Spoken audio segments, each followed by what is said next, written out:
मंगलदायक जय हे भारत भाग्य विधाता जय हे जय हे जय हे जय जय जय जय हे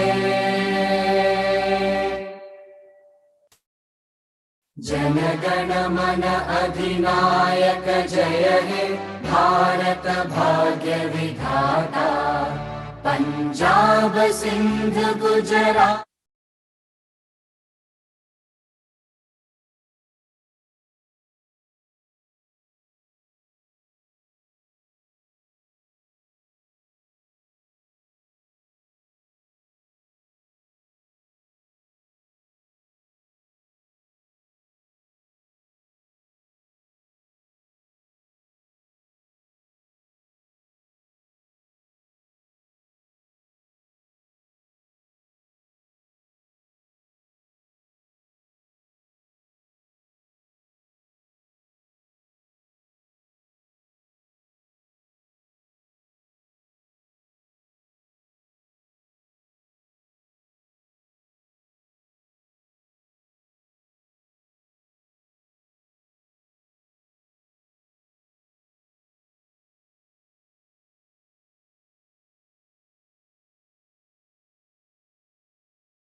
That was it, you can close off.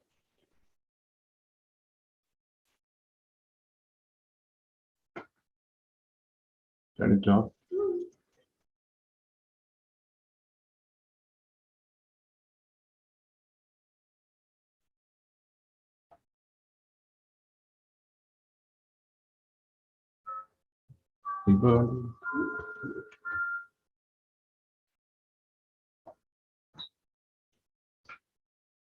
ഇപ്പൊ വേണ്ടല്ലേ ഞാൻ വീഡിയോ സ്റ്റോപ്പ് ചെയ്തു. Close the video. ഇനി എന്ത് വേണം? You want to see the chat? Oh, the host has asked you to start your video. Okay. ഇത് of ചെയ്തുണ്ടോ?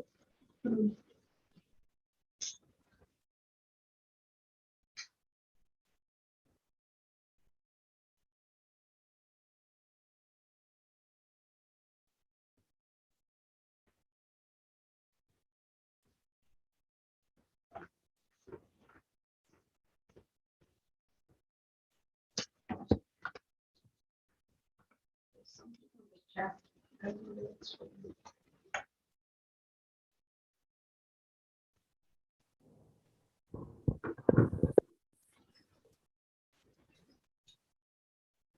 It's on. Camera is on. Morning. Good morning, sir. You can Okay. see me. Sorry?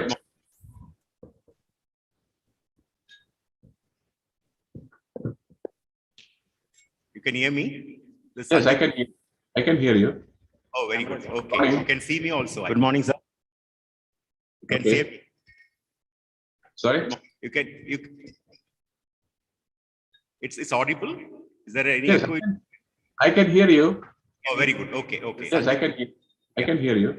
So I think you want to share the screen and see Good how morning, it sir. works. You want me to start the presentation now? Sorry? Just to see whether it works. I think it's audible.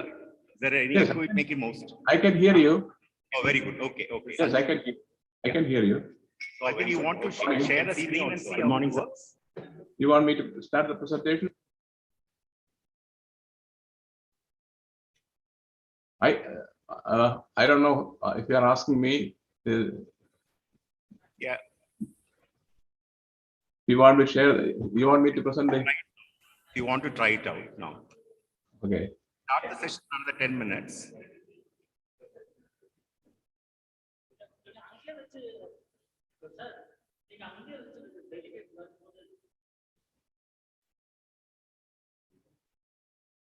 Purgesh?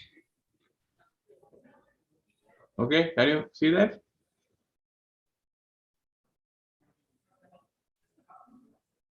Yeah, I think you have to accept as host. We have given you the host this thing. You need to accept it. You can accept as host. Where do I accept it? Once more you put it, Purgesh. And now you can. Now you can. Oh, okay. You are the host now. UPASI. Okay. Yeah, you can share the screen. Okay. I'm sharing the screen. Okay. Can you see that? Yeah, Victor, can you come? I'll just have to go. 2 minutes.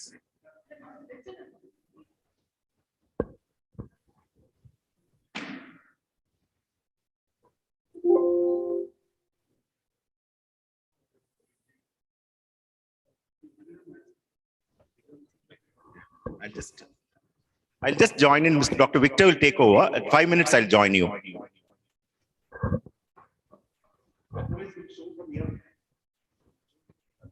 Good morning, sir.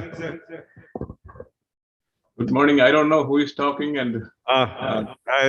Victor, UPASI. Yes. Can you see me? Yeah. Clearly visible. All right. So tell me what I should do. I am just waiting here to hear from you to follow your instructions.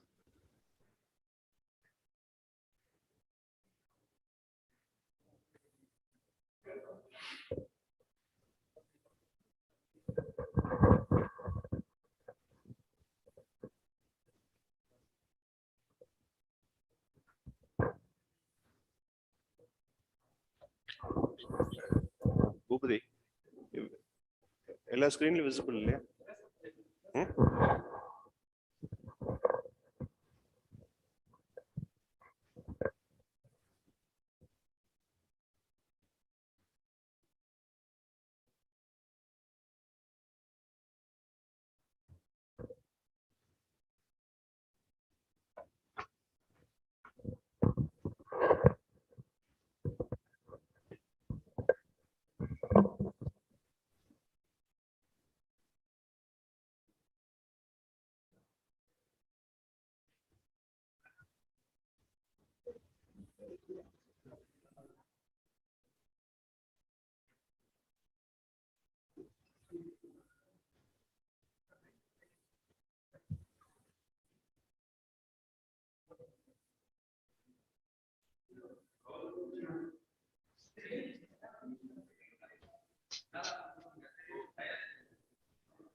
I'm just sitting here, awaiting your instructions.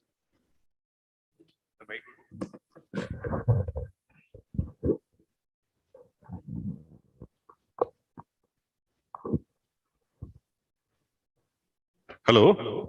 Yes. Now, sir, can you see me now? No, I cannot. You want me to start all over again? I can't see anybody. I can only see my presentation.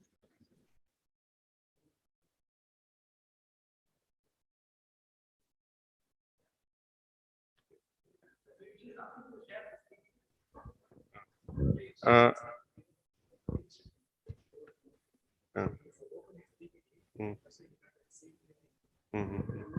Sir, can you share your screen, the slides once again? Okay. Yes. Yeah, now I can see somebody. Yes. Right. Right. Yes. Yeah. This is Victor. This is Victor. Good morning. Morning. Yes. Okay. Now we are in business. Yes. Yes. All right. All right.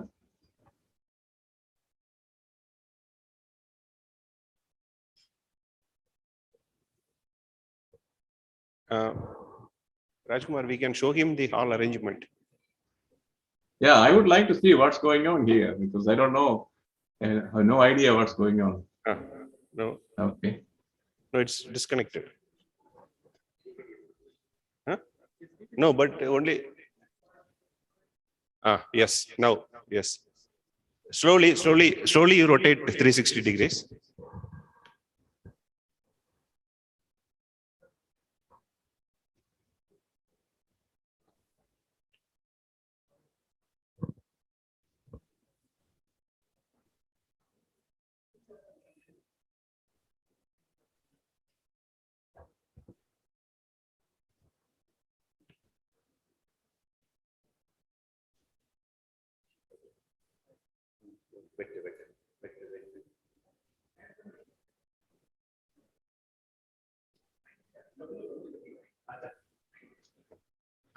Okay.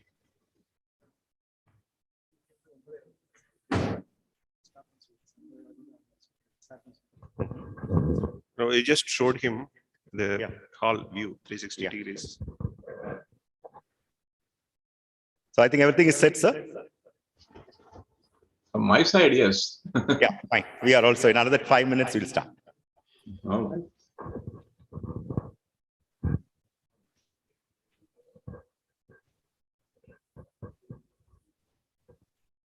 No, it disconnected. Murugesan,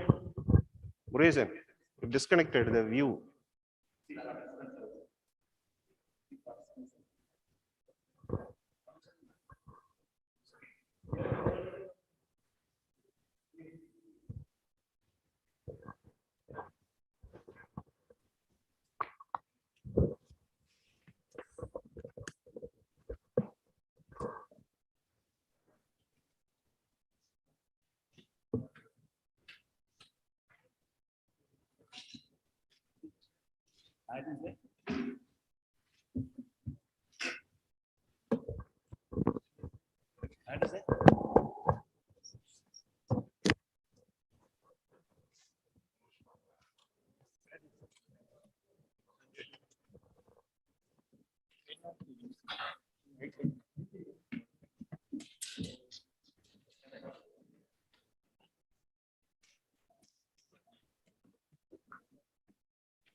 In 5 minutes, we'll start.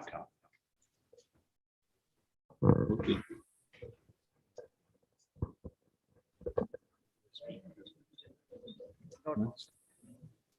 Don't need it here.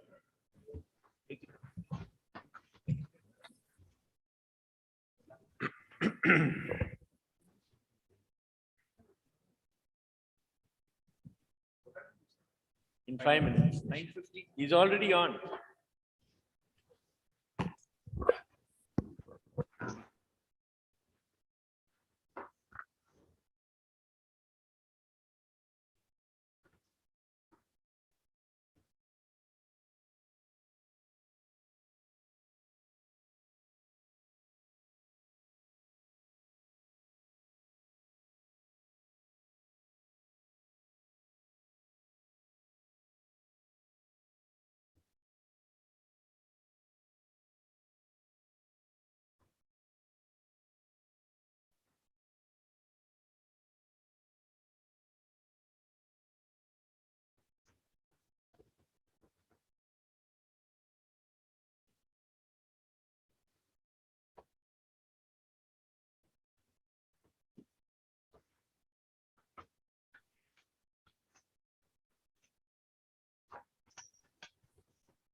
No,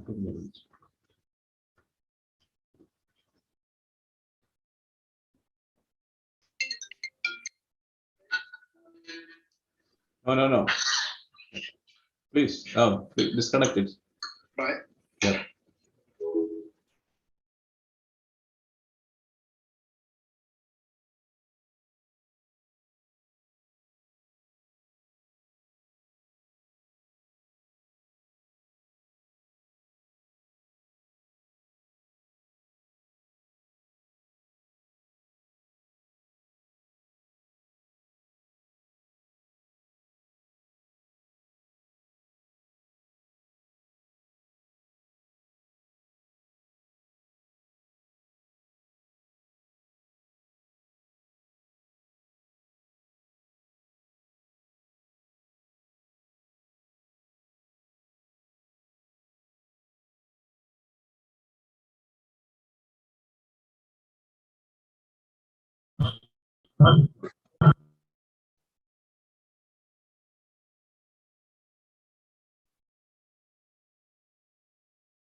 Distinguished delegates, ladies and gentlemen, a very good morning to all of you.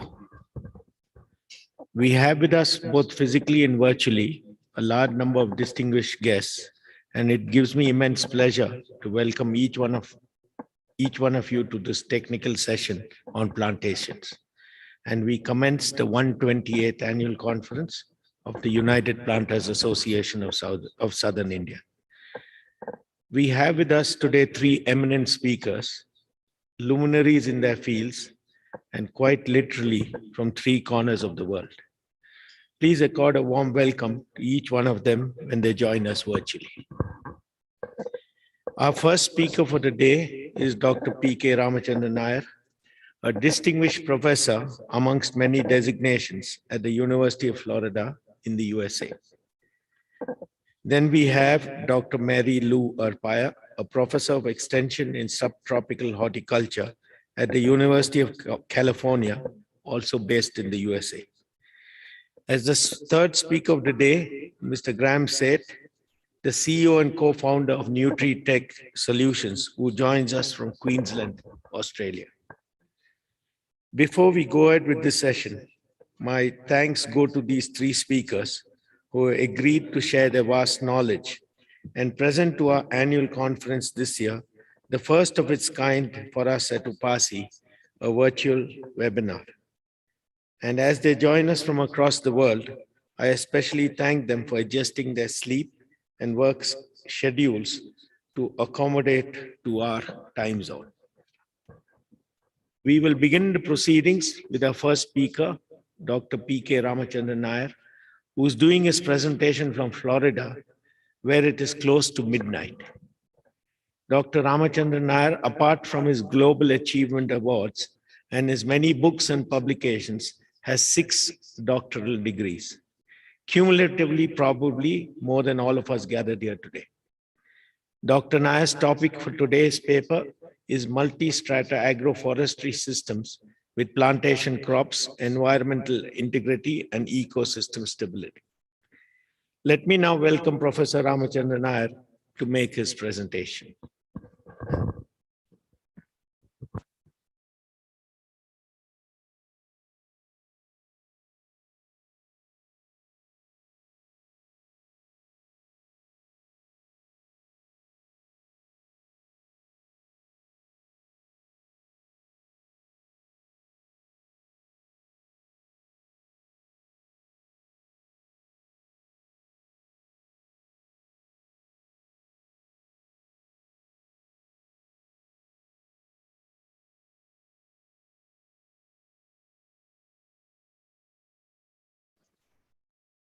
How is that now?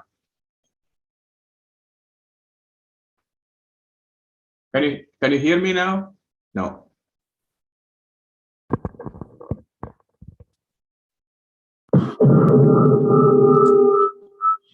I can hear you.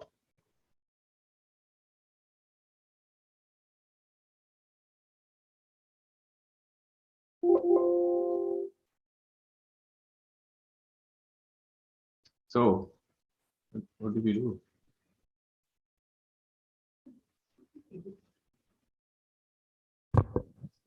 We can, you can give a full screen.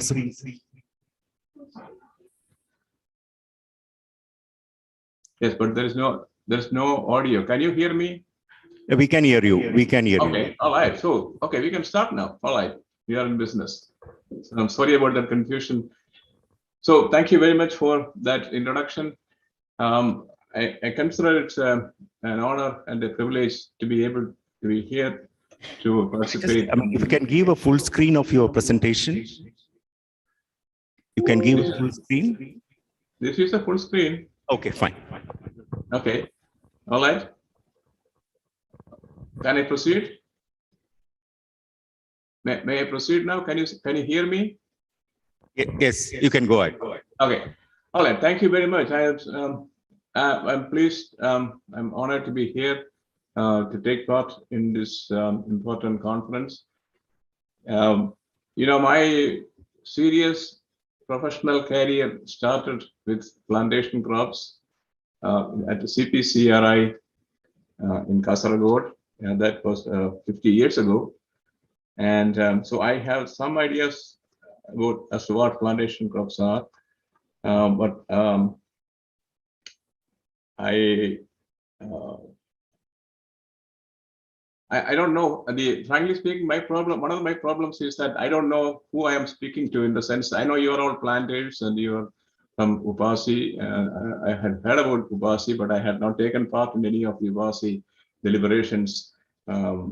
So I know you're planters. I don't know who else is listening to this presentation. One of my long-term friends, Dr. Nampudiri, former director of CPCRI in Kasaragod, said that he would be watching my presentation along with one of our mutual friends, Dr. Achyutan Nair. So if they are present here, I just want to say a special hello to them and to anybody else whom we know, who may know mutually. One of the difficulties in talking to an audience that I don't know is that I don't know who I'm talking to. I don't know what level of presentation I should be making, but I'm sorry, I had told the organizers that I will not be going into too much of technical details into any of the other things. So the topic that was assigned to me was multi-strata agroforestry systems with plantation crops. As the chairman mentioned, environmental integrity and ecosystem stability.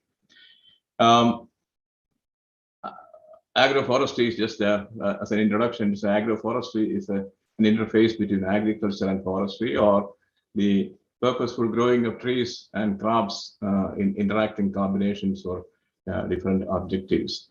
So let's go to. I mean, we all know what plantation crops mean, but maybe we understand the concept of plantation crops in a different mindset.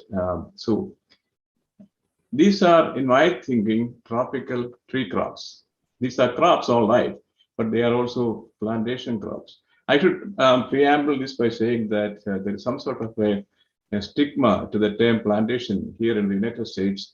I was not aware of that until I came here. That goes back to the legacy of the slave labor and all those things in the United States. So some people feel a little bit uncomfortable in talking about plantations. For example, in a neighborhood that I live here in Gainesville, Florida, there is a large neighborhood called Hale Plantation, and there is a move to rename that the name of the place and take plantation out of that. Because there are these are some politically motivated moves also. There are things of that nature going on. So the term plantation sends some sort of a discomfort to some people here in the United States. But we all talk about plantation crops. In fact, we have your association that is 128 years old, and the CPCRI and all that. Okay, I just wanted to mention that in the context. So when we talk about plantation crops, we are talking about rubber, oil palm, coconuts, coffee, cacao, several other species that, I mean, I don't have to mention all those things. An important feature of these crops is that they're all adapted to humid lowlands with rainfall above 1,000 millimeters per year. And an important distinction of this group of crops from other trees, like trees grown in forestry and forest plantations, an important distinction is that these tree crops are harvested frequently. Sometimes rubber is harvested, of course, almost every other day. As you are all the experts about that. Coconuts are harvested once every month or something like that, and they are harvested frequently, unlike other tree plantations in forestry. Forestry plantations are only harvested at the end of one rotation cycle. So that's a major difference, and ecologically and scientifically, it makes a lot of difference, because I look at this thing from an ecological perspective of a plant producing a lot of biomass, some of which is converted into economically useful products, and these are harvested. And in a short duration crop like rice and wheat and maize and all that, the duration of the crop itself is short, 4 months, 5 months, or 6 months, something like that. And whereas in these tree crops that we are talking about, they are tree crops, but they are harvested frequently. But the thing is, only a very small proportion of the total photosynthate, total biomass that is produced by these species will be harvested and taken out of the place where the tree is growing. It is not like in annual crops. So that is a major distinction ecologically and scientifically between these crops and the annual crops. And this is also a distinction between these crops and trees, as in forestry species. And another important thing is that most of the plantation crops that I suppose that you are dealing with are for commercial purposes, but many of them are also grown in smallholder systems. The term smallholder is a very variable term, because it depends on where in the world you are talking about. If you go to the Pará state of Brazil, where the rubber originated, I have been there several times. A smallholder system is maybe 200 hectares of rubber. They don't grow rubber, rubber grows there. So they're not managing it very well. Occasionally they tap it and all that. So the concept of smallholder depends on the place that you're talking about. In Kerala, for example, where I come from, smallholder maybe a hectare or even less than that. So that's that difference is in the US. They say the average smallholder is 50 hectares of land. So that's a lot of variation in the size of the land when you talk about smallholder. But when I talk about smallholder systems, these are very smallholder systems where these crops are grown in intimate association with other species. And those systems, those multi-strata systems with plantation crops in smallholder farming systems in the tropics are a major form of agroforestry. I don't want to go into the details of where agroforestry is practiced, but I just want to mention this global distribution of agroforestry system subgroups. There are several groups of agroforestry systems, and these multi-strata systems that we call the home gardens and shaded perennials, that is another term that we use for these crops. They are not the most important type of agroforestry system in terms of the area they occupy. There are other types of agroforestry systems, so I'm not going into those details now. Now, the one more point I want to emphasize here is that the scientific foundation of these mixed species systems that I referred to, that practice in smallholder systems, is very important. This is what we call the niche complementarity hypothesis.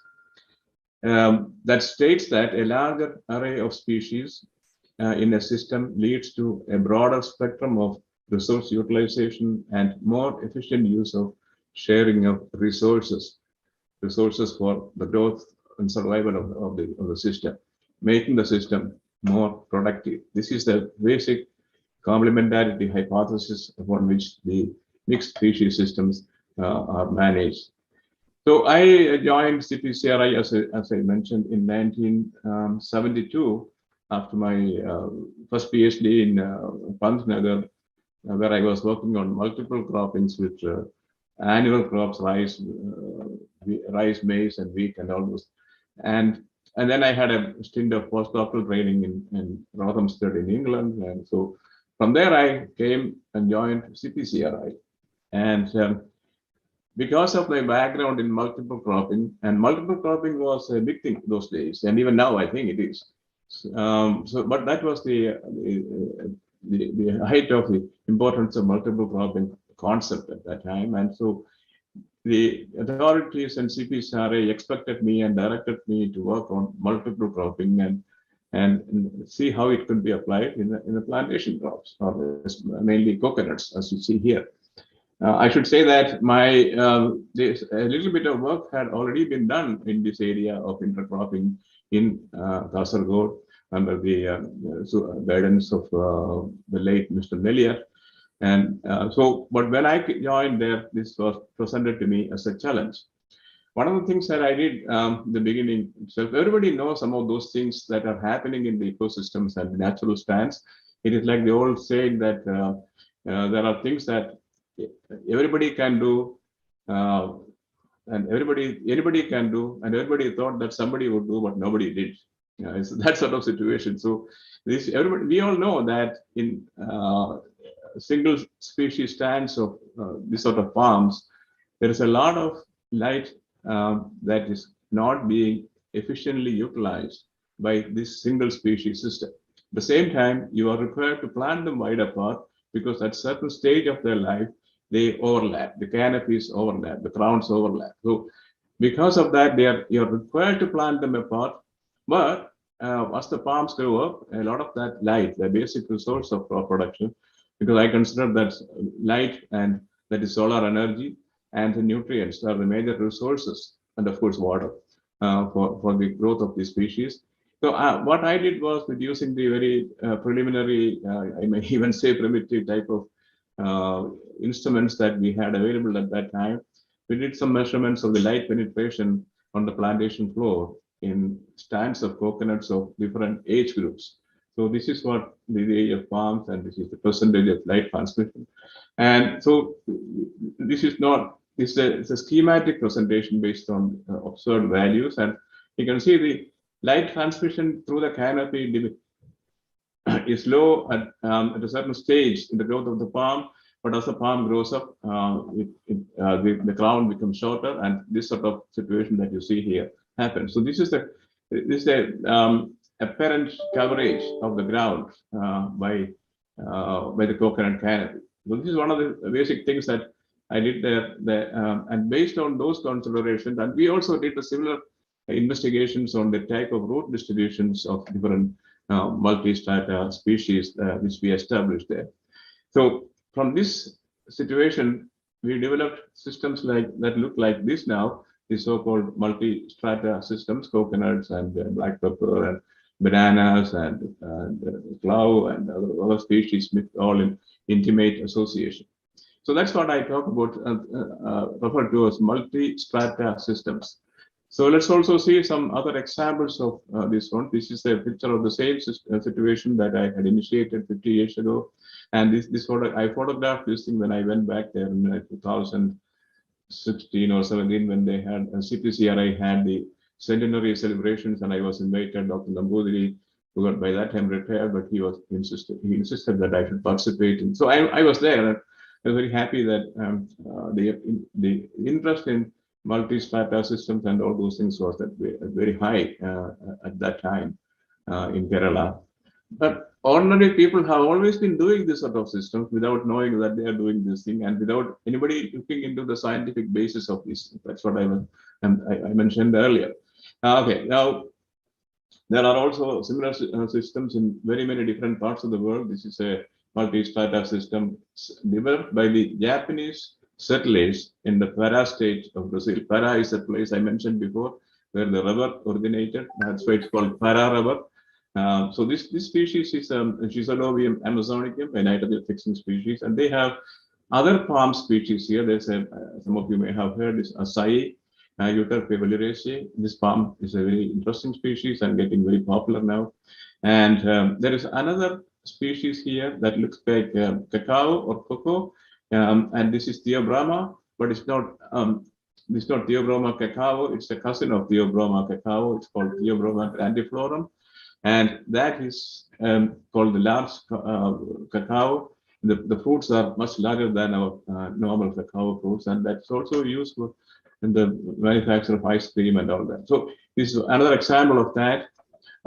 So this is something very close to where you all are. I had some studies with one of my PhD students and some other associates quite recently, a couple of 5 years ago, in Kopa in Karnataka, and this is the tea under the light shade of Grevillea robusta, and black pepper is trailed onto the trunks of the Grevillea. So the concept of multi-strata system there. This is a system that you all are familiar with in Areca palm or the betel palm, Areca catechu, and cacao, and the other prominent multi-strata system in that part of the world. This is an interesting type of multi-strata system that does not include the plantation crops that we are talking about, but the same concept is here. The understory species, our curcuma turmeric and mango tree, and so this is a Populus poplar, Populus deltoides. This is in Yamunanagar district in Haryana. And this is another very interesting type of system of multi-strata system using a peach palm, the Bactris gulciparis, another interesting palm tree in Brazil and South America. It has got, I think, enormous potential in other parts of the world also, but for some reason, it has not grown in any place other than where it is now. They have been trying to cultivate in other places also. I mentioned this because this could be one of the opportunities for the plantation crop people to think about. So this is a very, this is the Bactris or peach palm, and then the cloud trees are here in the background, and pepper, and also they are trying to plant some cacao there. So I'm just showing some examples of these systems, and this is of course your favorite rubber tree, young rubber tree, and black pepper is planted in between. I took this picture 40 plus years ago from the state of Amazonia in Brazil.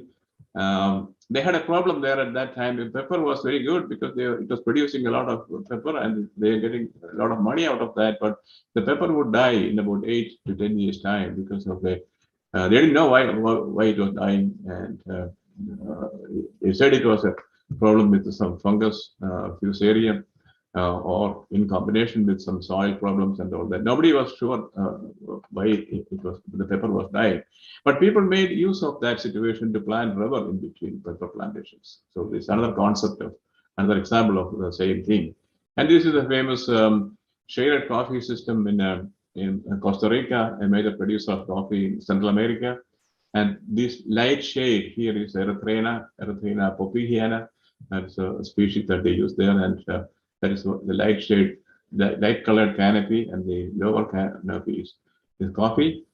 As you know, coffee, the discussion on whether or not to grow coffee under shade, as we call sun coffee versus shade coffee, is as old as coffee itself. People have still not come to a conclusion as to what sort of production they should do, but it's very well established that coffee grown under shade produces coffee berries of very high quality, very good aroma, and fetches high price, but the production is low.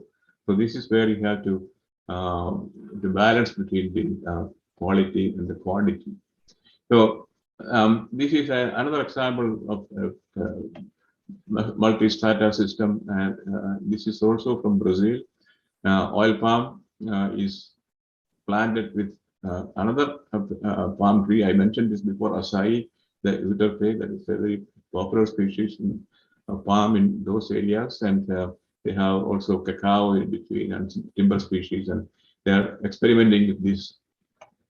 And this is the vanilla agroforest in Madagascar. Madagascar produces, as you know, 80% of the total vanilla of the world. So these are some examples, very springing of the examples of different multi-strata systems involving crops that are familiar to you. Now, this intensive and integrated tree and crop production systems also involve other types of combinations, like this one. With one of the species is one of your species, like tea. But this is not the overstory species. It's grown underneath timber plantation. This is Polonia tomentosa. It's a very valuable species, timber species. And they also grow vegetables underneath the Polonia. This is in China. I don't know if they have this sort of system in northeastern parts of India. I'm not sure. So these are some examples of these plantation or multi-strata associations. Now, over the years of 45 years since we started agroforestry, it has become established as a major, not a major, but an important discipline in land use management. I'm not going into all those things. And for the past 2 years, I have been working very hard on producing a second edition of my, some people call classic. I wrote a book on Introduction to Agroforestry in 1993, and that was being used as a textbook and all that in many places. And so that was getting outdated, and I was under intense pressure to produce a second edition. And I was actually I was hoping that somebody else would do that job, and so I wouldn't have to worry about that. But nobody came up with another comparable second edition or another book. So I took on the task, and with the collaboration of my good friend Dr. Mohan Kumar, who was the long career at the Kerala Agricultural University, and Vimala is my wife. She's also a professor here in the University of Florida in Soil and Water Science Department. So we have just completed the proofreading and submitted the final manuscript, and the publisher Springer says that this will be coming out next month. Touch wood. So I refer to this ecology-economy conflict, and that is very important for us to discuss in this context here, because the ecologists' views contradict with economists' view in many of these things. Ecologists think that economy is a subset of the environment, and all economic activities, even life, depends on Earth's ecosystems. And ecologists recognize limits, constraints, and cycles. In fact, the cycles of nutrients and water and all those things are very important ecologically. Ecological deficits mean that we take but not borrow. We take from the future generations, and this is fundamentally important. We are not sharing it to the present generation. When we end up in deficits ecologically, that means we are taking it from the future generations. We are stealing from them. And on the other hand, the economies, they want to have more production, which is a good thing, of course, but they just think that environment is a part of the economy, and they think that environment will fall in its place when the economy is prospering. Something that is certainly a very controversial point. Economic theory does not explain economy-driven destruction of Earth's natural systems. Okay, and economists work usually with curves, linearly or curvilinearly. But that is not, they don't recognize the cycles that we talk about here in ecology. Excuse me. Economic deficits mean that we borrow from each other. So this is a fundamental difference between the ecology and economy, and that's very important for you, because I know in plantation crop systems, especially in the fairly large commercial production systems, your main goal is economy. But I think what I'm coming to, you already got the idea that we should be very well aware of the problems that we might be creating to the environment. So ecosystem stability, I would say, is not an option. It's a must. Sustainability is a term that it has been used and misused for a long time. The definition proposed by the World Economic, this Commission that in 1987 It is still being used. It says meeting the demands of the present generation without compromising the ability of future generations to meet their own demands.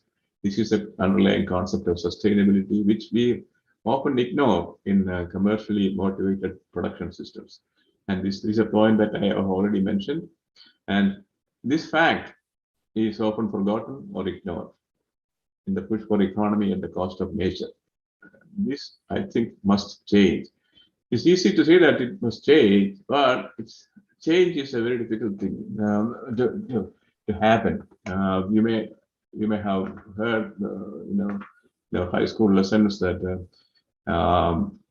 Copernicus and Galileo, when the great astrophysicists in the 15th, 16th century, they were condemned by the Catholic Church in Middle Europe, Italy, and all that, the 16th century, because they proposed that the sun is at the center of the world and the earth revolves around it. That was a very, that proposition was very irritating to the Catholic Church. And so what I'm saying is that when people have very fast belief in certain things, changing that concept is not easy. So when you talk about ecosystem services, and ecosystem refers to the organisms and the non-living environment with which they interact, and ecosystem services are the benefits that people obtain from the ecosystems.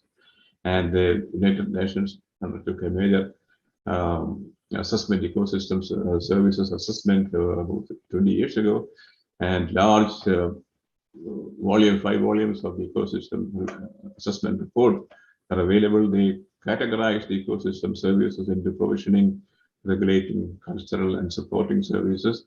And this schematic here on the right side shows the different types of services, ecosystem services provided by the agroforestry systems: economic, regulating, socio-cultural, and ecological. Some of these things are very, very critical for the survival of the ecosystem. Now, one of the important things that comes out of these ecosystem studies and related to that is the soil carbon and the carbon sequestration in terms of the climate change mitigation. That I am sure there's nobody here who has not heard about the climate change and its consequences. And even people who don't know what it means, they don't want to say what it is. They don't show their ignorance because they feel that they'll be left out of the society. They say that they don't know what carbon sequestration is or climate change is. So everybody, even if you have people who are not familiar with that, what it exactly means, they say, oh yeah, carbon sequestration or climate change. The fundamental thing that I want to mention is that soils play a major role even in the global carbon cycle. The soil inorganic carbon content is about 750 petagram. A petagram is about 1 billion ton or 10 to the power of 15 grams. And the total soil carbon pool is 3 times the atmospheric pool. The soil carbon pool, total carbon pool, inorganic and organic, is about 3 times the atmospheric pool. So soil carbon is a major component of the total carbon in the atmosphere.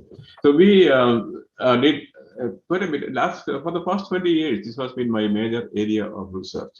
We did a lot of work on, I would say a lot, quite a bit of work in different parts of the world according to a protocol that we developed, and we made some hypotheses based on available knowledge and investigated that in a number of systems, agroforestry systems in a few different places around the world. One of them was a silvopastoral system in Florida, here in the USA. And there is another one called another sort of silvopastoral extensive system in northern Spain. The system is called, I'm not going into the details of course, I don't have the time to do it, any of things. Read my book if you are interested. These are all described in that. So this is the one that I mentioned earlier. We had done this study in Karnataka, in Kopa, and also in Kerala, Thrissur, we had a home garden system. So this one and this one, they involve plantation crops. This study was in the semi-arid region of the so-called parklands in Segu in Mali, West Africa. There are no plantation crops can grow there except maybe date palm. Even date palm doesn't grow there. Date palm means more dry areas. And then the cow in Bahia in Brazil, and another silvopastoral study in Minas Gerais in Brazil, and shade under coffee. Sorry, coffee under shade in Costa Rica. So we had one more site that is not incorporated in this slide. So we had these 9 study sites, or actually we had 10 study sites. I personally was involved in setting up all these studies, went to the students and postdoctoral associates and all that to go to places. We went to those places, established contact with the researchers there, and it was a laborious process.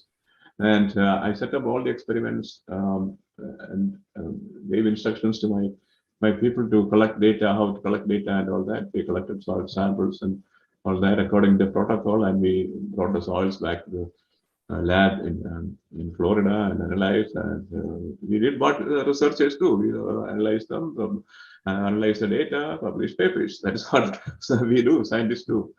So we have quite a bit of data on this subject of carbon sequestration in agroforestry systems. And a summary of results from these different places. By the way, various publications have been produced out of these things in international peer-reviewed scientific journals. So the summary of results include that tree-based systems compared to treeless systems had higher soil organic matter content stocks in deeper soils. This is a very important thing. This adjective here, deeper soil, is very important. Some of you in the audience who are listening here may have some idea about soil science and soil sampling and all that. Some of them may even be soil scientists. And so if I may ask, to what depth of soil do you collect your soil samples? To what depth are you collecting soil samples from? Soil science developers in support of the agricultural production systems, and so soil sampling is traditionally done in the superficial layer of the soil, like up to 15 centimeters or 20 centimeters depth, and sometimes even up to 30 centimeters of depth. But we know our trees that we are talking about, they go much deeper. The roots go much deeper, and in all these studies that I mentioned in our study sites, we collected soil samples from at least a meter depth. And so when you have this much of data from this many places, we can make so many conclusions. But we present only the more important ones here. One of the observations was that the C3 plant, that is plants generally, they follow the 2 major types of photosynthetic pathways. And one is the C3 plant. All trees belong to C3, and many major agricultural species also. And then some of the important agricultural species are the C4 plants. Our conclusion our study showed that C3 plants and trees contributed to more recalcitrant carbon than C4 plants. And let me try to explain this. Some of you may know this, but because I don't know the audience, let me explain this for the benefit of others who may not know. When I say recalcitrant carbon, that means carbon or organic matter that is relatively resistant to decomposition. Let me explain. You go to a rubber plantation and there's a lot of accumulation of the leaf litter and all that. Take a heap of that and bring it to a lab or some other place and keep it there for, let's say, 2 weeks, or spread it on another soil surface and go back and look at that. Make sure that it is not blown away by wind. You go back there after 2-3 weeks time, you find that it is all gone. Where did it go? It decomposed. It decomposed, and the biomass that was present there was liberated back into the atmosphere, mostly as carbon dioxide. So if a tree produces a lot of biomass and it brings in a lot of carbon, people say, oh, it is sequestering a lot of carbon. No, that is false. That it's not sequestering carbon. Sequestering means you are keeping it there for a long period of time. So produce some species producing a lot of biomass, that does not mean that they are sequestering. To what extent that carbon that is produced, to what extent that it becomes an integral part of the soil and it remains there and it is resistant to decomposition. That is the important thing, and that's what we mean by recalcitrant carbon. So there are lots of other summaries that we can talk about. One of the good things about the plantation crops, some of the plantation crops that we are talking about, the shaded perennial, another term of shaded perennial systems, are comparable to forests in soil organic carbon storage. That is very, very, very important because forests are supposed to be in the higher end of the hierarchy in terms of carbon storage, and the shaded perennial systems or the plantation crop systems, they are very close, and sometimes like cocoa systems and all that, they are as good or sometimes even better than forestry systems in terms of carbon storage. So let me leave that and go to because I know my time is also coming to an end. So if we can get some lessons from the Green Revolution experience, it was a big thing in during the last 3 decades of the past century. The Green Revolution, it was a wonderful thing in the sense that it helped us avert large-scale hunger and malnutrition in many parts of the world, including India. So lots of technology-based outputs were made to support production of large levels of high amounts of grain and agricultural commodities, better seeds, more fertilizers, irrigation, improved implements and machinery, and so on and so forth. So that was great. Green Revolution was great so long as it lasted. But what happened was people were, in India, for example, I know people were hungry, and administrators and policymakers were desperate to make, whatever that helped to produce more food.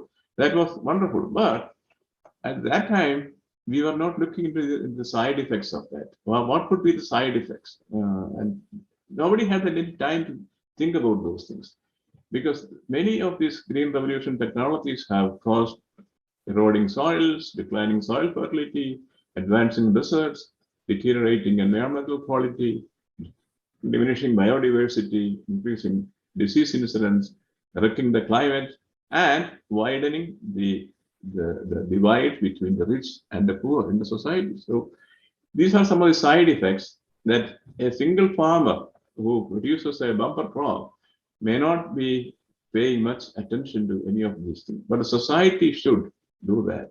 Administrators should take all these things into considerations, because this is very, very critical for the continued health of the society and the environment. See, the problem is that the industrialized land use looks good because it measures its own success narrowly, but it ignores the costly side effects. So if you look at the paradigm shifts in land use systems, starting from about 1700, when Jethro Tull produced the horse-drawn cereal in England, and from there agricultural research developed, and several paradigms were used in the forward march, and biotechnology, agroforestry, no-till farming, and so many things have happened, and we don't know what is in store. And a lot of people are now, a lot of scientists are spending a lot of their efforts in quantifying all these things using all the modern technology, computers and computer models and all those things. So are they, well, that's the way things are going. I just wanted to present that to you. Okay, so what is the way ahead for plantation crops? Albert Einstein, supposedly the greatest scientist who lived on, well, of course, he's a physical scientist. He said, the significant problems that we face today cannot be solved at the same level of thinking we were at when we created them. Let me say that again. The significant problems that we face today, we had a mindset at that time when we created those problems, but they cannot be solved at the same level of thinking we were at that time. We need to have a new thinking, different type of thinking about that thing. That is what this says, and this is very, very critical. So who am I here to talk about what we need to do in plantation crops? I don't know much about these things. I'm just showing these things in a very general way. So what are some of the challenges to you? in terms of moving forward with the plantation crops enterprise. Um, we need to adapt to benefit from the paradigm shifts in land use systems. There are several examples of devastation caused by unexpected threats. And I think we all are aware of that, or you ought to be aware of this thing. History tells us that we we don't know what's going to happen, but and because of that, we cannot take any advance action. But we should be prepared to meet those challenges. A good example is our ongoing COVID situation. See, for example, in coming to plant production, there are several examples. Irish potato famine, 1845, caused by a blight. Devastation of the beautiful tree, American chestnut tree, devastated by a blight. Recently, I mean, relatively recently, and our own coconut root will. So many examples. COVID-19 is also one of those experiences in a way, although not necessarily for plants, for the society and the human. So we don't know what is in store for us. So if we put all our eggs in one basket, and then that's not a good strategy. We need to have some sort of a diversification plan. If something like that happens, what would you do? Then those of you who can afford to spend a share of your resources in trying some new things, I would strongly recommend you to do that rather than depend on one commodity. And I suppose that's happening now. See, for example, the rubber boom happened. I told you I had been to the native place of rubber tree. And if you go and see the rubber trees there, it's a disaster. But Henry Wickham, the British explorer, went there, or maybe for other purposes, but he brought some seeds of rubber tree, para rubber tree, and he germinated them in the Kew Botanical Gardens in England, and then took those seedlings to Singapore Botanical Garden. At that time, Singapore and Malaysia, all those were under British Empire, so it was very easy. There was no quarantine or anything. So he took them to Singapore Botanical Garden. You know probably these things, and then from there, rest is history. It spread into Malaysia and the neighboring countries, and the big boom, rubber boom. I think the rubber boom is now shifting. I heard that Malaysia is no longer the major producer of rubber. It has gone into Indonesia because of the labor shortage. See, that's a societal problem that the producers and the plant breeders who developed this high technology could not anticipate. So there are issues like that. Depending too much on one commodity is not a good strategy, in my opinion. Then this is what I said, the diversified multifunctional land use systems could have advantages over traditional monocultural systems. And that's what our forefathers have taught us by combining different species together in our coconut gardens and all that in Kerala and neighboring places. We can learn a lot from those things. Large-scale plantations are very good. They have done they have a purpose, and they have done very well, and they are contributing enormously to the economy of the country. And but there might be some challenges. To what extent are they contributing to the society at large? Land use systems should be in harmony with nature and the society. So that's my main message. Mahatma Gandhi said, you say all these things, first they ignore you, then they laugh at you, then they fight you, and then you win. Thank you very much for your attention. I think so that's the end of my formal presentation. You know, we university professors have a strange habit. See, the normal lecture hour here in the US universities is 50 minutes. Did you check your watch? I took exactly 50 minutes. Thank you very much.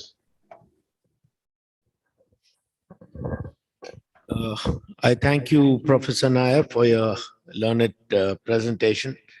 And my apologies and thanks again personally to you for adjusting to our time zone and doing this presentation for us. Professor Ramchandra Nair, there are a few questions which have come up. I'll ask Sanjit Nair to please read them so you can see if you can address those answers. Okay. There's a question from there's a question from Shivakumar Subramanian. Is rubber, when planted with agroforestry systems, more productive and give better income than rubber monoculture? So the question is, would rubber agroforestry give more income than monoculture? Is that a question? Yes. You have to tell me. I don't know. I don't do monoculture. I don't do. You are the farmer. Why are you asking me? I don't do this this practice. You have field experience of doing monoculture and probably doing these things. I just don't know. Probably it will. I don't know. What is your who is the person who is asking the question? What is his or her experience? I don't want to. You know. Where I'm coming from. I cannot make a guess on that. It might be economically useful, but as I said, economy is not the only thing. Yeah, we can take any questions from the meeting hall itself. Anyone have any questions? We can take it here.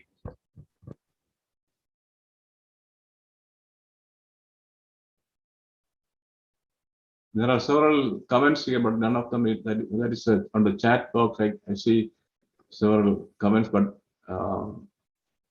I don't know.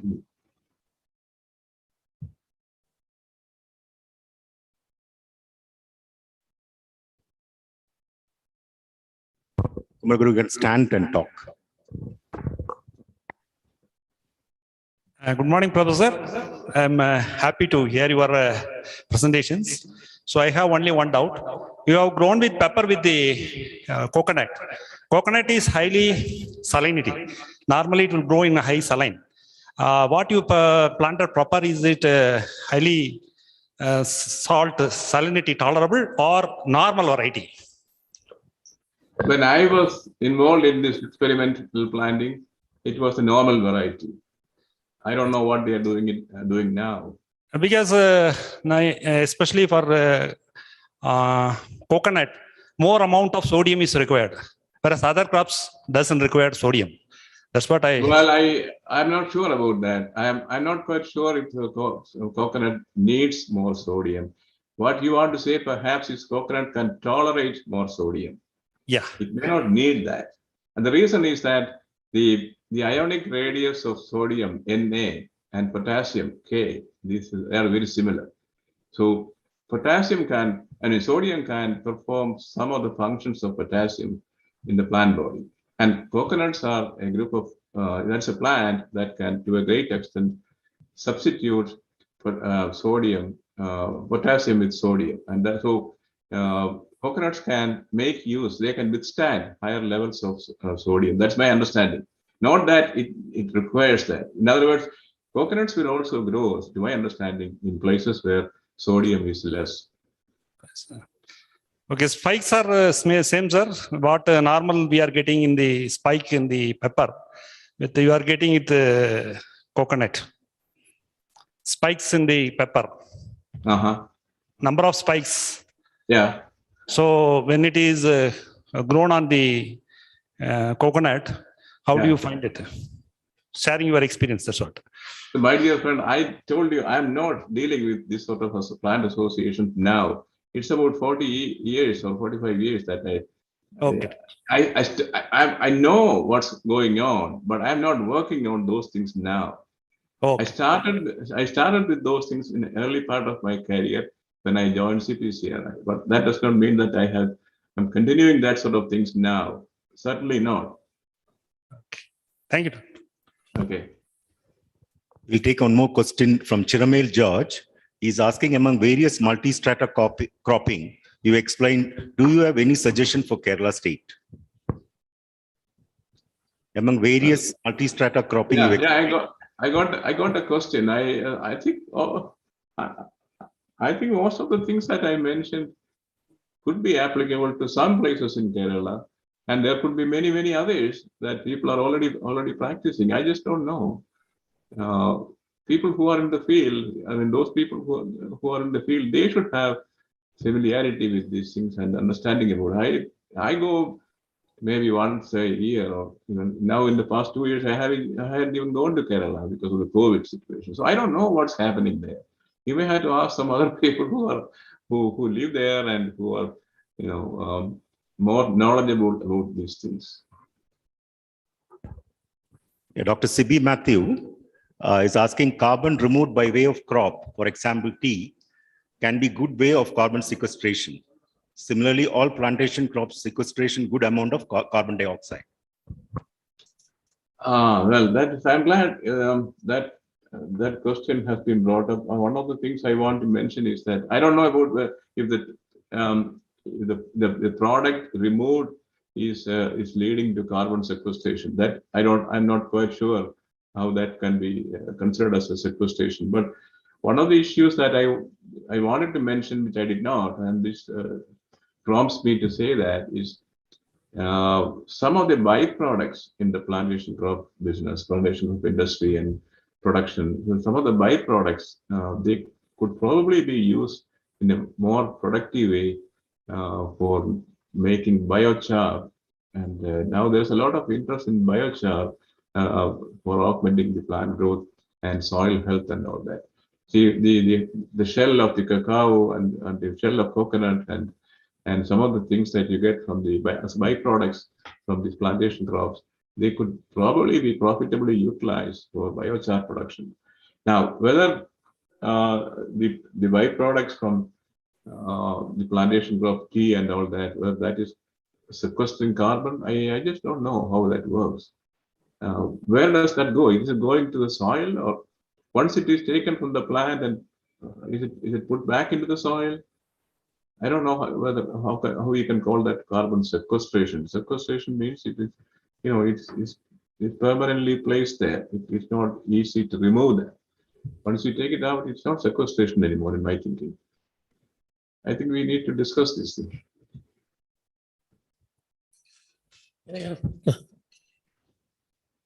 Yeah. Dr. Mohan Kumar from the meeting hall has a question for you.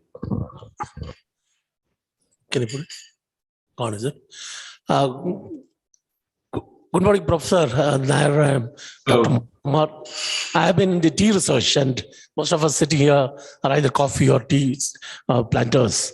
So this is not really a question, but some of the comments also I would like to make some mention here. See, we all want to have everybody complains that tea is grown as a monoculture. Nothing can be grown, but there are reasons for that. Tea is a tree crop. We cut it down to particular shape to harvest the crop. But then we cannot grow many other agroforestry as part of tea because it will compete with tea also. So except for some shade trees, what we need. And even shade trees are very specific. North India or in South India, we have only a specific shade tree where that has to be pollarded, that has to be sort of trimmed to our requirement. So because of all these things, probably we are not going to have much of an agroforestry within tea area if we look at. But people have tried some tea grown under rubber, especially in Guwahati, in Assam, Northeast Rubber Board has done it. But I don't think it was a great success. But wherever we have shade tree, we do maximum put in pepper way of growing it. That's for economics as well as basically it's an economic thing. But as an agroforestry, it is something like we cannot get into many tree species into tea area. But there is a provision that we can go in for other crops in the areas where tea cannot be growing in estate areas where totally is abandoned. You can go for many other crops. Of late, different state governments have approved that. You can go in for any growing medicinal plants, growing for other tree species, fuel species, all that can be done. But within the tea crop, it's unfortunately, we may not be able to go in for many large-scale agroforestry crops. That's just my observation, and I just thought I'll share with you. Thank you. Thank you very much. Excuse me.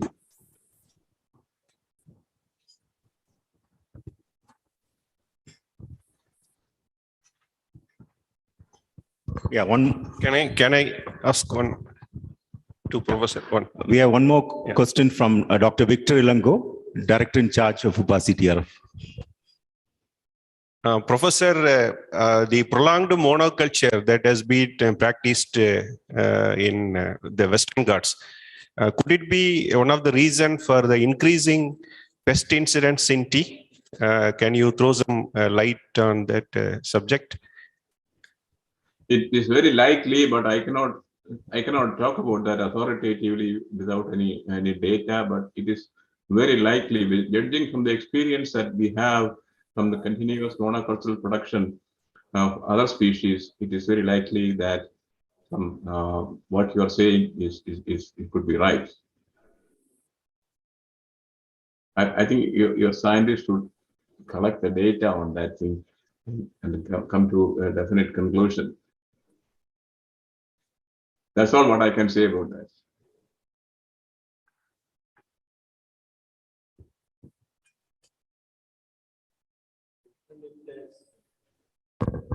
There's no other questions. We'll move on to the next speaker. I would like to thank Professor Ramachandran Nair once again for this very thoughtful presentation today. Thank you very much, sir. Thank you. Thank you. I may not be able to continue to listen to. I would have liked very much to listen to the presentations, but it's 12:30 in the night here, and so if you will excuse me, I will leave the audience. Okay. Yeah, that's perfectly fine, sir. Thank you. Our next speaker of the day is Dr. Mary Lou Arpaia, who's doing a presentation on an introduction to avocado cultivation with special reference to South India. Dr. Mary Lou will share her expertise of cultivating avocado, which is predicted to be the fruit of the next decade. Please give Dr. Mary Lou a round of applause as I invite her to give us her presentation. Thank you very much. So let Over me to you, start my Doctor. presentation.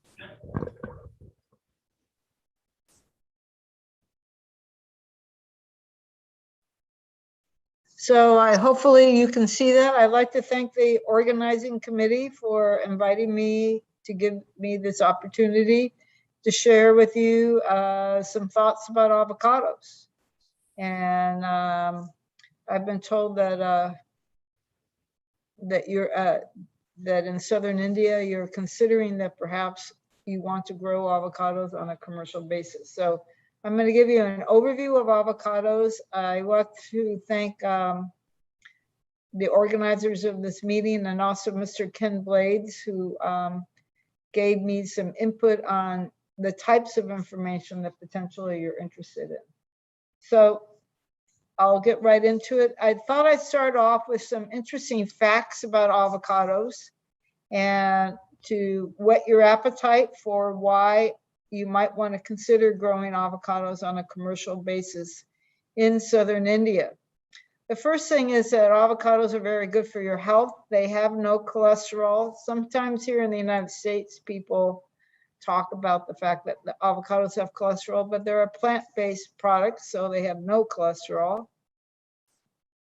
And actually, research done in the United States and elsewhere has shown that actually the avocados are very good for modulating your cholesterol, and that they can modify the HDL to LDL ratios in a favorable manner.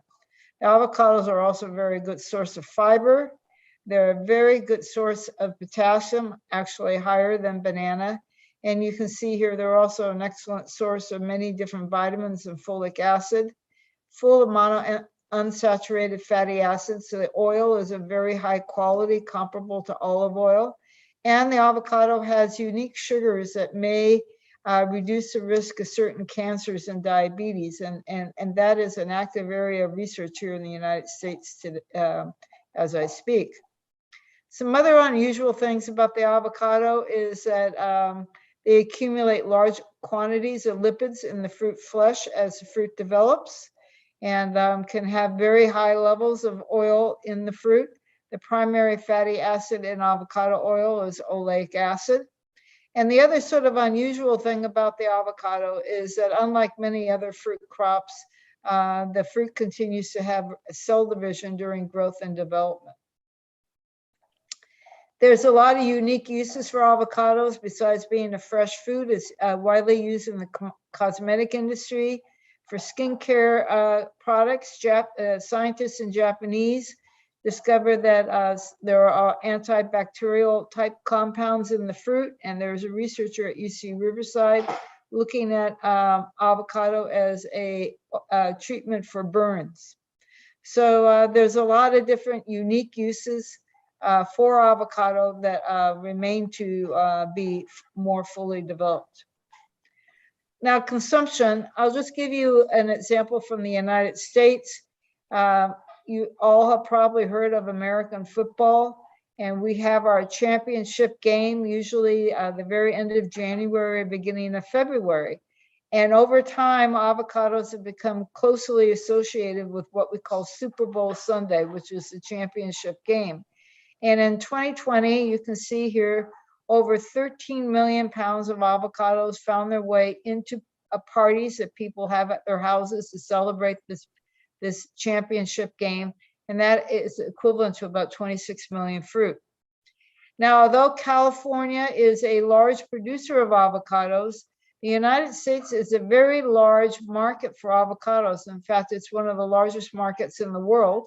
And 85% of all the avocados that are sold in the United States now currently come from Mexico. Mexico is directly south of the United States. But the United States is crazy about avocados. And you can see here in this bullet point that the per capita consumption in the United States has grown from just about two pounds per year in 2000 to a little bit over 8 pounds per year in 2020. And 40% of the households in the United States actually report buying avocados each year. But we pale in comparison to Mexico, which per capita consumption is about 20 pounds per year. So the United States is a global market for avocado. And here you can see we have year-round supply of avocado into the US market. And you can see the avocado comes from many different places. Again, primarily from Mexico, but a significant amount of fruit comes from Peru, Colombia, Chile, the Dominican Republic, which is in the Caribbean, and as far away as New Zealand. And there's many countries actually petitioning the United States to be allowed into the US to market avocados. So where do the avocados come from? And I think this is should be of great interest to you, because where the avocado comes from, you'll see from the environment that it comes from that it should be ideally adapted to your growing conditions in southern India. So the avocado is a member of the laurel family. There are many members of the laurel family in Southeast Asia. And this family is mainly tropical evergreen trees. It has about 25 genera, and you can see here over 2,800 species. Important members of the laurel family include cinnamon, the bay laurel, which is used in cooking, the California bay tree, which is an important wild tree in California, the red bay laurel, which grows in the southeast United States, sassafras, which is a wild plant that grows in the United States that is one of the main ingredients in root beer, at least before they have synthetic ingredients. And in the United States and in Central America, there are many different species of Persea. So the avocado is a forest tree. So it is native to the forest, and this is a picture of a wild forest in southern Mexico that the avocado trees, there's one here in the forefront right here, and they're a very important part of the forests of Central America.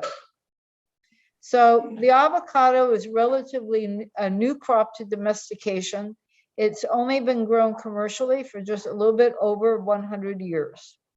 And because it's relatively new, it retains many of the traits that have it adapted to its native rainforest habitat. Persea americana, which is where avocado is highly diverse. And so when you are trying to do a breeding program or you plant out seed, you'll see that the seeds are not true to type, that they come up with many different, you see many different things when you germinate seeds. And the other thing, because we've only been growing commercially avocados for just over 100 years, the physiology and genetics of the tree are still poorly understood. Now, this is rapidly changing now because more and more researchers are involved in avocado research, but we're still at a very primitive point in our knowledge of avocados as compared to something like table grapes or apples or bananas. So commercial cultivation actually worldwide really began in the United States, with both California and Florida leading the effort, primarily California.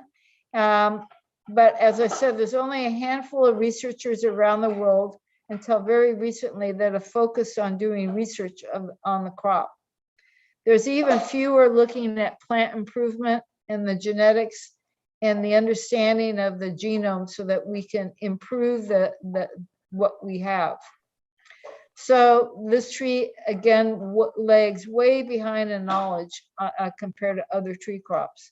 And what you see in the pictures here is some pictures of its native habitat in southern Mexico and in northern Guatemala. And also you can see in that lower left panel, the diversity of what you can see in terms of fruit size, fruit shape, and fruit color. So although the tree is relatively recently commercially cultivated, in some ways it's similar to the mango, because the avocado has had a very important history in the history of the Mesoamerica society. And this is a picture by Diego Rivera, who was a very famous painter in Mexico, depicting the offering of avocados and other fruit and items to the emperor of the Aztecs. Seeds are found in the archaeological record that shows a long history of cultivation.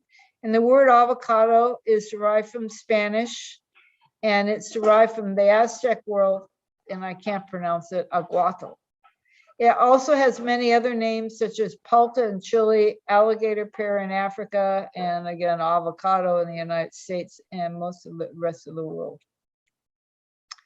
So the avocado has been used for food for thousands of years. Fossilized seeds have been found, and this picture here in the picture on the right is a fossilized avocado seed that was found in Oaxaca, Mexico. And you can see it dates back to about 800 to 1200 BC. So there are 3 land races of avocados, and this becomes important, I think, in terms of what we're going to be talking about today. We have the Mexican, Guatemalan, and the West Indian or Antillean land races. And they're quite different from each other. But another important thing to realize is all 3 land races easily hybridize together. And in fact, most of the commercial varieties that we have today are complex hybrids, mainly of the Mexican and Guatemalan land races, but also the West Indian race. So in this picture, the purple is where the Mexican land race originated. These are the highlands of central Mexico. And the Guatemalan race is from the highlands of Guatemala, shown here in green. And then the West Indian or Antillean race is actually native to the very low elevation, very tropical areas of lower Central America. Excuse me, I need to turn off my phone. So the general traits of the 3 land races, you can see again, the native region, Mexican, Guatemalan highlands. These are high elevation highlands, and the West Indian race coming from the tropical lowlands. Climate adaptation, you can see for these two, is more subtropical. They can tolerate lower temperatures, whereas the West Indian race is more cold sensitive but can tolerate higher heat. I am not addressing salinity at all in this talk, but I was interested in the discussion just a few minutes ago about coconuts.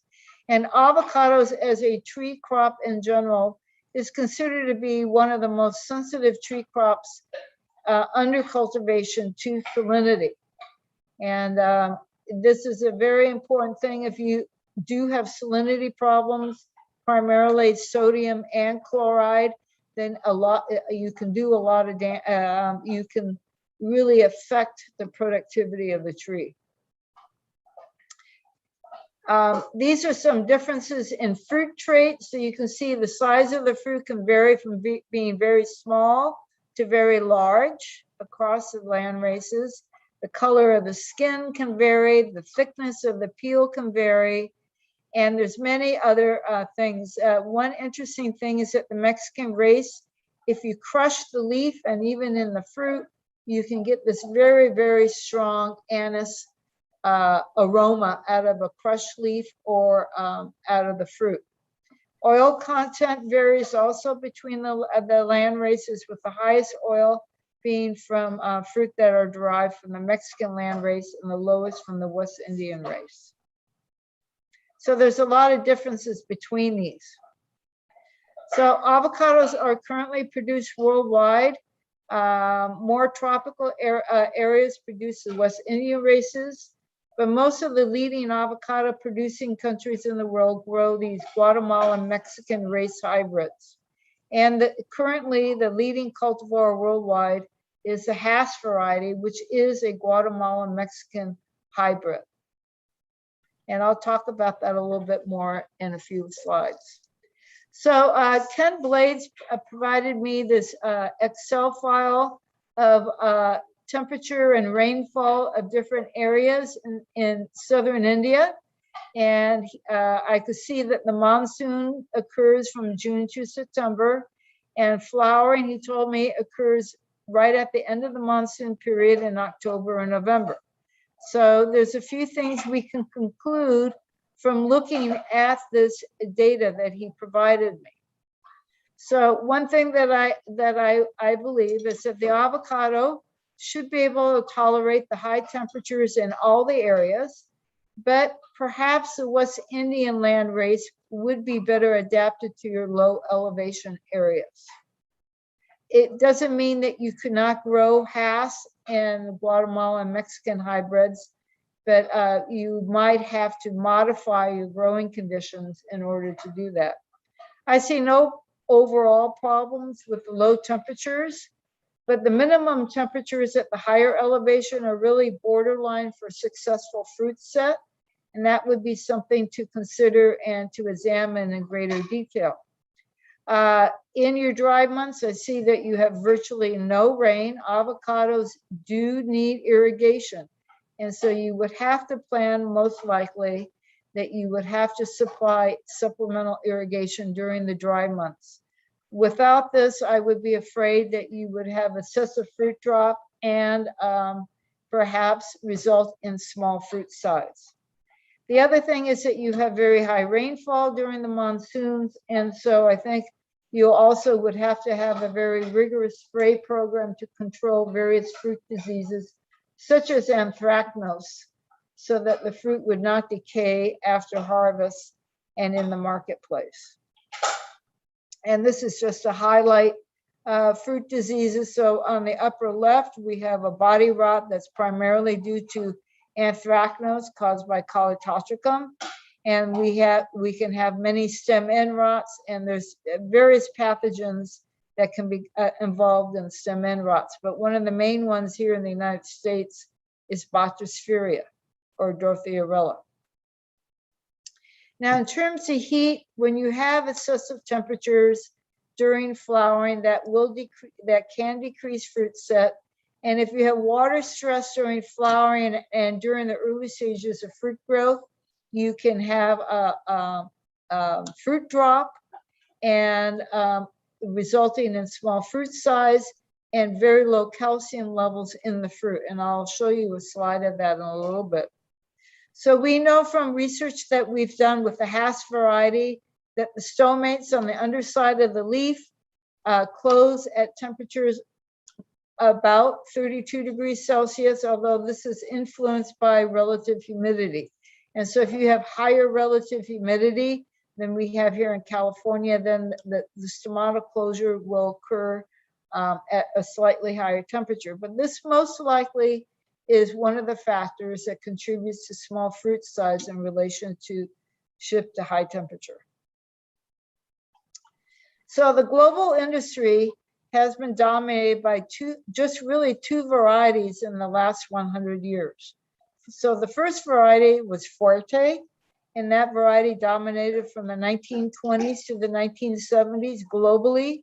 It still remains an important variety in some producing areas of the world.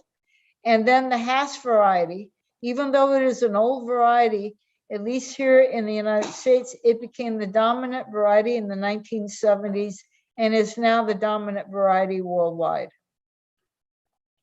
So first, just want to say a few things about the Forte variety. The Forte variety was actually brought into California from Mexico in 1911.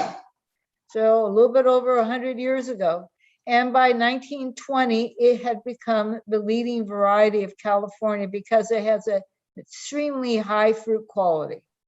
It was found that it was adapted to a wide variety of climates. It was especially cold hardy. And downside is that it tends to be a very large spreading tree, and it was recognized early on to have erratic or severe alternate bearing, so having a very high crop one year and a low crop the next year.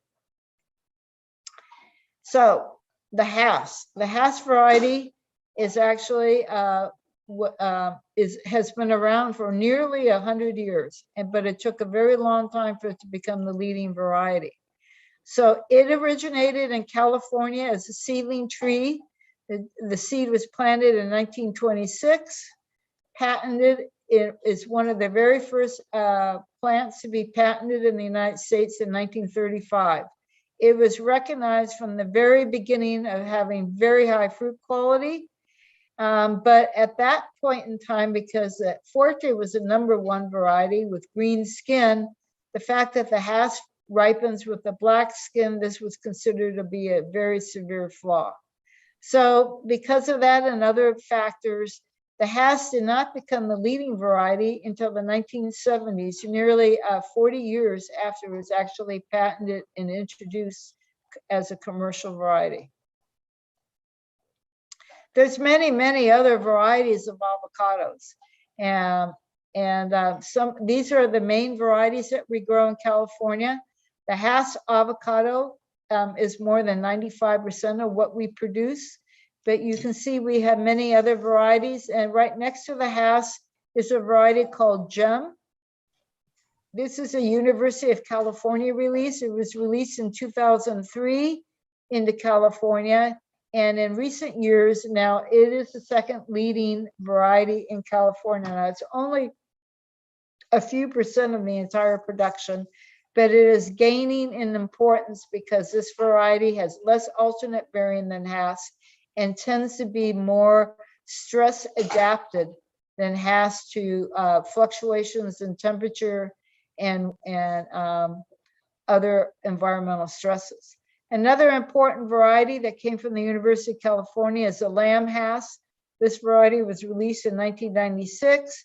It's also this one is a very late season fruit, and it is again more stress tolerant than the Hass.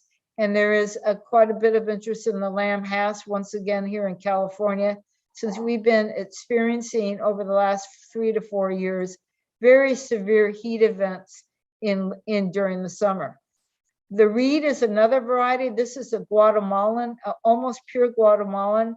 The Reed is very interesting because it is a very large green fruit, about 1/2 kilogram, and it is a very late season fruit. So our avocado season goes from about January through about early September, And the lamb hass and the reed are two varieties that would not be harvested until late July or August. So being very late, the hass having a harvest season from about January to August, the gem having a harvest season from about March through August. In recent years, there's been a number of hass-like varieties released around the world.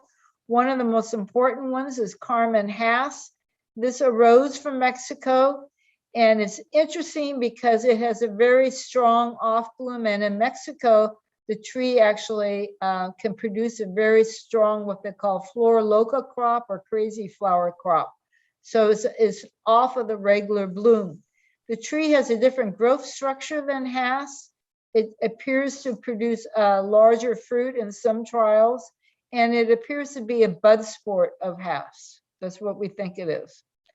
There's two hass-like selections from Chile, Flavia and Eugenin, that have recently been introduced in the market. Again, probably most likely bud mutations of hass.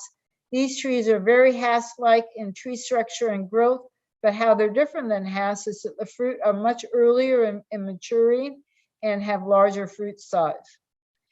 A variety that has come from South Africa is the Maluma. This tree was actually not in quarantine anymore in the United States. It was recently released from quarantine. And the Maluma is very interesting because it has a very nice growth habit as a very upright tree. It also appears to be more stress tolerant than hass. And the Maluma is doing very well in South Africa and in places like Peru. And so it's very interesting to see what will happen to Maluma. And I would urge, as you think about maybe getting into avocados, making sure that you trial Maluma under your growing conditions. So rootstocks are another important component of the avocado picture. Traditionally, seeds were planted and then the trees were later grafted with varieties. The problem with seeds is because the trees are so genetically diverse that you have uneven or orchards can result. One thing that triggered the search for actual bona fide rootstocks in California was the introduction of Phytophthora cinnamomum back in the 1930s into California, and that causes tree death. And so back in the 1930s and early 1940s, there was an effort begun to look for disease-resistant rootstocks. And because avocados are not true to seed, then that triggered the search or the effort to look at clonally propagating avocados. Now, one thing that avocados do is that they do not root very well from cuttings. And so it wasn't until 1970 that researchers at UCLA actually figured out how to clonally propagate the avocado. And since 1970, then we've had an evolution of different rootstocks initially chosen to combat Phytophthora cinnamomum. So Duke 7 is the first really successful clonal rootstock that was introduced in California. It's been grown worldwide. It's a very productive rootstock, comparatively speaking. We've had other rootstocks. Toro Canyon is probably the most important of these other rootstocks. And then about 15 years ago in South Africa, they released the Dusa rootstock. And the Dusa has very high levels of tolerance to Phytophthora cinnamomum. And this has been the leading rootstock worldwide for many years now. But it's fading in importance because now we have many different places in the world that have rootstock breeding programs. So the University of California, there's a rootstock selection program at in South Africa, and with many different companies. In Israel, they have a rootstock program. The rootstocks coming from Israel have high levels of salt tolerance. So if there was an area where you were growing trees with high salt, then perhaps the rootstocks from Israel might be of interest. There are additional differences due to rootstock and nutrient uptake, tree size, yield, and alternate bearing that we have discovered or been able to quantify as we have planted and evaluated many of these different rootstocks that have come out of these rootstock breeding programs.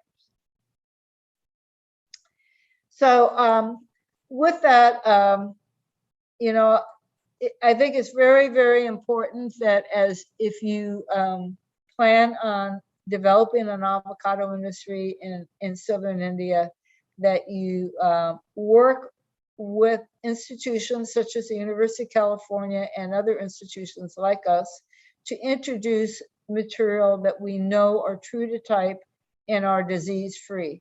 And that's one of the things that we have been actually how I came to know Ken Blades, because he actually visited us in California to see what kind of avocado germplasm we have.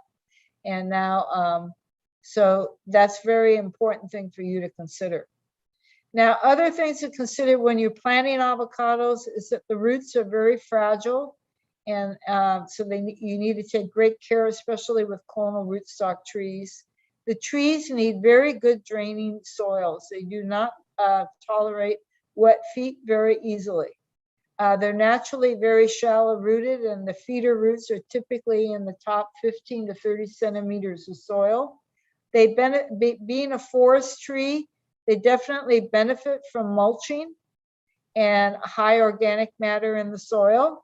And planting in the spring, about the time that the trees would be flowering, would be the best time of year to plant the trees in the field for establishment. So about the roots, the roots are very prone to low oxygen stress. Research in Chile indicated that they actually have a requirement for 16% soil oxygen. So that's another reason why mulching and composting to improve aeration is very, very important. Irrigation is also important because of lack of water to these trees. You'll have poor fruit set, you have excessive fruit drop, and very poor fruit sizing. So I just want to cover some of the challenges and opportunities that we see worldwide for avocados going forward in the future, and some other things that you might need to consider if you were going to plant avocados in India. So I was asked to say something about pest and disease management. I'm not in India. I would love to visit India, but I've never been there. So I can't really tell you what kinds of pests and diseases you're going to have. But in Central America, the avocado is very prone to seed weevils and stem borers, beetles. The picture here is avocado thrips. Avocado thrips is from Mexico. It invaded into California in the 1990s. We also have another pest from Mexico called the Persea mite. So obviously it's a mite.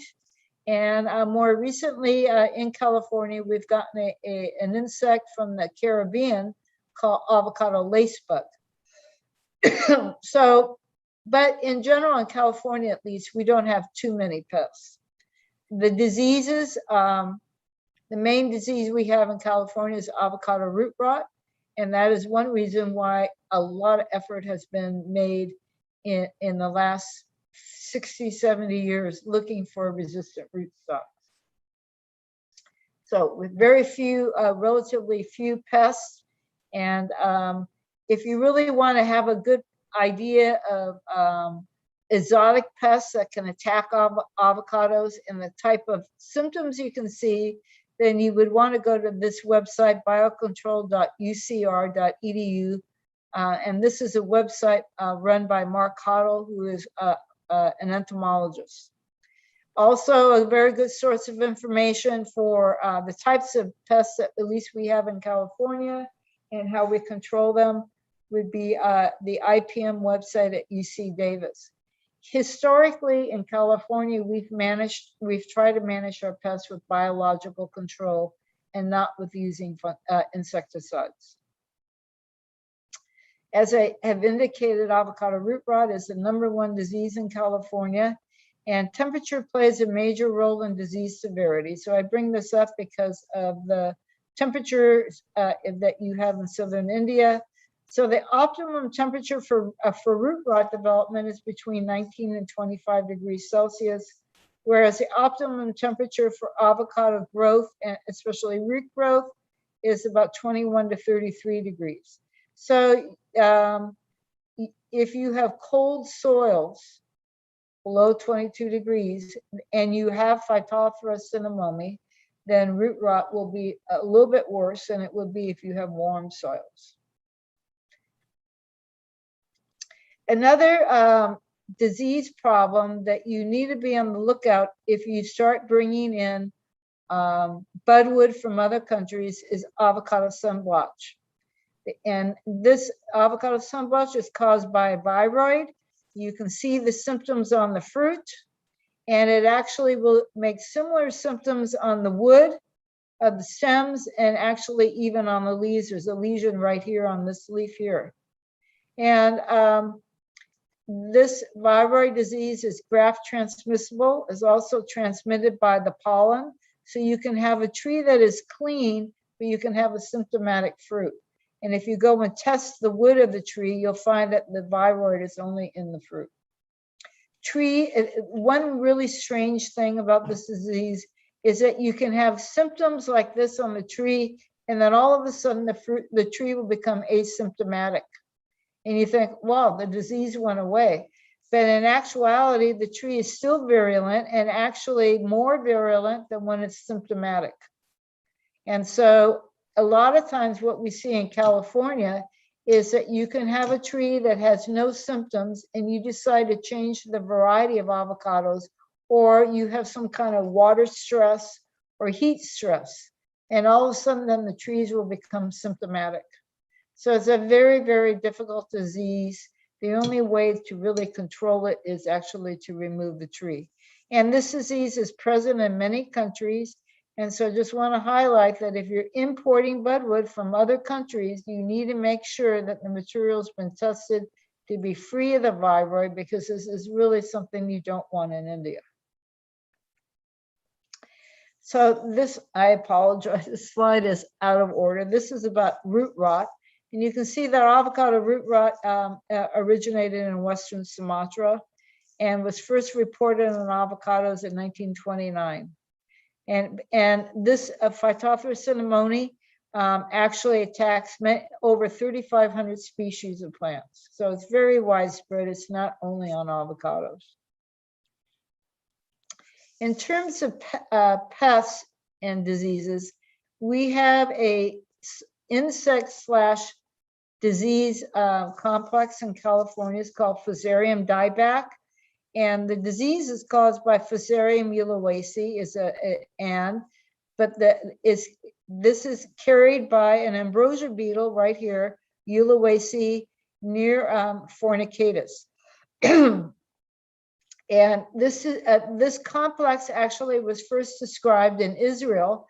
And initially they thought it was being caused by the tea shothole borer and thought the disease had come from Sri Lanka. But it turns out that this is probably originated from Southeast Asia around Vietnam. The point being is that it causes these kinds of lesions. This is white sugar oozing out of the avocado. This is perseitol, which is a unique 7-carbon sugar that's found in the avocado. And when the beetle bores in, it causes these wounds on the trunk of the tree.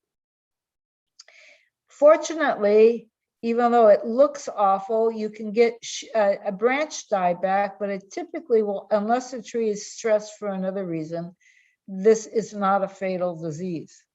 But there is another ambrosia beetle, Xyloborus glabratus, that was accidentally introduced into the southeastern United States. And one of its symbiont as an ambrosia beetle is Raffaella loricola. And this, even though the native laurel trees of Southeast Asia are tolerant to this, when it was introduced into Southeast Asia, the southeastern United States, our Persea species could not tolerate it. And so this causes very rapid tree death within a span of 28 to 30 days. So it just takes, it isn't the beetle killing the tree, it's the fungus that the beetle carries, this Raffaella, that causes a wilt disease on the avocado. And you can see here, this is from Randy Pletz from the University of Florida, where this is an commercial avocado orchard. And you can see that once the fungus gets into the trees, it moves rapidly from tree to tree, because when the trees are grown and under commercial conditions, you can get a lot of root grafting between trees. And so it can spread very rapidly in a commercial orchard. And currently the best way to take care of this, combat this disease, is actually to remove infected trees and the neighboring trees. I also want to tell you a little bit about avocado pollination and flowering of avocados, because it's a little bit unique and you need to be able to sort of wrap your mind around it if you're interested in avocados. So avocados, even though they have a perfect flower, you have two phases of avocado flowering. So when the flowers first open, they're female. And here you can see a picture on the left of a female flower. The flowers will then close, and then the following day, or a few hours later, they will open up in the male phase. And here is a picture of a male flower. So again, just from diagrammatic, here's the female flower with the anthers, the male portion of the flower, tightly laying down along what we call the tepals of the flower. And then when the male stage, the anthers now are standing up and surrounding the female portion of the flower. So, okay, so it's a little bit complicated. They're a perfect flower, but first they open up female, then they open up male. But it's a little bit more complicated than that with avocado. So we have what we call A and B flower types. And so an A flower type will open up female in the morning, typically. And then it will be until about noon. And then at noon, the flowers close. And the flowers will stay closed all that afternoon, all the following morning, and the following afternoon, the trees will open up and they'll be in the male phase. B flower type flowers. So A is an example of an A flower type would be Hass. Fuerte is a B flower type. And you can see that one opens up as a female flower in the afternoon. It closes overnight, and the following morning, it will open up male. So it's very, very confusing, but it all suggests that by evolution, the avocado tree evolved this way to promote outcrossing, or the gathering of pollen from trees other than itself. And so the sequence then, when you plant an avocado orchard, is that you want to have a mix of A and B flower types, so that during the male phase, they can provide the pollen to the female phase of the flowers. So that's one thing. And you also need a vector or something to carry that pollen. So typically in avocado orchards, we use European honeybees. Now, I was told that you have a lot of dooryard avocado trees in southern India, and it probably would be worthwhile perhaps to have a study to see what might visit the avocado flowers and that is contributing to fruit set. So here's a list of A varieties. So we have Gem, Hass, Lamb Hass, I told you about those. And the B flower types would be Bacon, Edinger, Charvel, Surprise, Zitano, and Forte is missing from this list, but Forte is a B flower type. So you should usually have a combination of that. Typically, since we're growing primarily Hass these days, the recommendation is that you would have 11% of the trees as a B variety. I also was asked to say a few words about nutrition. Avocados are unique in that the trees are very efficient in recycling nutrients from the leaf mulch, Once you start growing avocado trees, you'll see that as the trees grow, they build a very thick leaf mulch from leaf drop. The leaves typically only stay on an avocado tree about 12 to 14 months. They drop below the tree, and that builds up a natural mulch underneath the tree. Generally, we say that nitrogen should be applied every year. Occasionally zinc. In California, we have a tendency towards zinc deficiency. Potassium is required generally in twice the amount of nitrogen because the fruit is very high in potassium. And in calcareous soils, the trees tend to be iron deficient. So rootstocks, can they make a difference in nutrient uptake? And yes, definitely they can. And so as we develop more and more avocado rootstocks, there'll be more and more of an opportunity to have rootstocks that may be more suited to different soil conditions.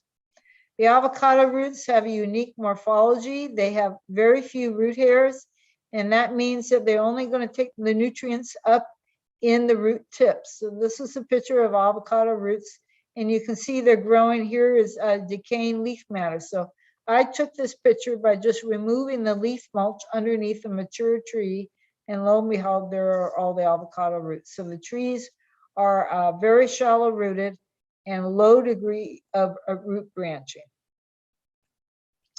So healthy roots are a key. So disease management is important. We like to use mulches and composts. We like to avoid irrigation water that are high in chlorides and other salts. Where we do have that's a problem here in California. So we do a lot of leaching. And we know that having healthy roots is the key to having very good fruit quality. So avocados do well with a soil pH of about 5 to 6.5, although they will grow in slightly higher and slightly lower soil pH. And the most important elements here have the red checks. Here, nitrogen, phosphorus, potassium, calcium, zinc, iron, especially in calcareous soils, and boron. Boron is not generally a problem in California, but in areas with high rainfall, highly leached tropical soils, boron can be a big problem, like in areas of Mexico and in South Africa, Tanzania. These areas where that are more tropical, it's very easy usually to find boron deficiency. So that's something that you need to be aware of.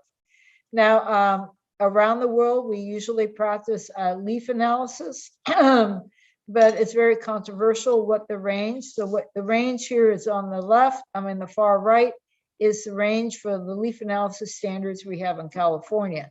But if you went to the literature in South Africa or Australia, you might see slightly different numbers. In some places of the world, they say don't do the leaf analysis, but you should use the stem of the fruit or the pedicel, or even doing fruit analysis.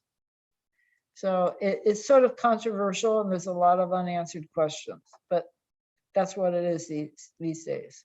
So there's complex relationships between the different nutrients. But the two most important ones when you review the avocado literature is the relationship of calcium and nitrogen.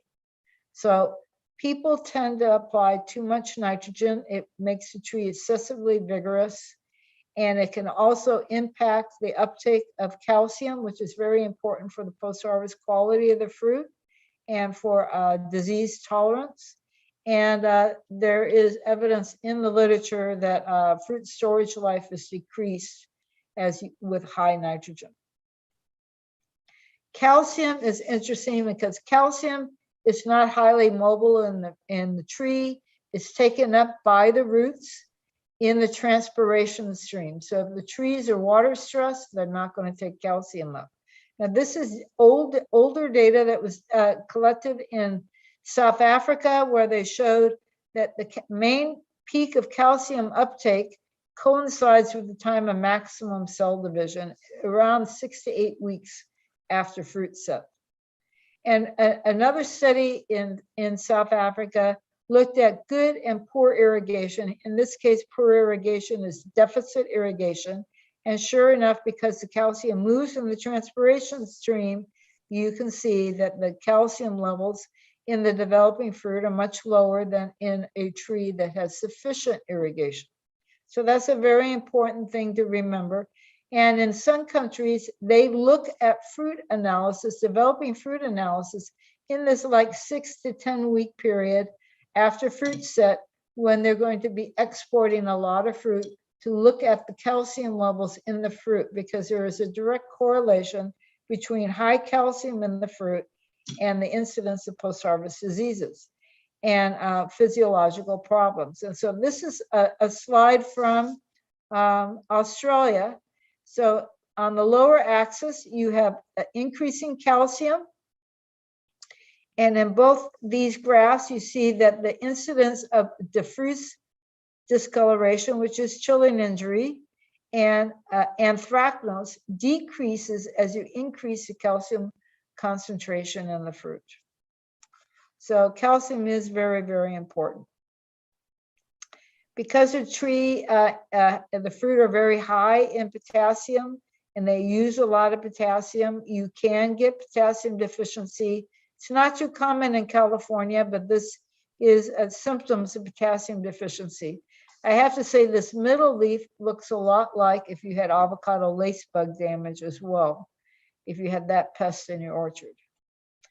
Zinc is very, very important, and we tend to have a problem with zinc deficiency in California, and I've seen zinc deficiency in Tanzania, I've seen it in South Africa, I've seen it in Peru, and so this is something else that you might want to be thinking about. I don't know if under your conditions that you tend to have zinc deficiency.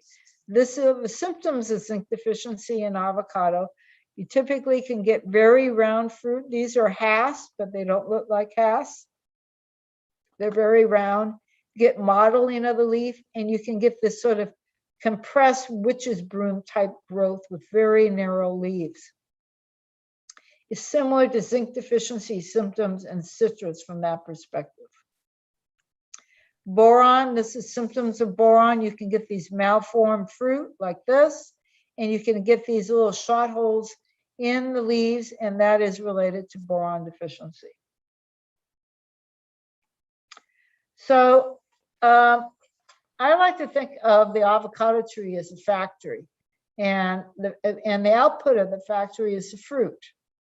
But what is the backbone of it? What is the production line of the tree? And that is really the leaf, because that's where photosynthesis takes place.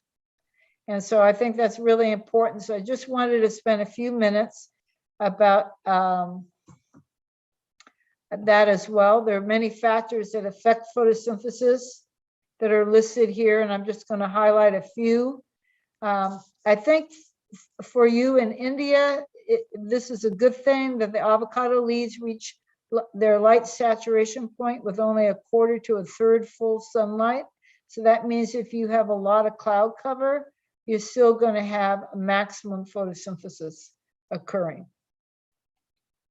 Temperature is very important. Photosynthesis is reduced at high temperatures.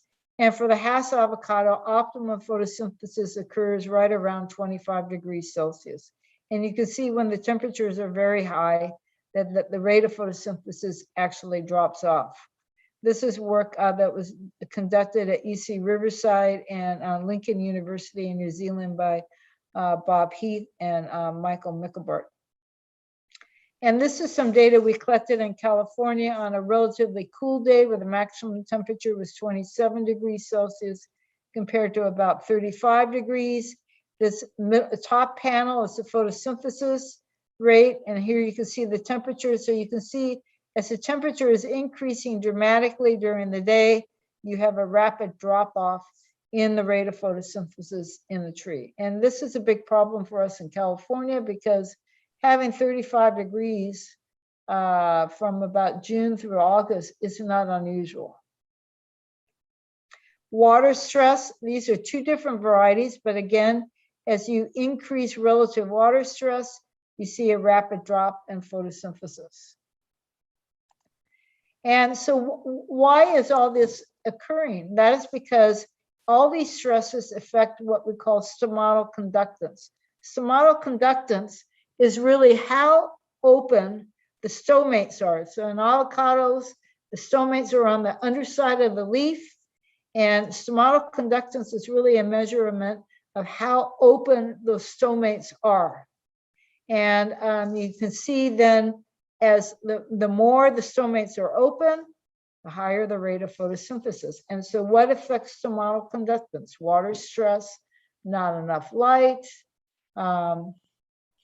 nutrient imbalance, all these things affect stomatal conductance. And so that's why we need to consider these things, because we need to keep the factory at optimum output. So how do we manage our trees for minimal water loss and maximum carbon assimilation so that we can have optimum productivity? And we can do that through canopy management. And when I say canopy management, the canopy of the tree is the whole tree and the structure of the tree that it takes to maximize growth, to turn over the tree, reproduction, which produces the fruit, and actually survival of the tree. And what is really good for the tree may not be best for commercial production.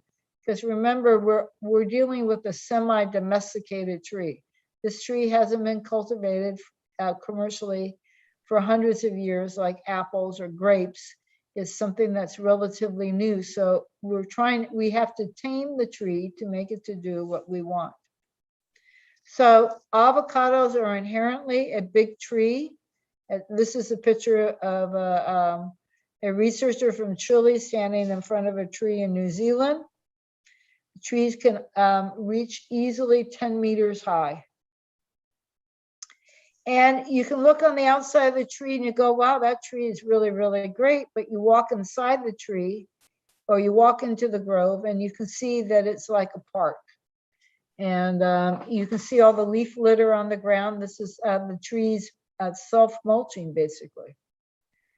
And the roots are growing right at that interface of the decaying leaf mulch and the soil. But this is a problem, and when you grow the trees and you don't manage the canopies, is all of a sudden the fruit will become higher and higher in the trees. And at least in the United States and in many other places of the world, labor is becoming more and more restricted, more expensive.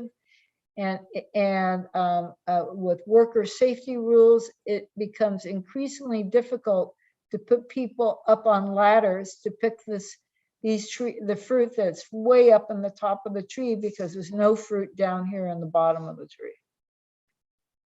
It's just another picture of a typical older avocado orchard in California with a lot of the leaf mulch. And you can see all the branches have died in the lower portions of the tree because they've been shaded out. And in fact, research has shown that effective light for photosynthesis only penetrates about 1/2 meter into the tree. So what's the solution? In many of the places of the world, people are looking at high density, where you keep the trees at no more than 3 to 4 meters high, and you plant them at high density, and you eliminate the work of ladders or have people climbing into the tree. And this is a picture of a high density planting in Chile, and you can see these trees are planted by 1 1/4 by 2.5 meters. So how do we achieve small trees? Well, I mean, obviously, long term, we achieve small trees by breeding for dwarfing rootstocks and smaller varieties. And we're making progress very slowly in that regard. But if you want to grow Hass, or you want to grow Maluma, Hass, or one in particular, and Hass is a big tree, then another alternative is to use plant growth regulators to control the vegetative vigor of the tree, and you're going to have to probably prune the tree. And so that is just something to think about as you think about whether you want to grow avocados or not. I think the future for avocados is very, very bright. We have a lot of exciting research that's being done around the world. And one of the most exciting things I think is research that's being done in South Africa, looking at trellising of avocados. This is Maluma in the area of KwaZulu, in Zanin, which is in the northeast portion of South Africa. Very high rainfall, very tropical, very similar to your mid and high elevation areas. And they're making it work with a combination without plant growth regulators from the Maluma. So I think down the road, we're going to have newer varieties that are going to be easier to manage. So with that, I'll end. I'd like to thank you for your attention. And if there's time for questions, I'd be very happy. And I really like to thank Ken Blade and Mark Buell from the consulting group GATE International for giving me advice and feedback on this presentation. And if you really want to learn more about avocados, I suggest you go to the website listed below, avocadosource.com. And a lot of the material that I presented today, you can find on that website. So thank you very much.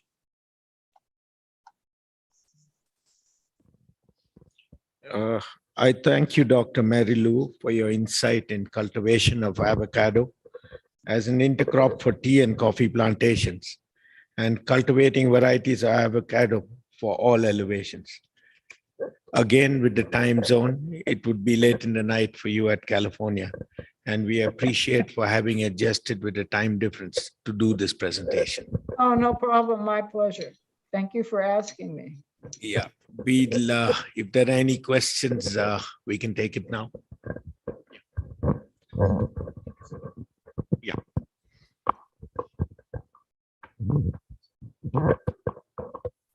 Dr. Mary Lou, my name is Sanjay Cherian. We wanted to know your inputs about cultivating avocado as an intercrop in tea, because avocado is not a plantation crop here in India, in South India. I think that you could probably do that. I've done a little consulting in Tanzania. They have some of the same regulations you have in India. And so there are some tea growers that are interplanting tea with avocados with some success. In Mexico, before avocados became a big commercial crop, it was very common for the avocado to be used as a shade crop for the coffee. And in fact, I've also seen that in northern Kenya around Arusha, where the avocado is being used as a shade tree for the coffee. So I think you could do that. And I saw it being intercropped with bananas in Australia. Thank you. We have a question from the meeting hall, Mr. Ajay Tippaya.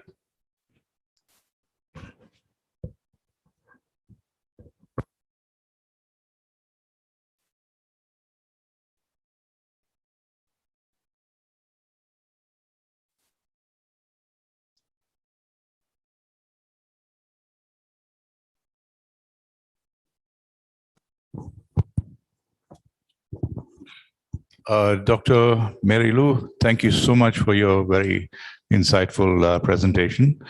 And I am primarily a coffee grower, also growing avocado.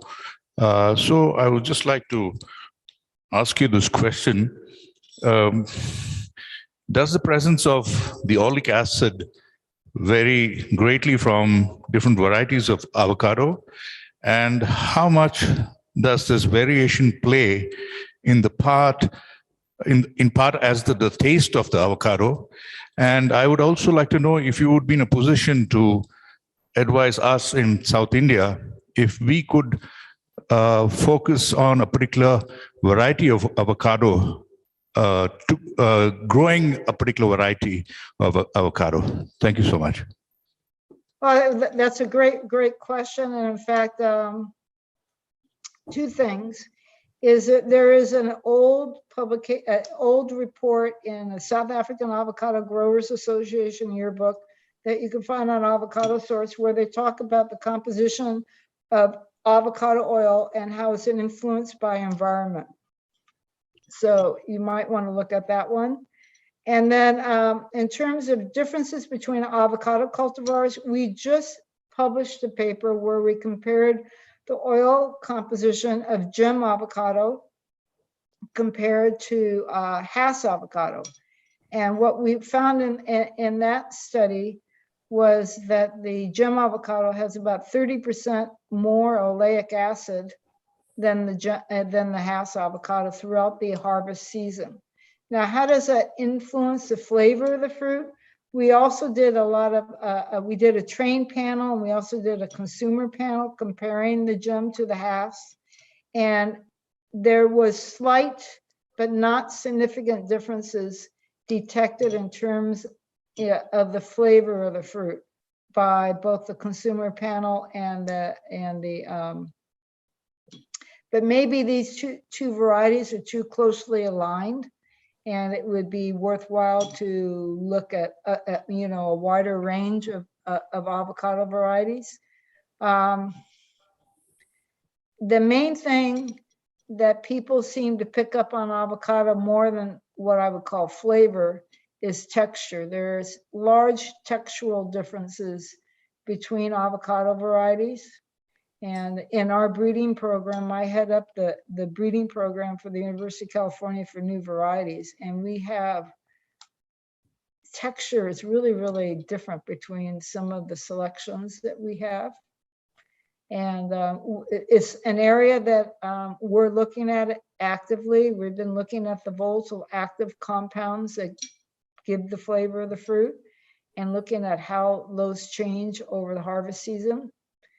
So it's an area that we're actively looking at. There's no clear answer except to say that I know from reading the literature that the environment does influence all these different things, and the maturity of the fruit, the fatty acid composition of the fruit will actually change over the harvest season. So I'd be more than happy to work with you and your association on trying to figure out what avocado variety to grow and under your conditions. Mr. MP Ganapati from the meeting hall, I have another question for you.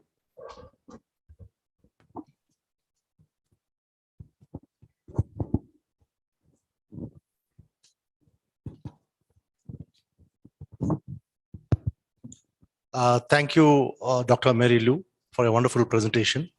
In fact, I saw one of your slides that you had mentioned that A-type flowers and B-type flowers. I want a clarification from you with regard to, are there any pollination studies to show a mix of A-type flowers type avocado variety with B-types influences crop set? If so, what is the extent of fruit set in a interplanted Pinkerton, Ettinger, and As versus a As monocultured plot? Okay, well, I'll try to answer that one in a succinct manner. I believe that if, let's say you're growing Hass, that you should have a mix of bee flower types, because the Hass has, at least in California, we have a very long flowering period typically for Hass, 2 to 3 months. And some of the pollinizer varieties, some of them flower early, some of them flower late, some of them flower in between. The other thing is temperature is very important in when the flower opens as female and when it opens up as male. And so having a mixture of bee flower types is sort of like, you know, increasing your odds of having good outcrossing. Now, in some places of the world, like South Africa, where the temperatures are more mild and they have higher humidity, they don't believe they need to have the bee flower type mixed in with Hass. I don't necessarily agree with that, but what happens when you have more moderate temperatures and higher humidity, you can get an overlap of the male phase and the female phase flowers around the middle of the day. But it's a very short period of time. So if you really want to optimize fruit setting opportunities. I think that you really need to have pollinizers in the orchard. And I would advise to have a mixture of varieties so that you can take advantage of the fact that if you have the right conditions on a particular day, that you have some kind of pollen. The other thing is you do need to have honeybees or something else, bumblebees, something to move that pollen around. There is some suggestion in the literature that wind is sufficient. I don't really believe that myself. I think that the flowers are designed to have it be insect pollinated. Yeah, we have one more question we'll take from the meeting hall, Mr. Prashant Ayyappa. As we are behind the schedule, I think many questions are there in the Q&A. We'll send you, ma'am, and we'll get it replied and we'll inform all the participants. I have, I have two questions for you, Dr. Mary Lou. One is similar to the previous question. Is there a specific ratio of A-type and B-type to be planted for commercial cultivation? That is one. And is there a particular sequence in which it needs to be planted for effective pollination? So if you... I have one more question for you. The other one is about, you said it needs irrigation during the drought. So what is the water requirement of the plant? How much water per plant do we need to irrigate? Okay. So to go back to the pollination, typically what is recommended is 11%. So if you had a Hass orchard, you would want to have 11% of the trees as the bee flower type. Now in California, what most people do is they plant every other tree, every other row, so that the pollinizer tree, each Hass tree is going to see a pollinizer tree.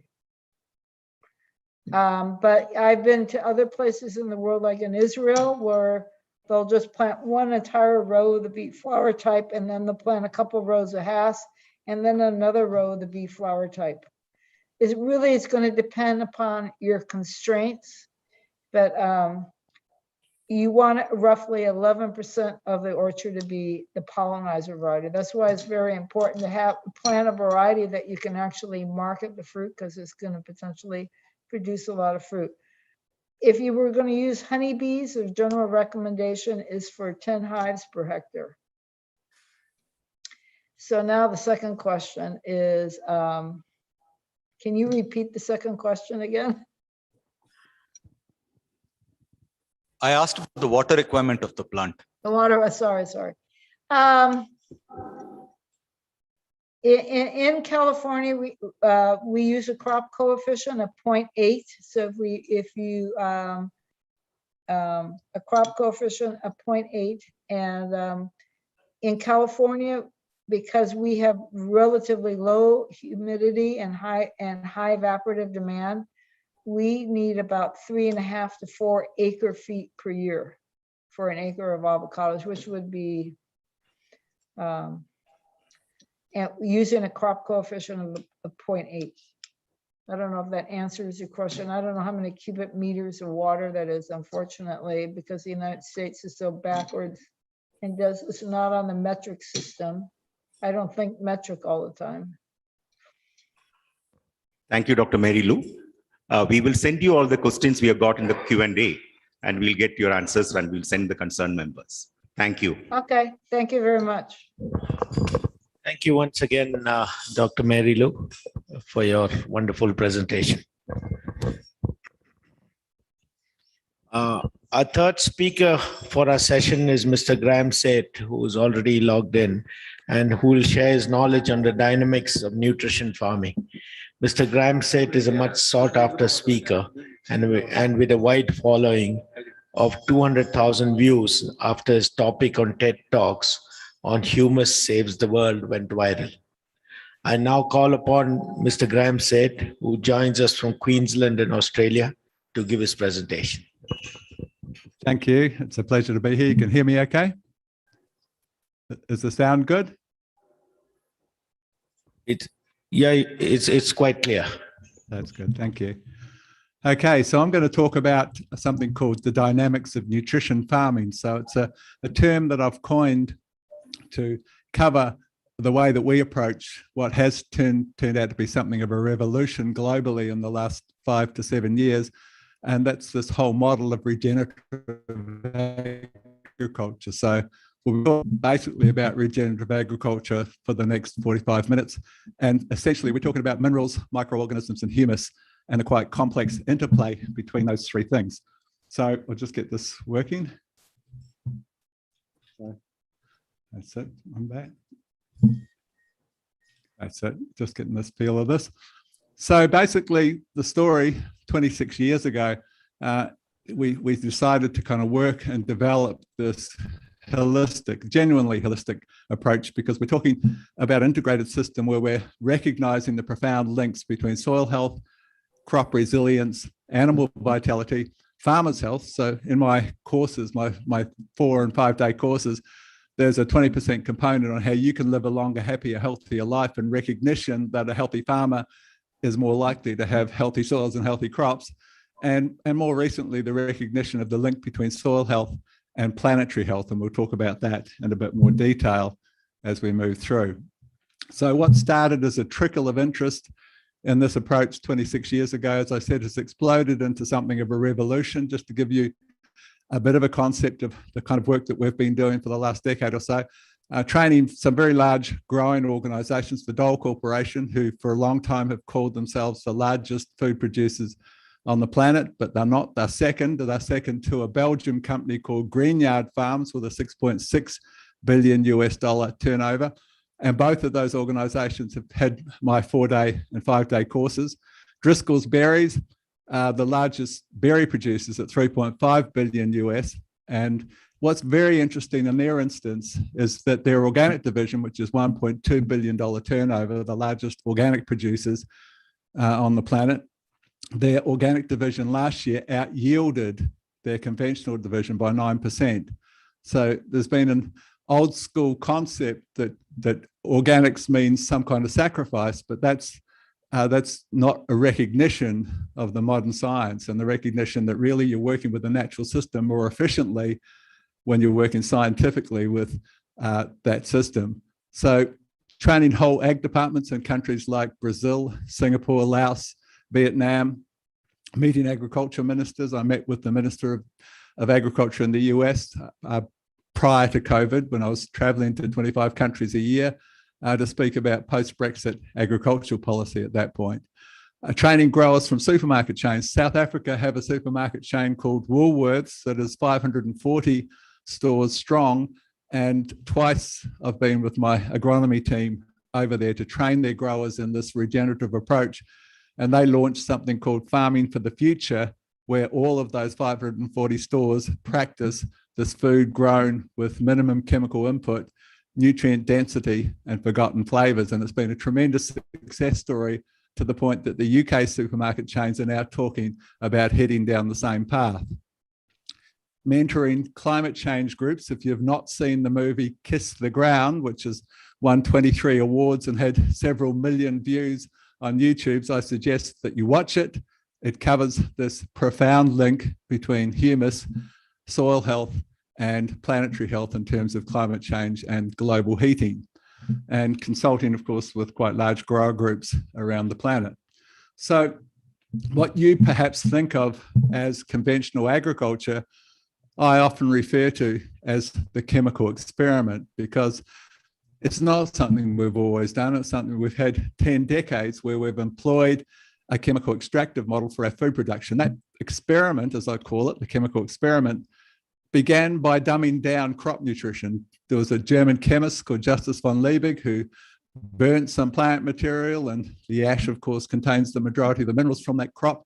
He analyzed with the crude technology that was present at that time that ash, and determined that really it was largely dominated by nitrogen, phosphorus, and potassium, and that we had armaments factories that could produce those three minerals. And so began what we call the NPK revolution, really a silly move in the sense that the first cell that oozed from the Precambrian Ocean, if you believe that's how it happened, contained all 74 minerals, and every crop you remove contains a little of each of those minerals. And now we dumb down that complex nutrition to taking off a little bit of everything and putting three things back. Initially, we farmed with just NPK at the start of that NPK revolution, and then we started adding gradually some calcium, magnesium, and finally some trace minerals. So we mined our soils for many years. And soon after that dumbed down simplistic nutrition, we started to see, and you can research this for yourself to see the timeline, we started to see unparalleled pest pressure. And rather than asking the question, was there a link between the simplistic nutrition and the pest pressure that followed, science stepped up to the plate, and so began the advent of a huge range of toxic rescue chemicals that became our savior. The downside to that story is that every year for 10 decades, we've increased our use. Last year, 14.6% increase in total global chemical use. The year before, 14.2. The year before that, 13.9, 13.7, 13.4. Every year for 10 decades, more and more chemicals in the equation, but wait for it.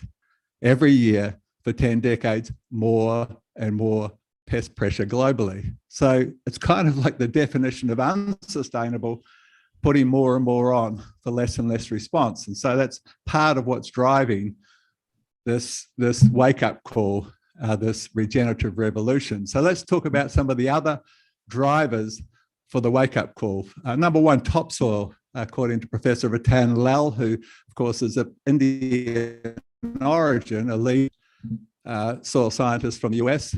Topsoil currently is eroding at the rate of 7 to 12 tonnes per hectare per year. And at 60 years' time, there's nothing left. Now, there's nothing more precious than that thin veil of topsoil that, that we're eroding at that tremendous rate. And we can't feed perhaps 10 billion people in another 15 or so years with no topsoil. It's not possible. It's more important than gold, silver, platinum, lithium. Topsoil is arguably our most precious substance. For 10 decades, as I said, we put more and more on for less and less response. And when we start looking at soil life finally, recognizing that the soil is not something that you just stand a plant up and pump a few chemicals and nutrients into it, we start recognizing the huge importance of beneficial soil life. And now we start monitoring that soil life. We recognize considerable collateral damage from this extractive industrial approach. Number four, in terms of the drivers for this wake-up call, agriculture provides 25% of the CO2, 60% of the methane, 80% of the nitrous oxide that thickens the blanket that surrounds us, traps the heat, and demonstrably changes our world. Now, we're all familiar, I assume, with the fact that there's only a certain number of carbon molecules. They're stored in the soil, they're stored in living things, or they can become the gaseous form, and the carbon cycle sees them cycling between those three sources. The largest storehouse is the humus in the soil. We've gone from 5% down to 1.5%. And if we do the sums on that loss, we recognize it's the lion's share of the carbon dioxide in the atmosphere. But when we look at something that's not spoken about and something quite easily affected, it's the nitrous oxide story. 80% of the nitrous oxide. And you could say, oh, well, nitrous oxide is only 5% of the pie, and it is, but it's 310 times more thickening of that greenhouse blanket than what CO2 is. And it's something that we can quite easily, and this is very much what I teach, is how to manage nitrogen much more efficiently than what we are currently. And then we see the issue of chemical residues in our food chain. We look at a study of children, 1,400 children, 700 from towns, 700 from rural regions, and they looked at the 13 most commonly used farm chemicals and the presence of those chemicals in the hair, urine, and tissue of those children. And to the horror of the researchers, they were unable to find a single child who didn't have unacceptable levels of all 13 farm chemicals. There are a couple of things involved here. One of them is the phenomenon of bioaccumulation. Now, if it's a natural thing that we copied, which some of our chemicals are, the liver has a means by which detox can take place, or at least can minimize the damage. But if it's something we created, the liver tends to pump it off and store it in our fat cells, and there it accumulates. And that's part of what was measured in those children. That's called bioaccumulation. The cocktail effect is what happens when you put three chemicals together. Well, invariably, you create a fourth chemical, and no one has studied the impact of that fourth chemical. And I'm familiar with a billionaire friend of mine from the US who lost 3 wives to cancer, who looked at 10 farm chemicals and 100 of their combinations and found 3 new class 1 carcinogens relative to those combinations. That's called the cocktail effect. So these are some of the things that maybe we need to look a little more closely at our food production technology. Carbon credits for building humus in the soil are an absolute urgent necessity, just to show the potential of sequestering carbon through carbon sequestration in the soil. 1% increase in organic matter in US soils and just cultivated soils, not the more easily done grazing soils, but this is cultivated soils. 1% increase removes 4.5 billion of the 8.2 billion ton contribution that the Americans put up into the atmosphere on a yearly basis. So it's doable, it's eminently doable, but we do need to start doing it fairly quickly. And what we recognize as the world is awakening to the potential of humus as a planet saver, the building of humus, we recognize that it's a biological process, and it's not hard to reason or to recognize that anything that's detrimental to that process will, from a legislative perspective, at some point be unacceptable. And one of those things I think that will be first to go, watch this space, will be the nematicides, because nematicides are possibly the most dangerous or the most damaging of the chemicals relative to soil life, particularly a very important soil life creature, which we'll talk about shortly, called mycorrhizal fungi. So as I mentioned, nutrition farming is about minerals, microorganisms, and humus, and the interplay between, and of course, water is in there as the 4th component because you can't do much without it. So we have in our work identified key levels of minerals, obviously, and very, very importantly, several key ratios that determine mineral efficiency. We've discovered a different way of looking at plant tissue analysis, where we found if we can maximize in the acceptable range what we call luxury levels of 4 minerals, and we call those 4 minerals the big 4. Those 4 minerals that we want to have luxury levels of calcium, magnesium, phosphorus, and surprise mineral boron. Calcium, magnesium, phosphorus, and boron we refer to as the big 4. So we utilize a system of in-field monitoring that gives us much more precision in mineral nutrition. We use a whole range of monitoring tools and so forth. And of course, we use soil testing and lift testing to a large degree, so, and certain types of soil tests. So in the ongoing treatment of symptoms, it's not accidental when you have a deficiency of a fungicide. Basically, if we look at medicine, veterinary science, and agriculture science, we see that the systems that are being based upon the treatment of symptoms. And the reality is that if we look at medical science, the largest killer remains heart disease, followed very closely by cancer. And number 3 is prescription medicine. Our medicine has become our 3rd largest killer. That's a symptom of a bankrupt system. We need to get back to root causes. As I said, there's a reason if you've got a fungal disease, always and very commonly that's linked, and it's why we call it nutrition farming, because very commonly that comes back to minerals, microbes, and humus, and the interplay between those 3 things. So it's all about getting back to root causes. So starting with a good soil test is really important, because informed nutrition is absolutely essential to avoid driving blind. And we mentioned that specific balance that determines productivity. So you need to find a lab that will give you a good coverage. We like to measure not just the 5 trace minerals, we like to measure cobalt, molybdenum. We also like to measure silica, in recognition of the 9 international silica conferences that have now identified silica as a major player in terms of plant immunity. So silica, it turns out, is a very, very powerful immunoliciter, and it's not available. You'd think, well, silica is the most abundant mineral or 2nd most abundant mineral on the planet. Clays are aluminate silicate, sands are silica, but the form the plant uptakes is called monosilicic acid, and we need 100 parts per million of that in our soils, and very, very few soils have anything like 100 parts. Usually it's 20, 15, 25 parts per million, and there can be tremendous gains in bringing in this immunoliciter, particularly when its secondary role is to strengthen cell walls, to buckle a hyphae of invading fungal diseases or small sap-sucking insects. Cell strength is a huge, huge player in terms of a proactive approach. So calcium and silica are the two minerals that determine cell strength. Simple little things like pH, for example, and recognizing the link between pH and mineral uptake. The width of the bar, if you look across, and the pH at the top there is where those minerals are most available. Where the bar is widest, that's where most minerals are entering or have the potential to enter your crop. And we can see at 6.4, all the bars are lined up at their that's the most uptake possible as a pH of 6.4 with a water-based pH. And we can see what happens if you're acidic. There's a whole range of minerals that are shut down, and very commonly in this country, because of high magnesium and high sodium, we see soils at 8, 8.5, and realistically, you can see where you are at that. You've got problems with iron, manganese, boron, copper, and zinc, and ideally you address that with a foliar spray, even a do-it-yourself foliar spray that includes those 5 trace minerals.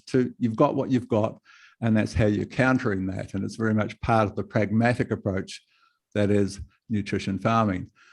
This work by Professor Mulder really highlighting the fact that no mineral is an island. Every mineral impacts positively or negatively another mineral. Calcium is the mineral we look at first because it has most impact. If you look at the antagonism, which is the solid line at the bottom of the chart, and stimulation is a broken line, and we see from calcium, if we've overdone calcium, we've overlined calcium, then there are 7 minerals that are directly impacted. And if we've underlined it, underdone calcium, that we haven't addressed our calcium shortages, then calcium serves to increase the uptake of those same 7 minerals. So calcium becomes the thing we look at first when we're balancing any soil. And when we talk about that interplay between minerals, this is a simple chart developed by some of my Dutch agronomists looking at the concept of just antagonism, not stimulation, but just antagonism. And we see here that everything in each of those quartiles impacts everything else in that quartile. So we see that if you've got too much magnesium, you'll impact potassium, and then calcium, and perhaps ammonium, nitrogen, and sodium. If you've got too much iron, it shuts down zinc and manganese. You've got too much zinc, manganese, and iron are impacted. So it's a nice, simple little demonstration of that interplay, and to understand that interplay in your own crop. So when we talk about key ratios, that's what one of our soil tests looks like. You can see we're measuring selenium, we're measuring cobalt, molybdenum, and silica in that soil test. That's a comprehensive kind of soil test that we like to look at. And we talk about certain ratios, and we don't have time in this particular forum to discuss how and why those ratios work, but you can see there are 6 key ratios, the most important of which the calcium magnesium ratio, which determines how well a soil breathes. So it's hugely important because gas exchange is one of your 2 primary focuses. You are managing how well your soil can breathe, how well CO2, how well oxygen can be uptaken into that soil or diffused from the atmosphere into that soil. The organisms, the plant roots, utilize that oxygen, then they breathe out, and our CO2 diffuses up, and the tiny little pores called stomates suck up that CO2, combine it with water and sunlight, and that's how you grow things. And the better you do that, the better you do. So it's very simple. You're managing gas exchange, and the ratio that has most impact on gas exchange is called the calcium to magnesium ratio, but that's just one of 6 ratios, and that's just the rationale behind the particular ratio. We mentioned the big 4 when we're looking at leaf test. Here's an example of a tissue test, and we can see here that we talked about, if you recall, the 4 minerals: phosphorus, calcium, magnesium, boron. Why? Talking phosphorus, we can see the acceptable range there, second from the top, 0.24 to 0.49. In this particular crop, we want 0.49. That's a luxury level. Calcium, 1.47 to 4.42, we want 4.4 or 4.42. We want it right at the top end of the acceptable range. That's a luxury level. Boron, 56 to 105, we want 100 parts per million is the ideal boron level. That's maintaining luxury levels of the big 4. And the big 4 are called that term because of their importance in photosynthesis. If we look at calcium, which we often call the trucker of all minerals because of its impact on the uptake of so many other minerals that determine chlorophyll density and your capacity to photosynthesize. And we look at phosphorus, you can't make sugar without ATP, the battery of life, and then several phosphate-based enzymes that are involved in the process of photosynthesis. And magnesium, of course, the centerpiece of the chlorophyll molecule. So hugely intimately linked to photosynthesis, these four minerals that we like to keep at luxury levels on a leaf test. Some of the tools that we use in the field, we use a refractometer. You might be familiar with that if you're, say, a grape producer to determine when you go to harvest, but we're talking about the refractive index of the leaf. We're measuring, squeezing with a garlic crusher, some drops of sap from the leaf. The light is refracting through that sap, and you're measuring dissolved solids. You're really measuring your skill as a chlorophyll manager, your skill as a food producer in many instances. And the higher the Brix level, which is what you're measuring with a refractometer, the better you'll do and the less pest pressure you'll have. And there are no exceptions. If you've got an insect pressure on one block and you don't have in the other block, the block with insect pressure, not sometimes, but always will have a lower Brix level because the insects are just performing their role in the scheme of things. They're garbage collectors. You grew garbage and the garbage collectors come to perform their role, and the refractometer gives you an indication of whether you're producing quality food or garbage, essentially. We look at a SAP pH meter. It was a relatively new concept where the healthy, disease-resistant, insect-resistant plant has, interestingly, the same as the ideal soil pH, a SAP pH of 6.4. We look at new microbe monitoring tools, what we'll talk about shortly. We use nitrate and potassium meters. Potassium meters, really, really important. Potassium is what I call the money mineral. And if you've got a meter, you can measure the typical place where you do a tissue test, which is the first fully developed leaf at the top of the plant, and then you measure a leaf lower down at the bottom of the plant. And if you've got enough potassium, they should be the same. And what happens because of the mobility of potassium, the moment you start running out, potassium's mobilized and moved to the top of the plant, where it's used, of course, to drive sugar into fruit and so forth, or for the growing tips of the plant. And you don't know that you've run out because you're measuring where it's moved to. But if you've got a meter, you measure the top leaf, bottom leaf once a week. And the moment that lower leaf is 10% below the top leaf, that's a potassium deficiency. And you act, because potassium is the money mineral that determines the size and to some degree the sweetness of your fruit. So it's a huge, huge important thing to have fingertip control of potassium, and a meter allows you to do that. Simple handheld waterproof meter is worth its weight in gold in the field in horticulture. So that's just talking about what we just talked about, and how you're measuring top leaf and bottom leaf. Never want to see more than 10%. As soon as the lower leaf is 10% lower in potassium than the top leaf, then you need to bring some potassium into that scenario.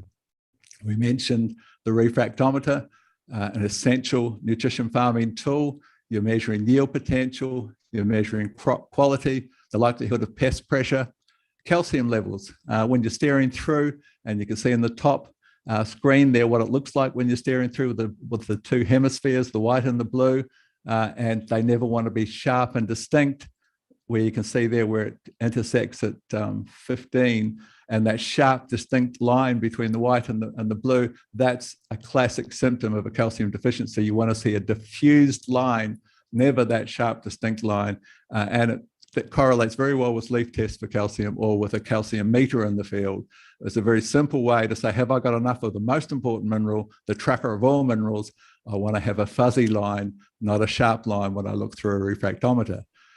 And it gives you an indication of what works best. Whatever gives you the best Brix increase is something worth following, because high Brix crops will have greater density, higher nutritional value, and they'll always have lower levels of nitrates, because nitrates are carried in with water that dilutes Brix levels. And so higher Brix levels reflect lower nitrate levels. We mentioned SAP pH, and 6.4 is where we're aiming for.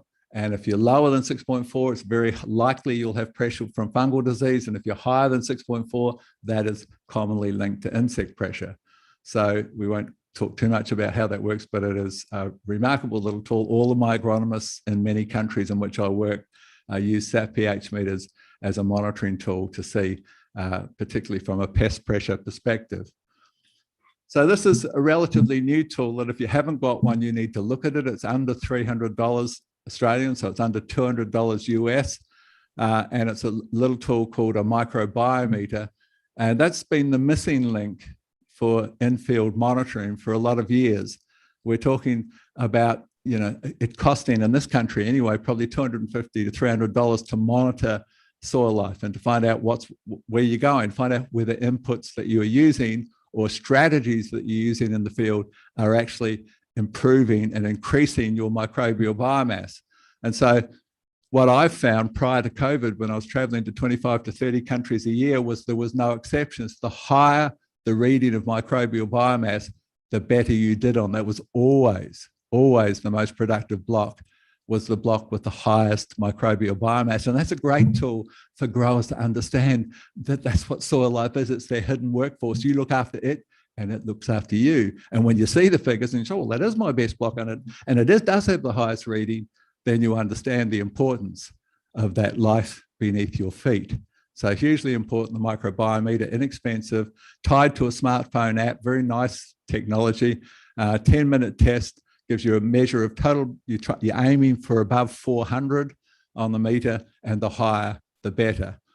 So that's quite, you know, an invaluable thing in its own right, because that can give you some guideline whether a compost you're using is a good compost, whether a microbial inoculum has a high reading, has high level of microbial biomass, and of course, what works best on your soil. So you're not driving blind when you're trying to improve that soil workforce. So basically, simple little process. And the new addition on that meter is that it measures the fungi to bacteria ratio in your soil. So not only does it measure total microbial biomass, but it also measures the all-important, and I'm calling it the all-important fungi to bacteria ratio. What we've been finding in my last large international conference prior to COVID, we had 5 farmers from 5 countries presenting, large-scale farmers, horticulture growers, and all of them had the same story. They spoke for half an hour on one of my 5-day courses, half an hour each day, the farmer speaking, and each of them shared the same thing. When they improved their fungi to bacteria ratio, everything started turning around. Profitability, pest and disease pressure, farming fun changed when they improved their fungi to bacteria ratio. What we find are the bacteria are dominating most soils. Fungi seem to be much more fragile to many of the things, obviously things like fungicides, but herbicides and nematicides are harsher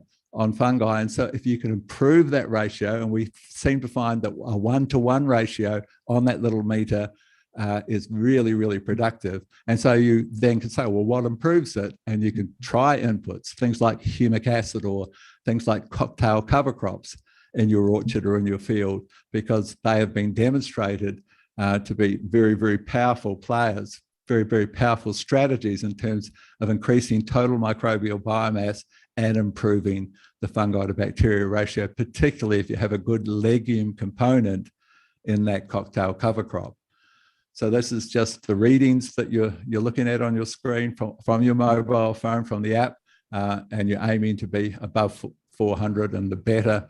I'll give you an example. The highest reading I've ever measured was on a farm, an organic farm in Canada, a 1-acre greenhouse. Now they've got hundreds of acres, but they've got 1-acre intensive greenhouse. That was a measure of 2,100, which is the highest reading I've ever seen on a microbiometer. And you need to know the turnover from 1 acre per year. The turnover was $1.2 million US from 1 acre. So that's the potential. That's the maximum potential of work. And this guy's done my course 4 times, and he's put in all of those nutrition farming principles into practice. And there was the highest rating and the highest production I've ever seen anywhere on this planet. So we talked about minerals, and we've talked about how we can monitor microbes, but let's talk a little more about the mastering of microbes, recognizing that this hidden workforce will determine your farming success. And we've assaulted them on all fronts in modern agriculture, and there can be some tremendous gains in bringing them back and looking after them and maybe introducing, we'll talk about some of the things you can do, developing practices that are microbe friendly, which of course includes reduced tillage, buffering our salts and buffering our chemicals, reducing our chemicals where we can, introducing new microorganisms, new microbial diversity in the form of microbial inoculums and compost and so forth, feeding soil life with cocktail cover crops. There's a photo at the top of a multi-species cocktail cover crop, this huge finding that in a multi-species crop, we want to have 5 species, 5 families of plants. And those 5 families are brassicas, cereals, grasses, legumes, and chenopods. Sounds like it's pronounced chenopods, but it's actually pronounced chenopods. And that mix of 5 has been shown to have a huge impact. It's actually only when you've got the 5 families together, there's a messaging between plant roots discovered by the US Ag Department when they were looking at this phenomenon. And the plant roots begin pouring out phenolic compounds only when the 5 families are present. And this outpouring of phenolic compounds, antioxidants essentially, stimulates soil life quite dramatically. And we see really the results of perhaps 3 or 4 cover crops in one cover cropping season, a really measurable change in soil structure, soil life counts, and so forth. That's the concept of cocktail cover crops. Stimulating, creating optimum conditions, stimulating microbes with humic and fulvic acid, for example, the 2 most powerful fungal and bacterial stimulants.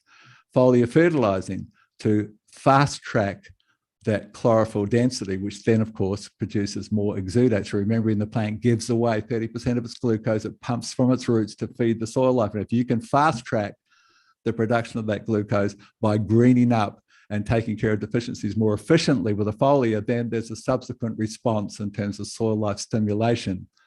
Eliminating the most damaging chemicals and, of course, bringing back the most visible component of the soil food web, which is, of course, the mighty earthworm. So just we're only touching on things and what we can do in this short time, but we'll just touch on humus. Humus is the sweet-smelling, chocolate-colored substance produced by microorganisms, and it serves as their home base and their support system. It's also the storage medium for all minerals, understanding that clay holds onto cations. Humus also has Velcro sites that can hold cations, but it's the only thing in the soil that can hold anions. Highly leachable anions like nitrate, nitrogen, or boron or sulfur can only be stored on the humus colloid. So hugely important in that context. As I said, it also stores the microbes, which is the bridge between the soil and the plant. There is a microbe behind every mineral. There are nitrogen fixers, there are manganese-reducing organisms, there are potassium solubilizers, there are iron-reducing organisms, there are phosphate solubilizers, and so the list goes on. There is a microbe behind every mineral. And if we can take care of that and recognize that, then we improve nutrient uptake dramatically if we look after our soil life.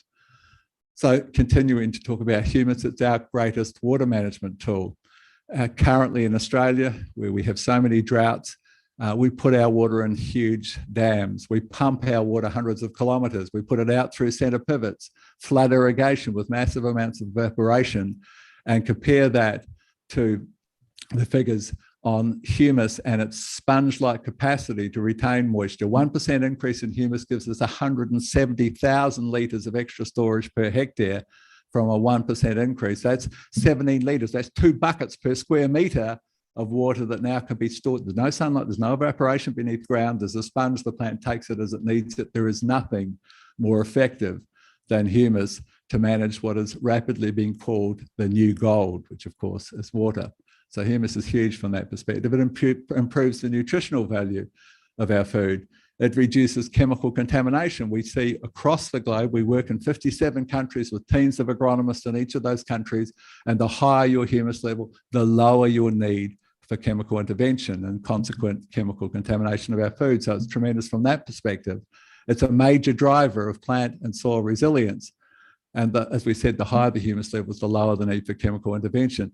You know, if you recognize with the huge work that's been conducted in the last 5 to 10 years on the human microbiome, this understanding that our 30-foot digestive tract houses 10 trillion organisms in that 30-foot digestive tract, and the importance of those organisms and the direct parallel between what those organisms are providing their host, us, and what the plant feeding all 30% of its sugars to this army of organisms beneath its roots, and many of the compounds produced, including 7 or 8 B vitamins that turn out to be plant growth promotants and immunolicitors in 2 cases, very same B vitamins produced by our gut organisms. But if you recognize the importance of that the gut is linked to every aspect of our health, brain health, there's multiple studies now with the link between healthy microbiome and a healthy brain health in terms of all sorts of brain conditions. And you recognize, well, perhaps you don't want to drink chlorinated water because chlorine is a biocide that was obviously going to impact that life within. And basically, so you pour it into a carbon filter. You can get a jug with a carbon filter and you take out the chlorine before you drink that water. Well, that's what humus is in the soil. It's a giant carbon filter that cleanses soil contaminants and prevents nitrate leaching, for example, as well. So it's also in Australia, we had a dust storm that went from South Australia to the very top end of the country, several thousand kilometres, trillions of tonnes of dust. The Opera House, the very famous Opera House, turned red. My house, 1,500 kilometres away, my White House turned red. I had to water blast it clean. Huge amount. That's a loss of the glue that holds those soils together. That's a loss of humus. When rivers run brown, which they're not supposed to do, that's a loss of the glue that holds that precious topsoil together. So it's hugely important when we recognise the importance of topsoil. Just touching for a couple of slides before we complete on the recipe for free nitrogen, understanding our mismanagement of nitrogen, understanding that we really need to make sure that we're accessing the maximum amount of what I call the free gift. This massive 74,000 tonnes of nitrogen gas that hovers, it's the most dominant gas in the atmosphere, and we were supposed to get some of that for our crops, and that involves having 5 things in place in your soil. And you can tick off the box, have I got this taken care of? Number 1, a good calcium to magnesium ratio. And here we're talking about the most important of all elements, which of course is oxygen for plant growth, because the Cal-Mag ratio determines how freely oxygen diffuses into that soil. We look at something like Azotobacter, which is the most prolific of the free-living nitrogen-fixing bacteria, and it is also the most aerobic of all organisms. So oxygen is critical for those organisms to survive, thrive, and produce, and to fix nitrogen from the atmosphere. Number 2 is soluble phosphorus. Now, phosphorus is a problem because phosphorus has got 3 negative charges and it ties up very quickly with calcium, with iron, with manganese, depending on the pH of the soil. And so we want to, so much of our phosphate in our soils is in a locked up form. And basically for the enzymic reaction to fix nitrogen, to drive the enzyme nitrogenase, we need to have a phosphate-based compound, the battery of all life, called ATP. So we need soluble phosphorus in that instance to ensure that we've got ATP supplied. And how would you ensure that? Well, that's one of the reasons we want legumes as an underplanting in our tree crops. We put legumes under cereal crops. We will put legumes under rice, for example, which you might not agree with. A low-growing clover, for example, because part of the role of legumes is this release of acids that breaks the bond between locked up phosphate and calcium and delivers both of those 2 key minerals to the host crop. Iron is soluble iron, and the trick to making iron more soluble, iron's pretty abundant, but sometimes in some soil conditions and some soil types it can become the reluctant mineral. And the way to solubilize iron, and there are 9 published papers on this, is that wonderful substance, humic acid. Humic acid dramatically increases the solubility of iron in your soil. But the big one, in terms of nitrogen fixation, is a little trace mineral called molybdenum, because we work, as I said, in 57 countries, and 80% of all the soil tests that we look at from across those countries are deficient in this little trace mineral called molybdenum, and you cannot make the nitrogenase enzyme without molybdenum. Molybdenum and iron are the 2 minerals, the 2 mineral key players in the nitrogenase enzyme. So you haven't got access to that all-important free gift through nitrogen fixation if you haven't taken care of. 0.5 of a part per million is all that's required, but you need that molybdenum in your soil. And even cobalt, 2 parts per million is what we're seeking. Most soils have got 1 part, half a part per million of cobalt. And cobalt is considered mother's milk for nitrogen fixers. So perhaps you can see here how we're looking at how everything interplays in a genuinely holistic approach. One other little thing I'll touch upon before we conclude will be the concept of urea as a foliar spray. Now, urea is the world's most widely used nitrogen, and it's been used and misused and abused more so than any other farm input. And we recognize that when we see that 80% of the nitrous oxide, which is 310 times more thickening of the blanket that traps the heat, warms the globe and changes our planet, we realize the importance of managing nitrogen more efficiently. So when we put urea in the soil very rapidly, that amine form of nitrogen, the urease enzyme converts it very quickly to the ammonium form. If there's some water and moisture, then organisms called nitrophile bacteria quickly convert the ammonium to nitrates. Nitrates are uptaken with water. If you put a lot of urea, you put a lot of water into the plant, which has a dilution effect and increases insect pressure very commonly. And now you want that nitrate in the leaf to be converted through to a protein. Well, it's very, very interesting. It's a hugely energetic process to get a nitrate to the first stage of protein. And the first stage of protein is called the amine. And then it's very easy to go to amino acid protein. The amine is what urea started life as. What would happen if you bypass putting urea in the soil and you foliar sprayed at 10, 15 kilos per hectare directly, 12 times more efficient foliar fertilizing than soil-based application, foliar spray the urea as an amine straight into the leaf, click amino acid, click protein, no 17% loss of photosynthetic energy for that conversion. It is the most effective way to utilize and to use nitrogen on all crops. Foliar spraying urea is the most efficient way to apply nitrogen with no volatilization, no loss to the atmosphere, no leaching as nitrates into our waterways. And of course, nitrates are carcinogens. So in conclusion, nutrition farming addresses the powerhouse links between soil, human, and planetary health. It's now understood that soil health may be the biggest player in addressing climate change. And when we address root causes rather than treating symptoms, farming becomes more profitable. We grow more food with forgotten flavors, nutrient density, and greater medicinal value, and farming becomes less stress and more fun. Thank you for listening. I'm happy to take some questions. I thank you, Mr. Graham said, for your interesting insight on the dynamics of nutrition farming. It was indeed informative. Thank you so much for joining us. Pleasure. We can take questions from the floor, and if there's anything else, Sanjit. I think Mr. Vijayan Rajesh, past president of UPASI, is having a question for you.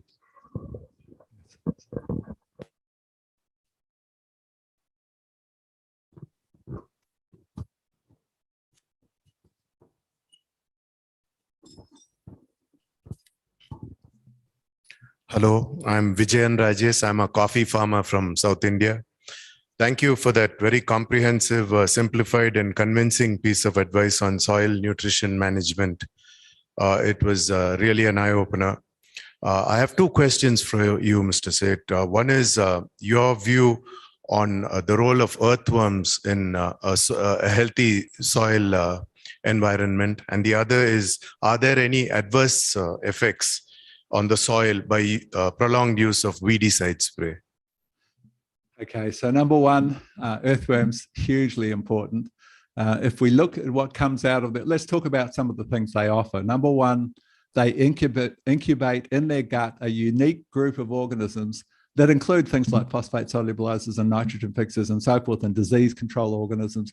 And those organisms only they're uniquely incubated in the earthworm's gut, and they're present in the earthworm castings. And so if you don't have earthworms, you simply do not have that unique and very important group of organisms. And so in Australia, there's a really large commercial product, several commercial products based upon what they call earthworm juice. And that's just running water through an earthworm compost, through earthworm castings, and collecting that unique group of organisms. And if you're a soil that doesn't have them and you put that onto your soil, you liquid inject it or you foliar fertilize it or whatever, or fertigate that worm juice, there can be some tremendous gains from that simple introduction of organisms you don't have because you don't have earthworms.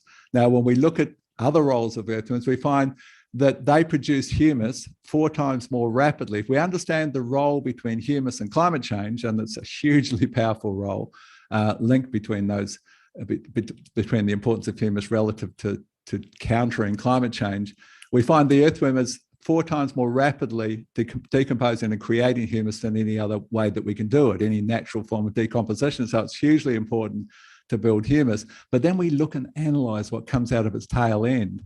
And what we find is basically 10 times more nitrogen, 8 times more potassium, 6 times more phosphorus, 4 times more magnesium, and 1.5 times more calcium, for example, than what's in the surrounding soil. You've got a little fertilizer machine. And interestingly, it basically has this addition, this capacity to add a little bit of calcium carbonate to everything. So it's like a line works on a fertilizer factory in one.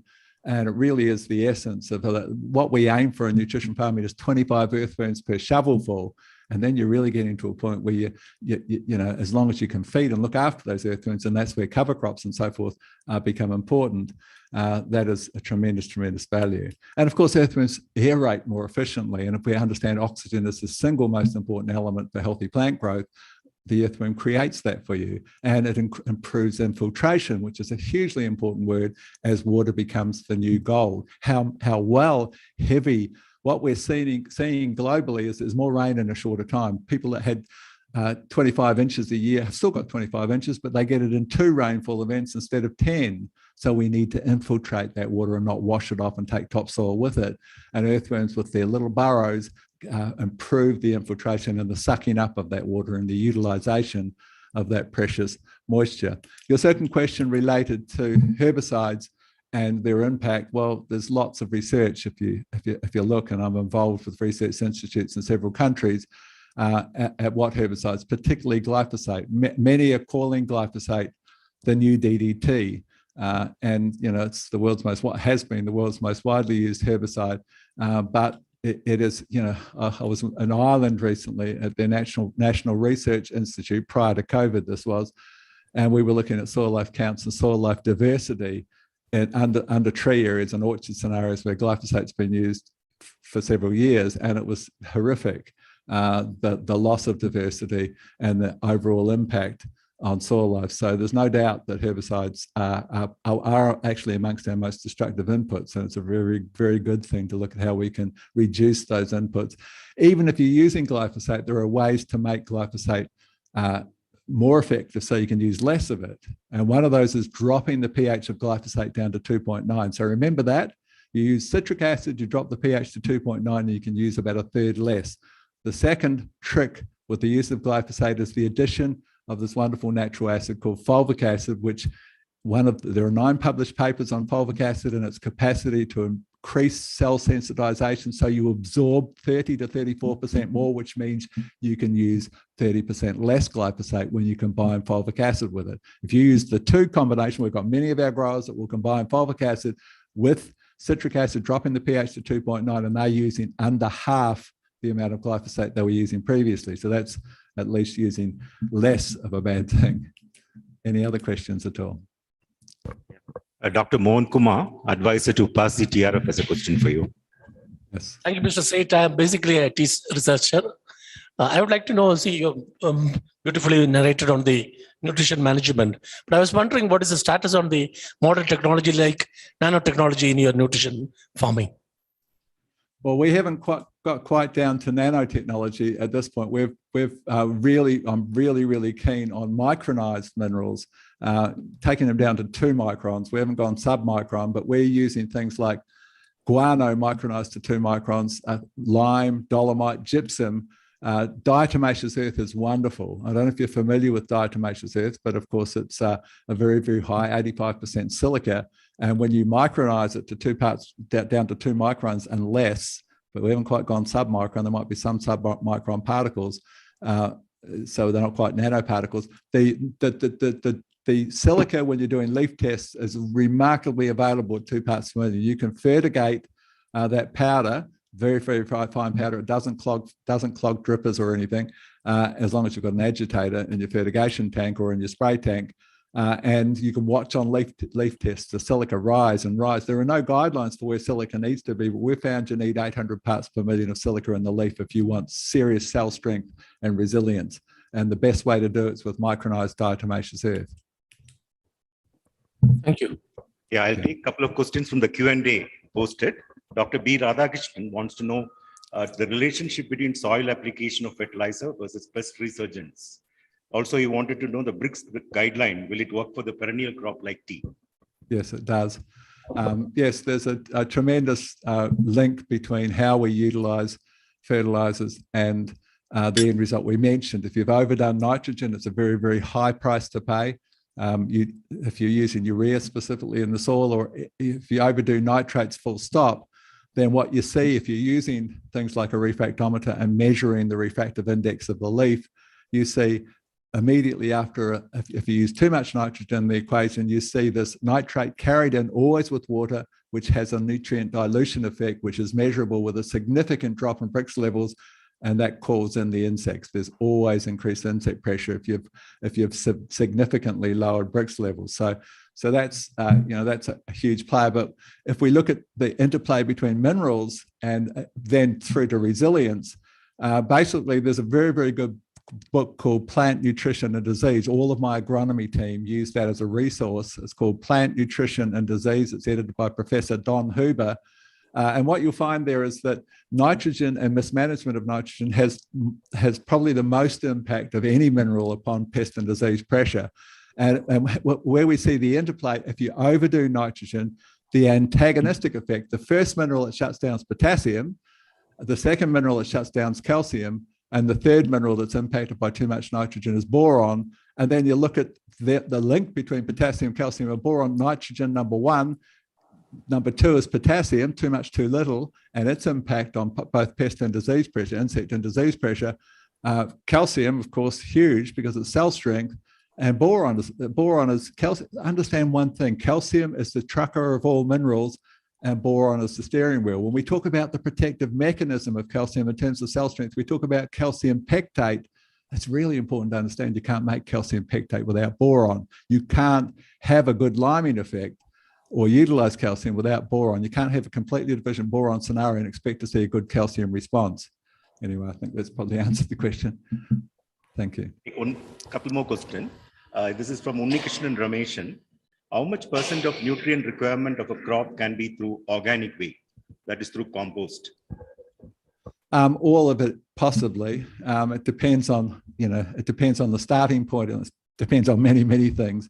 It depends on your starting nutrition. I mean, in many instances, it depends on the mineral we're speaking. If we're talking about phosphorus, for example, in many instances, what we do with our soil test is we measure plant available phosphorus, where we usually use malic 3 as the extraction, but there are various other ways.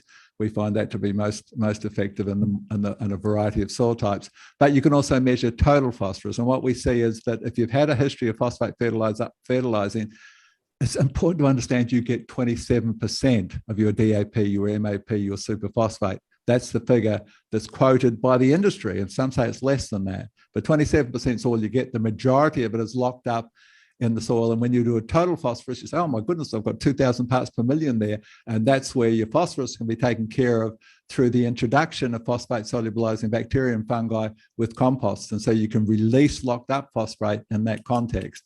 Now, if you've got a screaming zinc deficiency, and zinc governs leaf size, which is one of the things that zinc does, all the compost in the world is not going to fix that. You've got to come in and fix zinc. And that's why a leaf test is probably more important. A tissue test is probably more important in nutrition farming than a soil test, because a tissue test is just saying, what do you want, plant? Oh, that's what you want.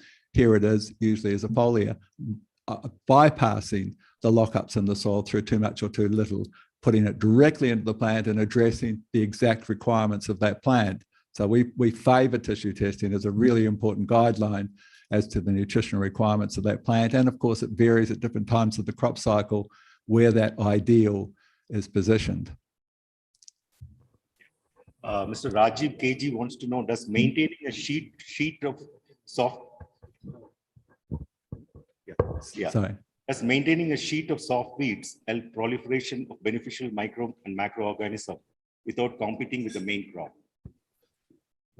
Yeah, it's a very good question. There's some very good work from the Paul Scherer Institute in Switzerland that's been looking at cover crops as a drought protecting tool. So it's kind of counterintuitive to think that plants can actually, of course, there are some plants that suck more water than others, but generally speaking, when you've got a cover crop under that tree scenario, there are a variety of things happening. The plant roots are 90% water for a start. So that's a means of holding, retaining moisture. The plant produces a substance called mucogel, and mucogel holds 7 times its own weight in moisture. The organisms surround that plant spit out a substance, a mucilaginous gel that is equivalent to water crystals, which holds another 4 or 5 times. So the plant serves for drought protection to some instance, but there are some exceptions to plants that are particularly thirsty, and you avoid those. But generally speaking, a living plant, you measure a cover, you go into a field and take a temperature probe and measure in Australian, no different in India in summer, or India most of the year, and you measure with a temperature probe a soil that's got a covering on it. I mean, we're learning from nature. That's the essence, the definition of science in Webster's dictionary is adherence to natural laws and principles. Nature abhors a vacuum. There's never be a soil. Why is that? Measure it. If you're talking about moisture conservation, poke in a temperature probe and you'll find 30 degrees in the soil that's covered, and you'll find 45 to 50 degrees in uncovered soil. And if you want to lose moisture, you heat a soil to 50 degrees and see how much moisture you lose.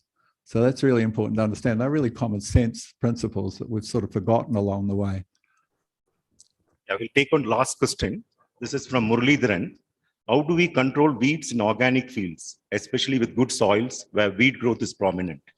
And also you want to know, can foliar application of urea completely replace soil application? There's an argument. I say yes, it can vary with different crops depending on their capacity to uptake. So if you were going to look at something with a waxy surface, like I've got 3 farms, quite large farms, and one of them I grow a lot of garlic. And garlic, no, probably not. It doesn't absorb as well with that waxy surface as what other larger leaves and less waxy leaves do. But I've grown an apple crop. I've got 18,000 apple trees in one of my orchards here, and we grew it completely last year with well, we did fertigate a couple of times, but mostly it was foliar urea. We fertigated amino acids and urea maybe 3 times, but most of it was foliar.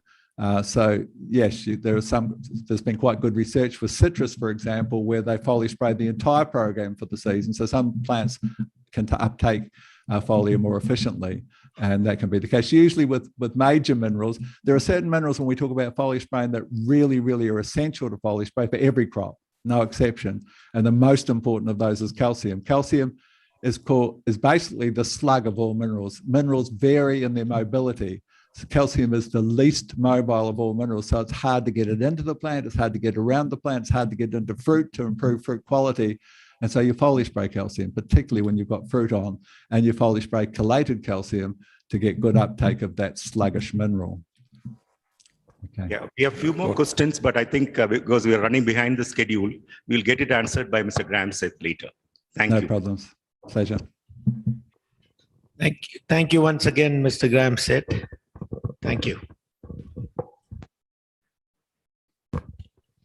I now would request Mr. MP Cherian, our Vice President, to kindly propose a vote of thanks for our technical session.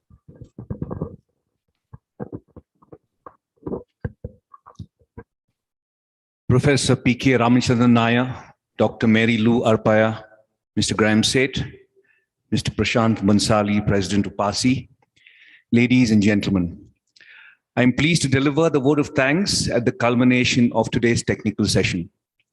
We had a few interesting papers of varied and diverse subjects, each very relevant to our current context.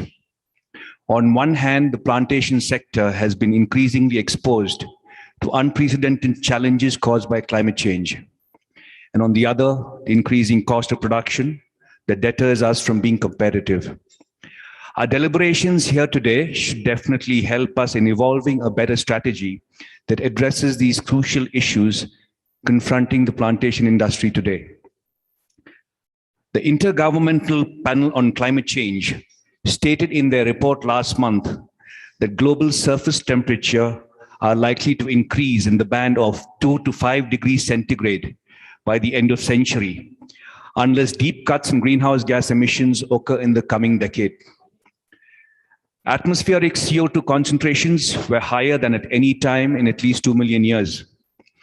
The report goes on to say that heat waves and humid heat stress will be more intense during the 21st century.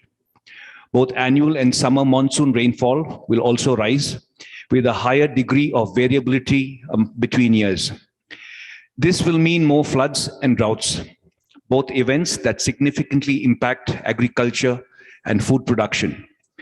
It is in this light that we decided to focus this annual conference on identifying impactful coping strategies that would raise productivity and incomes while reducing greenhouse gases.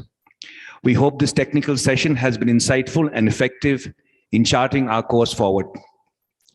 My special thanks to Professor P.K. Ramachandran Nair for an excellent presentation on multi-strata agroforestry systems with plantation crops, environmental integrity and ecosystem stability. His insights into ways in which to better manage our ecosystem through agroforestry and ecosystem services like carbon storage, freshwater recycling, biodiversity protection, and pollination can provide us with fresh perspectives to replace existing plantation systems. By capturing synergies that exist among activities to develop more productive systems and improve natural resource management, we can bring sustainable growth into our sector. Thank you, Professor Ramachandran Nair. I thank Dr. Merilu Arpaya for informative presentation and introduction to avocado cultivation with specific reference to South India. We at UPASI significantly wanted to address the subject here today to better understand avocado as a potential intercrop that could go hand in hand with plantations and the suitability under different agroclimatic conditions. Thank you, Dr. Merilu, for this insightful presentation. We all have benefited from the excellent presentation and also received a lot of innovative ideas on how to best cultivate avocado. Thank you, Mr. Graham Seth, for your detailed presentation on the dynamics of nutrition farming. We understand from your presentation that nutrition management as a tool for soil sustainability and nutritional security requires a holistic approach to a wide range of soil parameters. The key understanding here is that we have lost most of our topsoil, whose health determines productive capacity. The more mineralized and biologically active the soil, the greater the crop resilience. The very simple and obvious solution is to return some of the excessive atmospheric carbon back to the soil as humus. When we build organic matter in the soil, we have effectively sequestered carbon from the atmosphere. Thank you, Mr. Graham Seth. I thank Mr. Chennai Metex for sponsoring the folders and Mrs. ABC Fire India for hosting the tea and coffee break.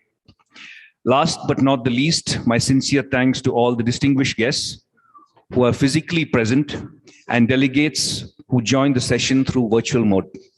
Thank you all. We'll start our session for the annual conference at 12:30, about 10 minutes from now, when we expect our Minister of State, the Honorable Minister, also to log in from Delhi. Thank you, gentlemen.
केवल नाम लिखा है, ये automatically वहाँ पे set सब set है, उन्होंने सेट कर दिया।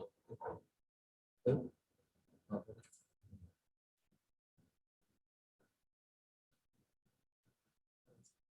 हाँ बिल्कुल।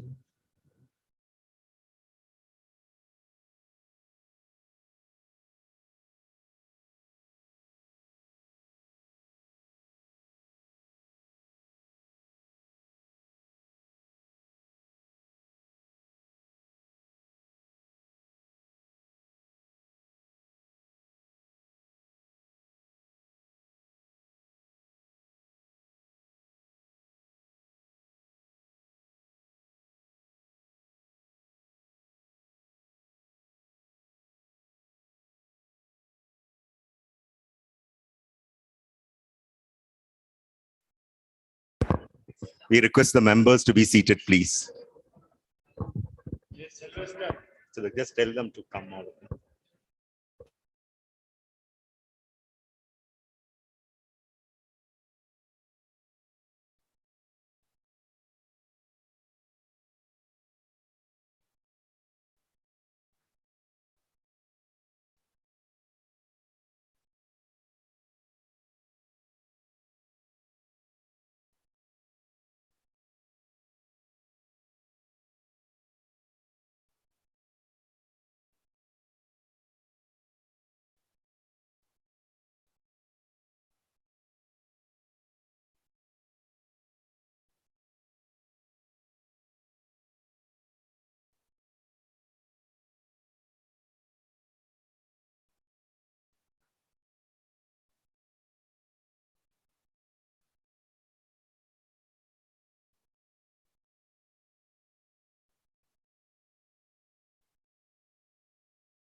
Good afternoon, ladies and gentlemen.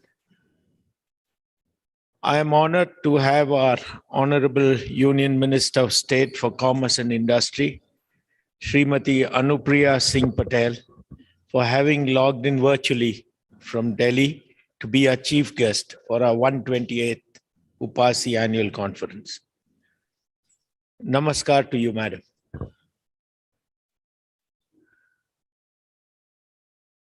She's still yet to log in. Sanjay.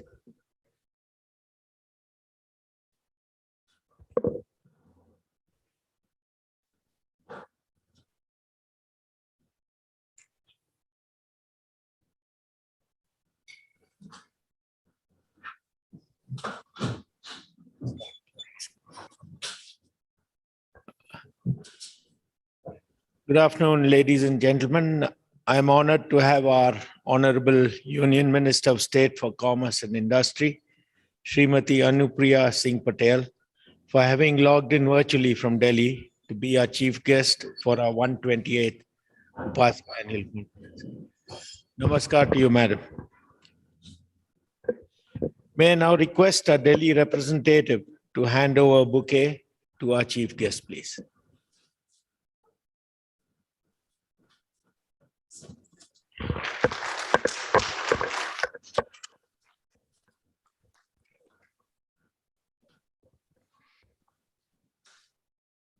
We have with us both physically and virtually a large number of distinguished guests, and I welcome each one of them.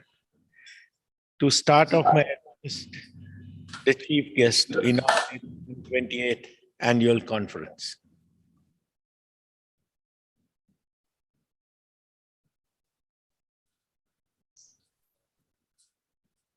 I have great pleasure in declaring, is the mic good? Am I audible? Yes, you are, ma'am. I have great pleasure in declaring the 128th annual conference of UPASI open.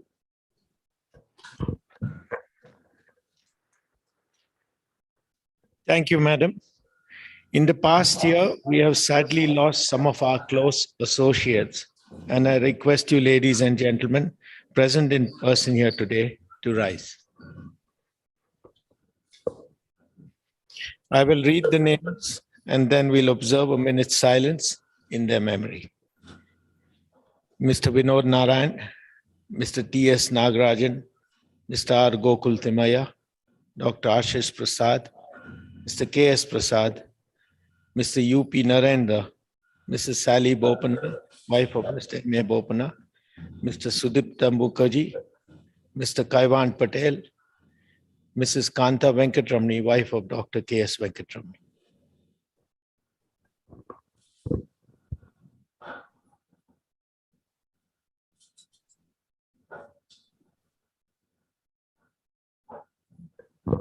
Thank you all. To their families, I expressed our deepest sympathy.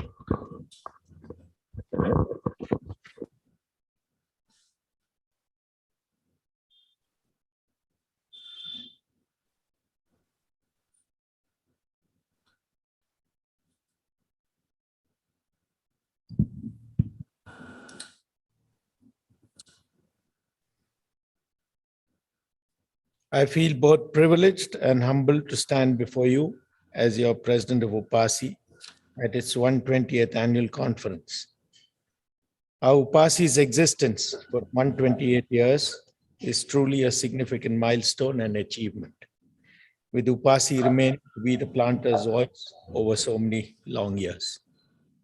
The plantation sector plays an important role in the economy of the three southern states, Kerala, Tamil Nadu, and Karnataka.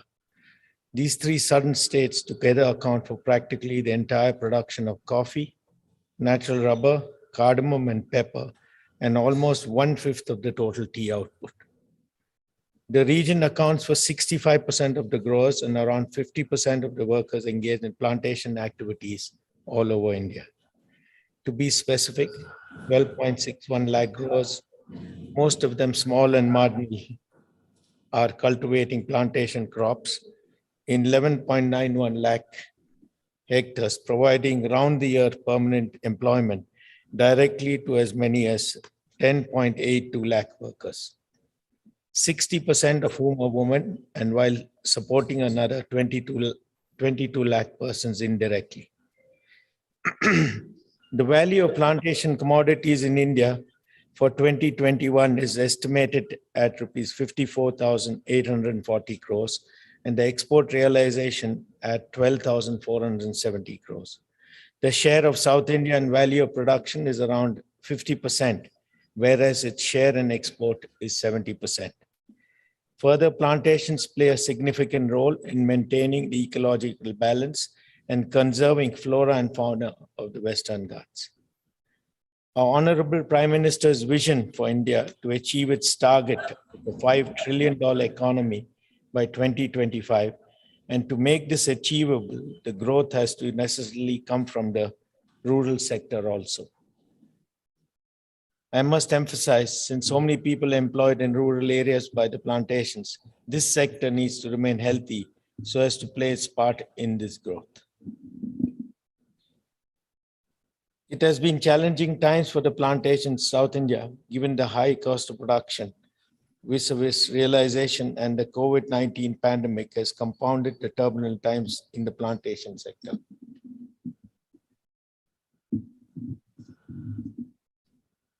Disrupting the normal plantation activities, processing, trading, and export operations, resulting in severe cash flows. A detailed note on the commodity situation with statistics is being circulated, but I will take the opportunity to enumerate on the 4 broad spectrum issues faced by the plantation crops first. Firstly, the restructuring of loans and interest rates.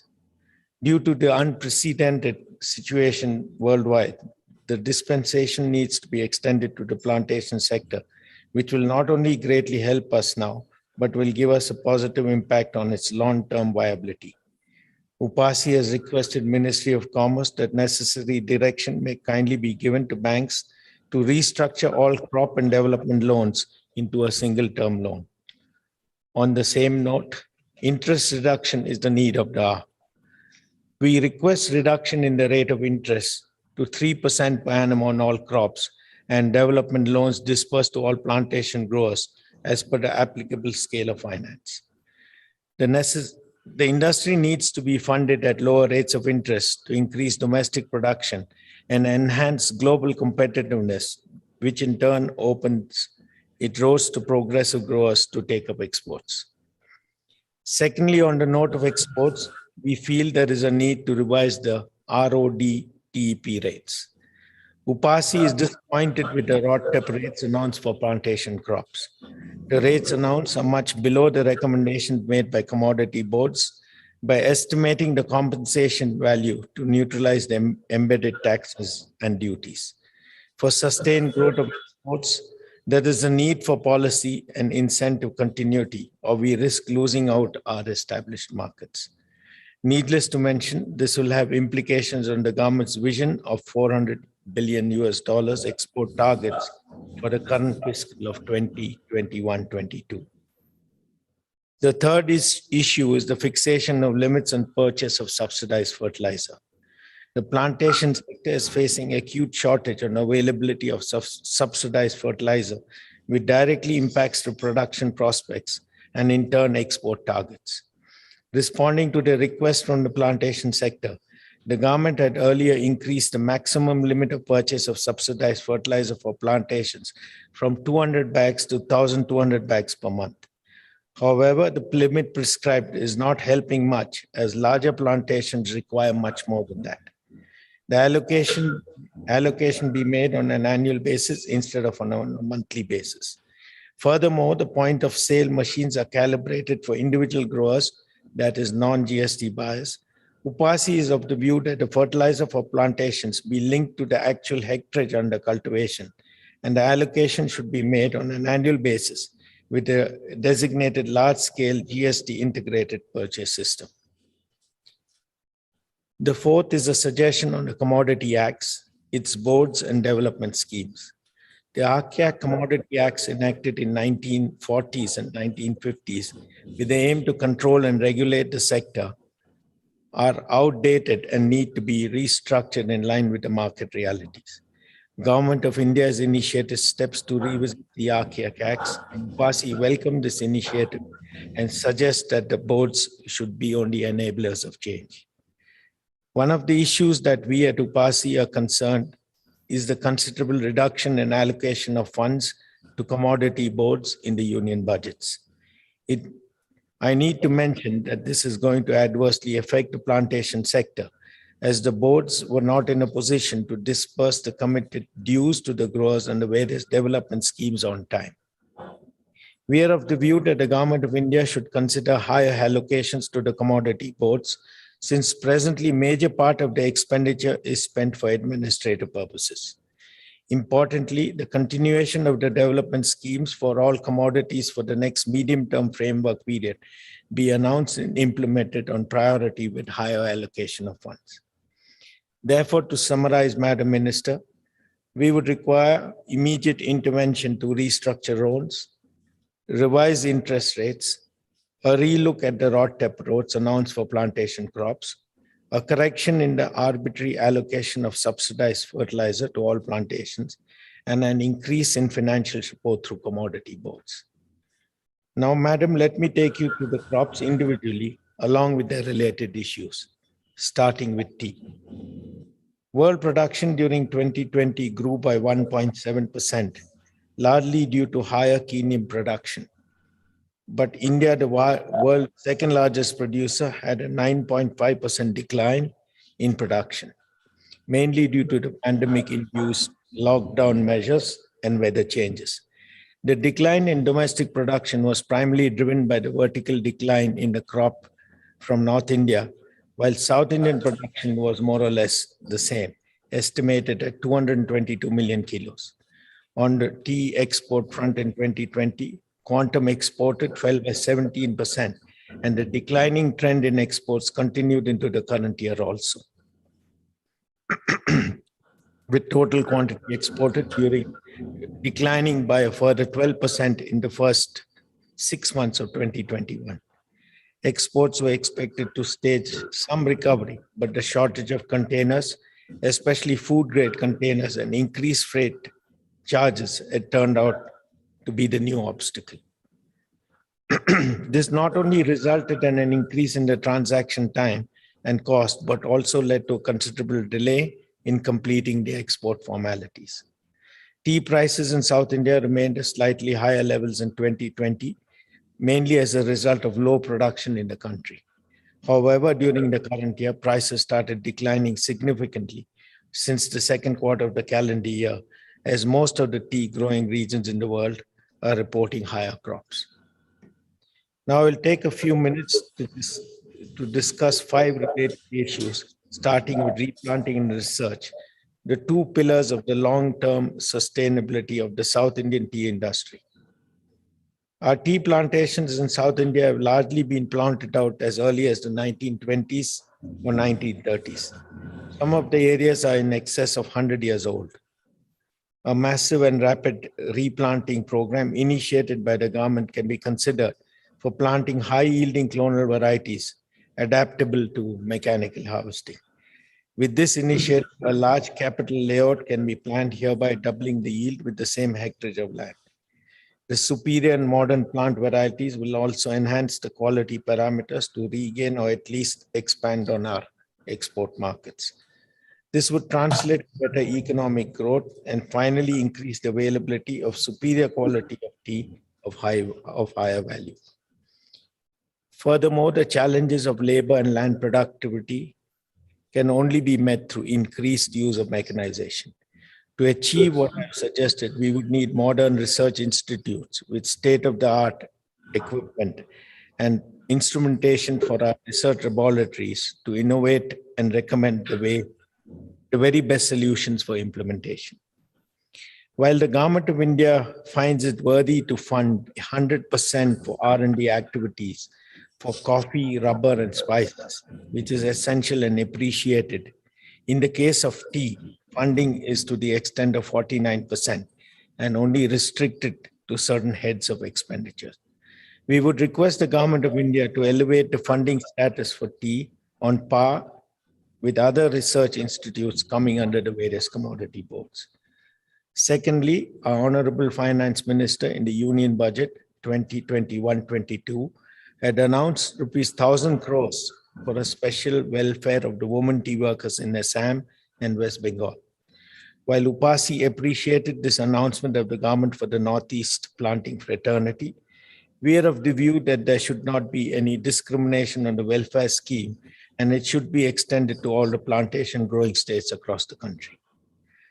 The third concern is the end of the Orthodox Tea Production Incentive Scheme. Madam, we are given to understand that the Orthodox Tea Production Incentive Scheme is unlikely to continue in the next medium-term framework period. If that happens, we fear it could further impact the export performance in tea, as a large majority of exported teas are Orthodox teas.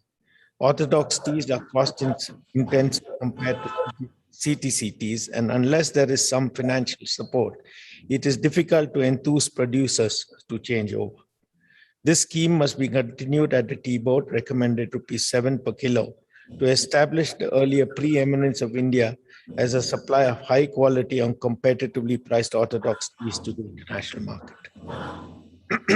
On to the next, I would like to mention UPASI's view of routing of teas through the auction. UPASI always is of the view that the mandatory routing of 50% of tea through auctions is a retrograde step in the free market open economy that the country adopted since 1991. At the end of the day, a business must have liberty of deciding to whom it wants to sell its product and which platform it would prefer to use, which is in line with the government's current policy on ease of doing business. Finally, now breaching the issue of import of tea, that despite being the world leader in black tea production, the increased import of tea into India is a matter of great concern, and it would be detrimental to the tea sector. The import of tea during 2020 shows an increase of 48%, and during the current year, January to June, the import has shown a significant jump of 176%. Imports of increased quantities are reported from Kenya, Nepal, and Vietnam. While the tea imports to India are meant for blending onshore and re-exporting, a large quantity of these imported teas are blended with Indian teas and are being sold in the domestic markets. Both a minimum import price mechanism and a close monitoring of import of teas is required. Moving on to the next plantation crop, coffee. Global coffee production for the year 2021 saw a marginal increase of around 0.5%. A crop shortfall in Vietnam was covered by Brazil, India, and other countries. India was in a position to fill the supply gap as we saw an increase of 10.5% crop in 2021 compared to 2019-20. Domestic estimates for 21-22 coffee crop were initially bright.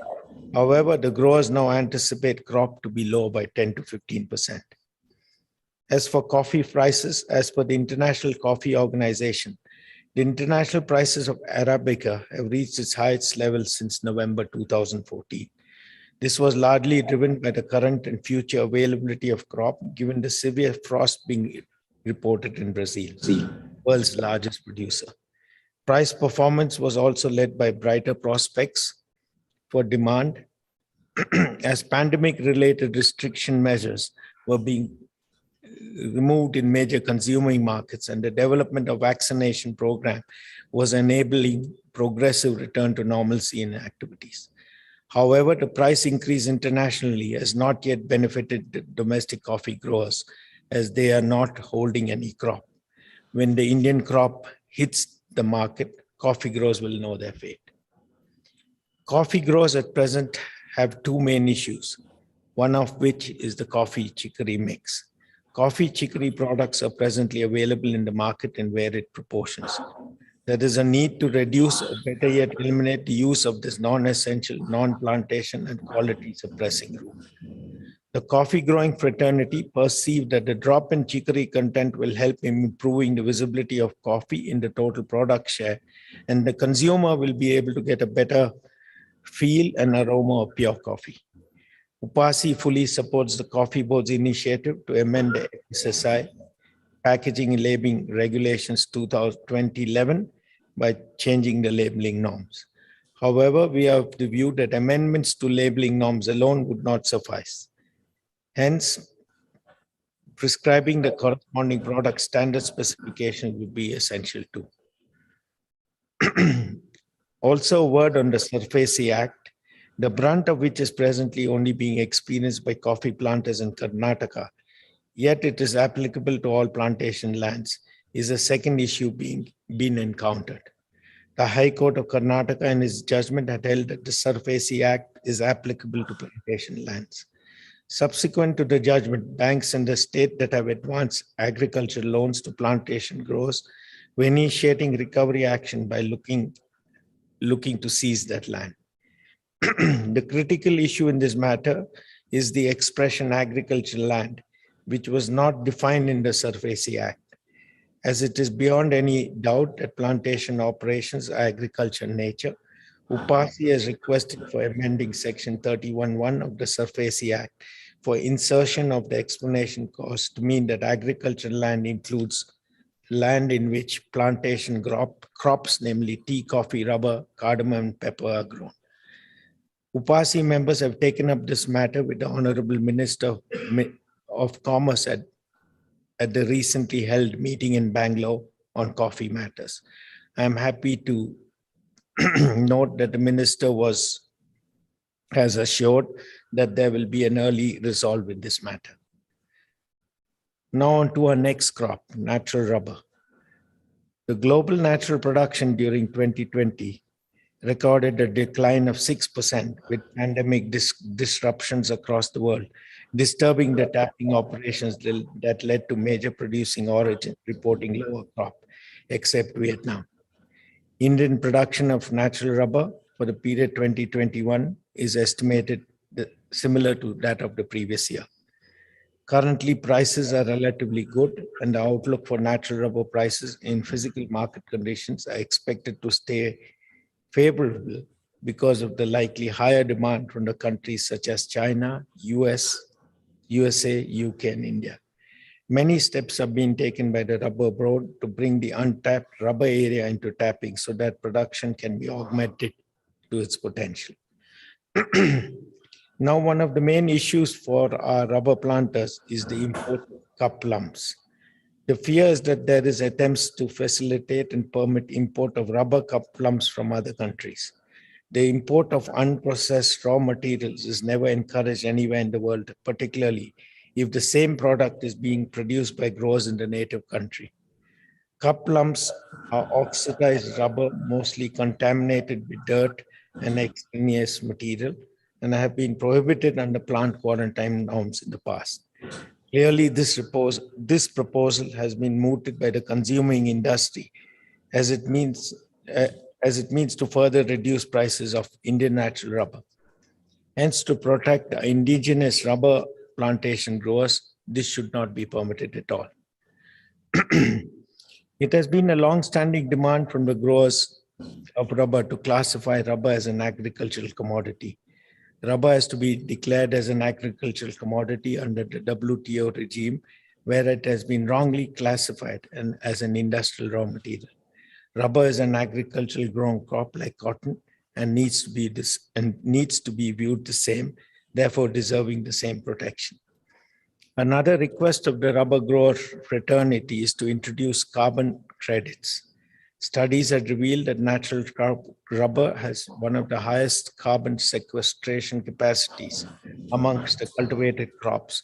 And 1 ton of natural rubber is produced, approximately 3.2 tons of carbon dioxide is absorbed from the atmosphere, and 2.3 tons of oxygen is released to the atmosphere. Given these environmental benefits, the carbon credits under clean development mechanism should be explored. We request that a robust carbon trading market is established, whereby the carbon credits earned as means of afforestation of rubber could be traded in the market. This will be a big step to boost incomes of the perennial tree growers and tree farmers in the country. Moving on to spices now. Firstly, cardamom. Cardamom production is highly sensitive to climatical conditions, as the cardamom plant requires intermittent spells of rain and good sunshine during the growth stage. Advanced estimate of spices board projects cardamom production in India during 2021 at 22.52 thousand tons compared to 11.24 thousand tons in 2019-20, which is nearly double the production reported in the previous year. The higher crop prospects had a telling effect on the price, which has reported steep decline to approximately rupees 1,500 per kilo from rupees 3,000 per kilo during the season 2021 compared to the corresponding period of last year. Pepper production is mostly confined to the slopes of Western Ghats, and the vagaries of climate and wilting pepper vines contributed to the fall in production and shrinkage of cultivated areas for many years until there was a reversal of sorts in the crop during 2019-20, and this trend continued into 2021 as well. As per the advanced estimates by Spices Board, pepper production in India during 2021 is estimated to be 6.6% higher. Pepper prices have been on the decline since 2018, largely on account of imports of pepper. However, there's a reversal in prices trend during the current season, January-August 2021, compared to the corresponding period of last year, as there were lower imports due to logistical issues during the pandemic period. Now, as pepper import has restarted, this will again adversely impact prices. This brings me to the single largest concern of pepper planters, the import of pepper. The government should take measures to control the misuse of imports, taking the advantage of the free trade agreement route, and also on account of the undervaluing of pepper during imports. Further restricting pepper imports through designated ports, prohibiting EOUs and units in SEZs from the sales in domestic tariff areas, and fixing a higher minimum value addition requirement for re-exports. This will help the existing pepper plantations become more sustainable. Overall, our plantations crops have seen challenges of varying proportions over the past 18 months since the global COVID pandemic. Yet still the common factor for all our crops has been the low commodity prices, either caused naturally by erratic weather or by oversupply of commodity. The adversities have been compounded by the cost and availability of labor, which has been a major constraint in creating a sustainable long-term crop. Globally, also, as the beverage space has seen rapid evolution, especially in the developed countries, with energy drinks, sugar-free and healthy beverages, and herbal infusions clamoring for market space. India's millennial generation is reflecting this change, and we need a robust generic campaign extolling the virtues of tea and coffee as lifestyle beverages also. Honorable Prime Minister very recently launched his vision of a $400 billion export program. Our commodity board has set very high targets for increasing our production and exports in the sector. This is wishful thinking on their part, but this will not be achievable without drastic action. We as growers are ready to act and we have the vision, but we would just require a helping hand from the government to take us forward, to facilitate us to bring that vision to fruition. I request you, Madam Minister, to be the facilitator for us. Let me now turn to the task of recalling the gratitude, the help and support we've received from various levels of government over the past year. I had the opportunity of presenting our pre-budget memorandum to our Honorable Prime Minister, Madam Nirmala Sitharaman, about the issues and difficulties pertaining to our plantation sector. She gave us a patient hearing then, and we are hoping to have the same privilege in the future. Owing to the ongoing travel restrictions on account of the COVID pandemic, we had appointed Dr. D. Bhalla as our resident director in Delhi. Over the last year, Dr. D. Bhalla met various secretaries with our representations in the Ministry of Commerce, Ministry of Chemicals and Fertilizers, and the Commissioners of Provident Fund, all of whom were forthcoming and addressed our needs and problems. A delegation from the UPASI headquarters comprising the Vice President, Secretary, and myself visited Delhi recently. We had a very interactive and patient meeting with the Secretary to the Government of India in the Ministry of Commerce and Industry, Shri B.V.R. Subramaniam. We also had an opportunity to have detailed discussions on our representations with the Joint Secretary, Mr. Diwakar Nath Mishra, and Deputy Secretary, Srimati Parul Singh, for which we are ever grateful. I would like to thank the Chairman of the Tea Board, Mr. Prabhat Besbarua, Deputy Chairman of the Tea Board, Mr. Pramod Kumar Sahu, Executive Director, Tea Board, Mr. M. Balaji, and S. Soundarajan, Director of Tea Development, for their support and guidance during the course of the year. I would also like to thank Mr. Bodhya Gowda, Chairman, Coffee Board, Mr. Jagdisha, CEO and Secretary, Coffee Board, Mr. K.N. Raghavan, Executive Director, Rubber Board, and Mr. D. Satyan, Secretary, Spices Board, for their interaction with our members. Through this year, I have received tremendous support from our Vice President, Mr. Sanjay Cherian, the Chairman of our 4 commodity committees, all members of our UPASI Executive Committee, and also our past presidents, for which I am ever grateful. The strength of our UPASI is our coordinated backing received from our 3 state associations: Planters Association of Tamil Nadu, Association of Planters of Kerala, and the Karnataka Planters Association. I express my gratitude to all the 3 chairmen and their executive committees. Mr. Sanjit, our secretary at our headquarters, Dr. D. Balla, our resident director at Delhi, Dr. Victor Elengo, our acting director at the Tea Research Institute, and all his scientists and all the officers and staff at our secretariat deserve my sincere appreciation for their work. Also, I'm obliged for the support I received from my family members who encouraged me at all times during this past year. I would like to thank all the members of our association for allowing me to serve as your president during the past year. I would also like to thank you, ladies and gentlemen, for responding to our invitation and being present in person today. My sincere thanks to all our members who attended this annual general meeting virtually also. I thank you all for giving me a very patient hearing. I would now request our chief guest, Srimati Anupriya Singh Patel, Honorable Union Minister of State for Commerce and Industry, to deliver her address. Thank you very much. Good morning, ladies and gentlemen. Shri Prashant Bhansaliji, President UPASI, Shri MP Cherian, Vice President UPASI, Shri Sanjeet, Secretary UPASI, Shri D. Bhallaji, Resident Director, and all the members of UPASI, all the participants, esteemed audience. It gives me great delight to join you all today for this 128th annual conference and share my views. But before beginning to share my views, I would like to express my deepest condolences towards the families of all those who have lost their lives during this COVID pandemic. And I can understand it must have been very painful for not just the families, but also UPASI as an organization to lose its close associates.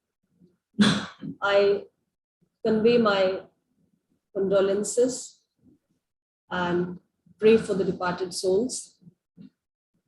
Well, coming back to today's 128th annual conference, plantations is a sector which has contributed greatly to the economic growth of the nation. And particularly if you talk in terms of the underdeveloped regions, I would say the southern regions, the eastern and northeastern states all have benefited greatly from this sector. It not just creates huge foreign exchange for the country, but also is a big source of employment generation, and above everything contributes to maintaining the ecological balance of the planet. So this is an extremely important sector, and it's one of the earliest organized sectors which is not just led to the agriculture and industrial development of the country, but has also contributed to the exports.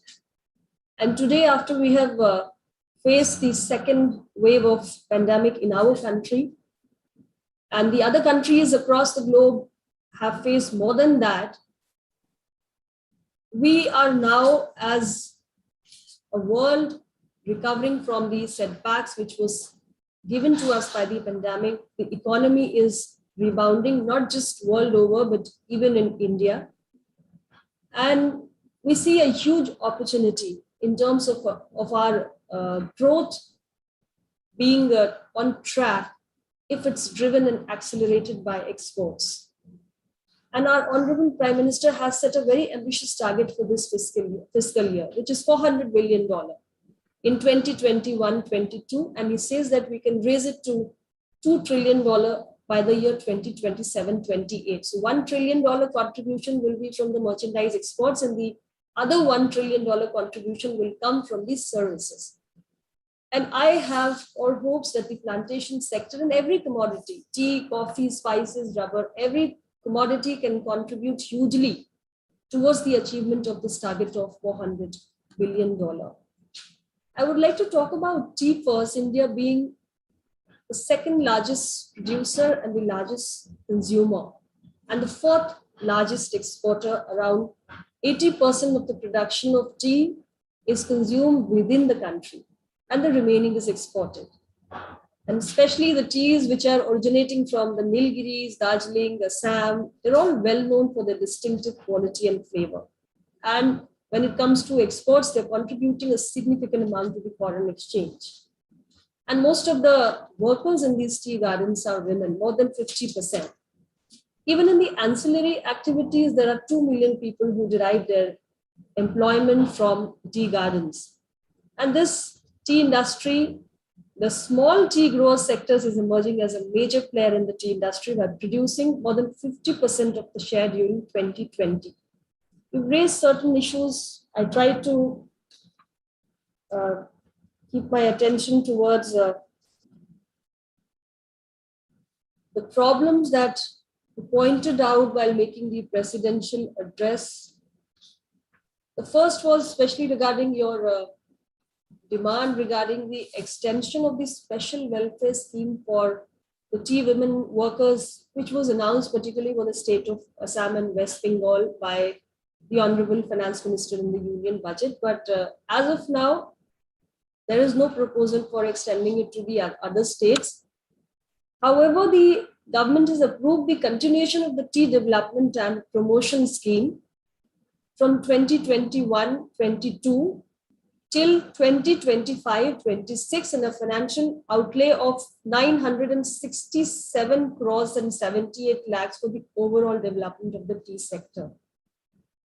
Insofar as the orthodox tea incentives are concerned, yes, it has been discontinued, and we are as of now focusing more on clearing our pending subsidy claims, for which we have made a provision of 298.76 crores for clearing the subsidies in the tea sectors. Then issues were also raised regarding the Tea Board's directive of mandatory sale of 50% tea through auction. I only want to say that in order to bring transparency and giving some relief to the small growers from the issue of price to be paid by the manufacturers, a mandatory sale of 50% of made tea through auction was notified by making an amendment in the Tea Marketing Control Order in the year 2015.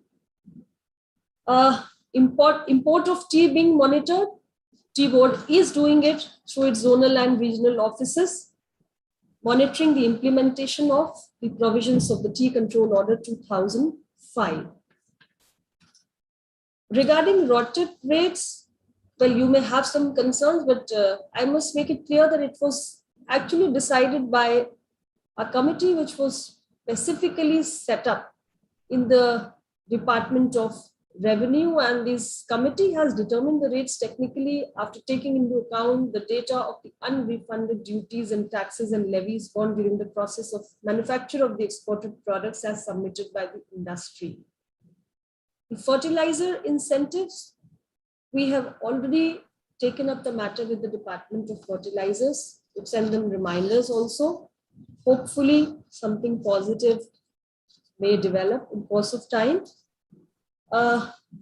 Coming to coffee, the second largest traded commodity in the world next to petroleum and hence aptly described as brown gold.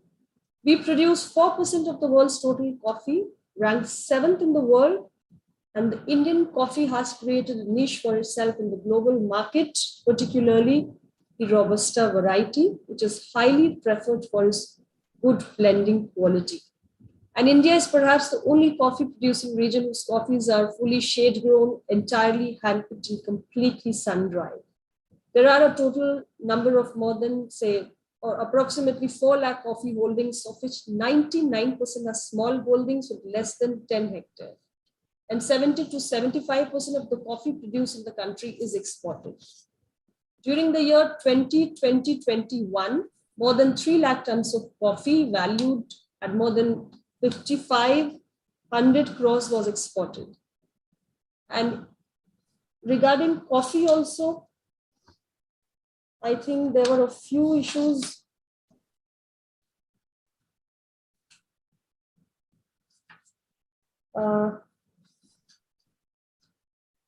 One issue was regarding the product standard of the coffee chicory mix.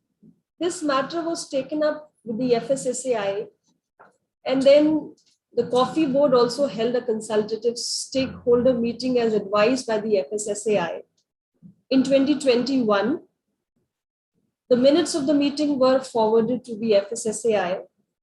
However, the representation which was received in the Department of Commerce, it stated that the representatives from the multinational companies, roasters from the other states, chicory manufacturers and consumers are not completely represented in the said meeting. So accordingly, the coffee board was requested in 2021 July to form a consensus of the stakeholders before proceeding further. I don't know how far you've progressed with respect to this. And insofar as natural rubber is concerned, India is the 6th largest producer and the 2nd largest consumer of natural rubber. The total production of natural rubber being estimated at 7.8 lakh tons during this fiscal year. And the government is taking steps for the expansion of the rubber plantation to the non-traditional regions, including the Northeast, with the objective to ensure that country is able to produce at least 75% of its requirement of natural rubber from the domestic sources by 2025, and a project for supporting the development of the new rubber plantations in the Northeast and improving the quality of the processed forms of rubber, with a contribution of 1,100 crores from the major tire companies, represented by the Automotive Tire Manufacturer Associations. ATMA was agreed and the MOU was signed on 1st of March this year under the guidance of Honorable CIM, Shri Piyush Goyal ji. And the plan is to develop 2 lakh hectares of rubber plantations in the Northeast in the next 5 years. With respect to rubbers, I think import of rubber cup lumps, I would say that the import of rubber cup lump is not allowed as there are no BIS standards for such materials, and due to possible sanitary and phytosanitary hazards involved, BIS had examined whether standards could be developed for rubber cup lumps.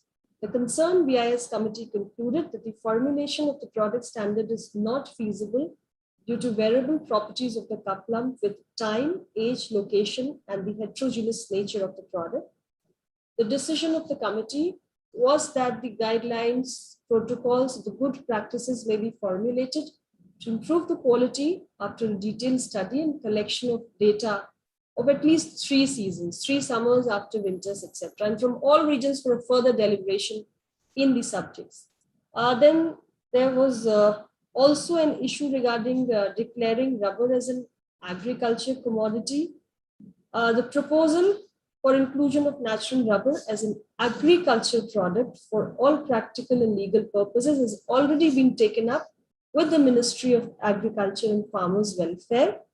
The Ministry of Agriculture and Farmers Welfare has intimated that the recommendations to include natural rubber under the agriculture product is under consideration. Regarding the introduction of carbon credits for natural rubber sheets, studies have shown that the carbon sequestration potential of rubber plantations is very high. However, no natural rubber plantations in India will come under the CDM projects under the Kyoto Protocol. And the UNFCCC stipulates that to qualify as a clean development mechanism, the CDM project, afforestation or reforestation activity should take place on those lands which did not have a forest or a tree cover for 50 years prior to December 30th, 1989. And this condition of additionality cannot be met by most of the rubber plantations in India. And therefore, natural rubber plantations do not really qualify for the CDM. However, measures could be initiated to create a voluntary carbon market and light to the intended nationally determined contributions of India submitted to the Paris Agreement. Let me talk about spices now. Our spices have been known world over, India being the largest producer, largest consumer, and the largest exporter of spices in the world. And our spices are known for their intrinsic quality, their flavor, taste, color, fragrance, everything, which has constantly been increasing the demand for Indian spices. And the export of spices from India has crossed the milestone of $3 billion during 2019-20. This momentum has been sustained and the export of spices touched highest ever level of around $4 billion in the year 2020-21. Export of the spices like ginger, pepper, cinnamon, cardamom, turmeric, saffron, etc., which have known therapeutic qualities, has also grown substantially. The export of the value-added products like curry powder, spice powders, derivatives of black pepper, spice oils, mint products, etc., account for more than 50% of the total export in terms of value. And major items like mint products or spices, oils, and oleoresins and curry powders and blends have shown a substantial increase both in terms of quantity and value as compared to last year. The major destination for the value-added products continues to be USA, China, and UK. Regarding funds also, the Expenditure Finance Committee has approved rupees 4,112 crores for the period 2021-22 to 2025-26 against the budgetary allocation of 2,486 crores during the medium-term framework, which was from 2017 to 20 for the plantation sector. And this is an increase of more than 65%. So this is all I wanted to share with you all. I tried to address a few of the issues that you've raised, but maybe not all. And we can sit together and discuss those issues in detail. I can only assure you that the ministry stands by you. We really want the plantation sector to grow. And we will try our level best to do what's possible in our capacity to make sure that our plantations also contribute towards this huge export target, which our Honorable Prime Minister has entrusted upon us, which is a $400 billion in 2021-22 and growing it further to $1 trillion in 2027-28. So I once again extend all my greetings to those associated with UPASI for giving me this opportunity to connect with you all. And also I convey my good wishes to you all for providing this platform to the plantation sector in the southern region, for sharing its responsibility of providing employment, basic amenities to the workers and upholding the maintenance of the ecological system by the ensuing plantations. So my good wishes with the organizers of the event.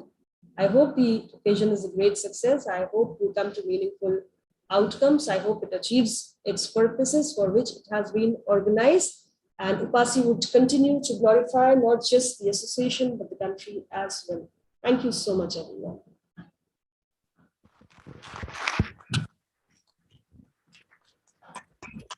Thank you, Madam Minister, for addressing our issues point by point so elaborately and so nicely. With probably the pandemic over the next year, if it settles down, we would like to extend you a personal invitation to visit our headquarters here in Nilgiris for probably one more time at our annual conference. Thank you once again, Madam. I have now great pleasure in presenting a memento to our chief guest to commemorate her inaugurating the 128th annual conference of UPASI, which will be handed over to our honorable minister through our Delhi representative.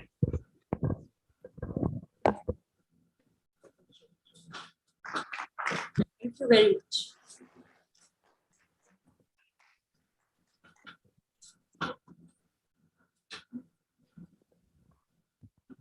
I would now request Mr. MP Cherian, our Vice President UPASI, to deliver the vote of thanks.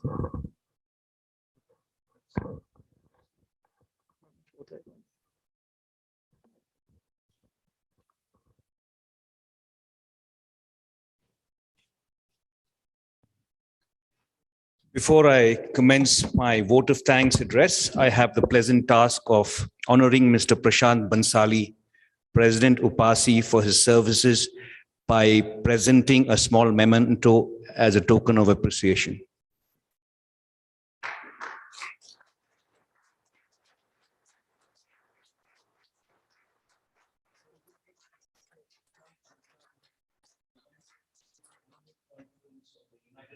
Association of South India to gratefully commemorate the services as President of UPASI during the year 2020. September.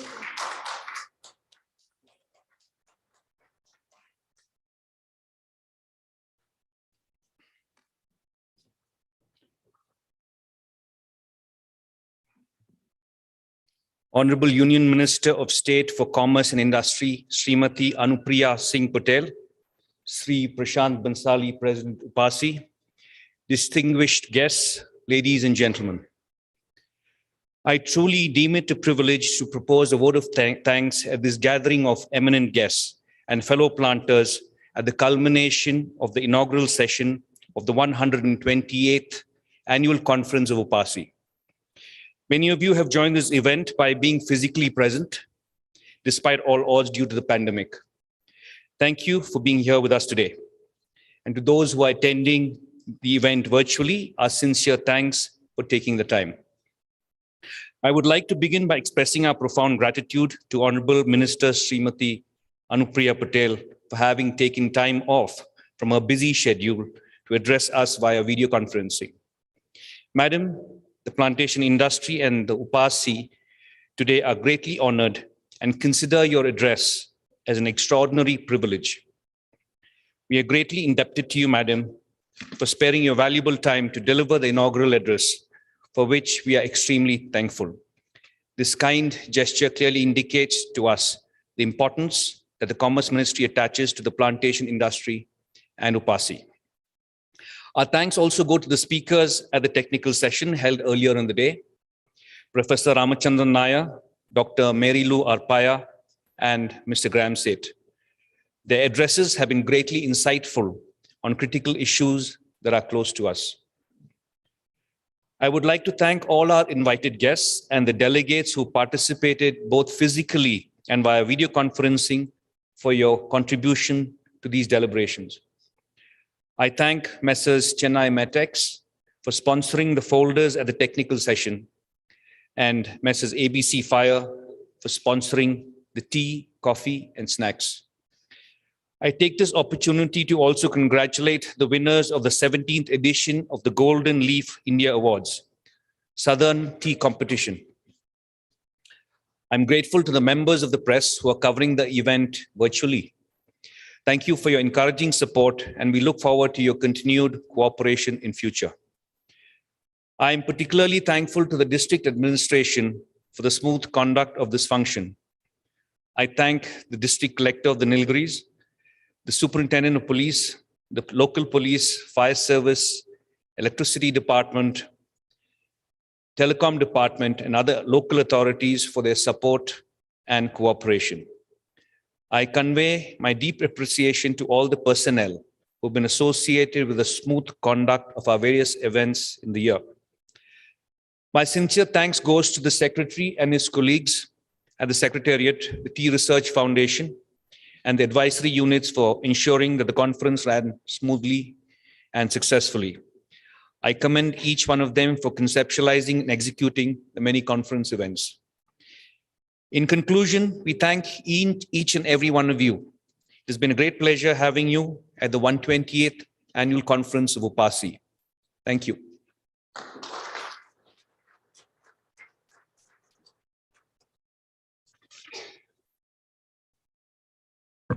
Praise for the national anthem. जनगण मन अधिनायक जय हे भारत भाग्य विधाता पंजाब सिंह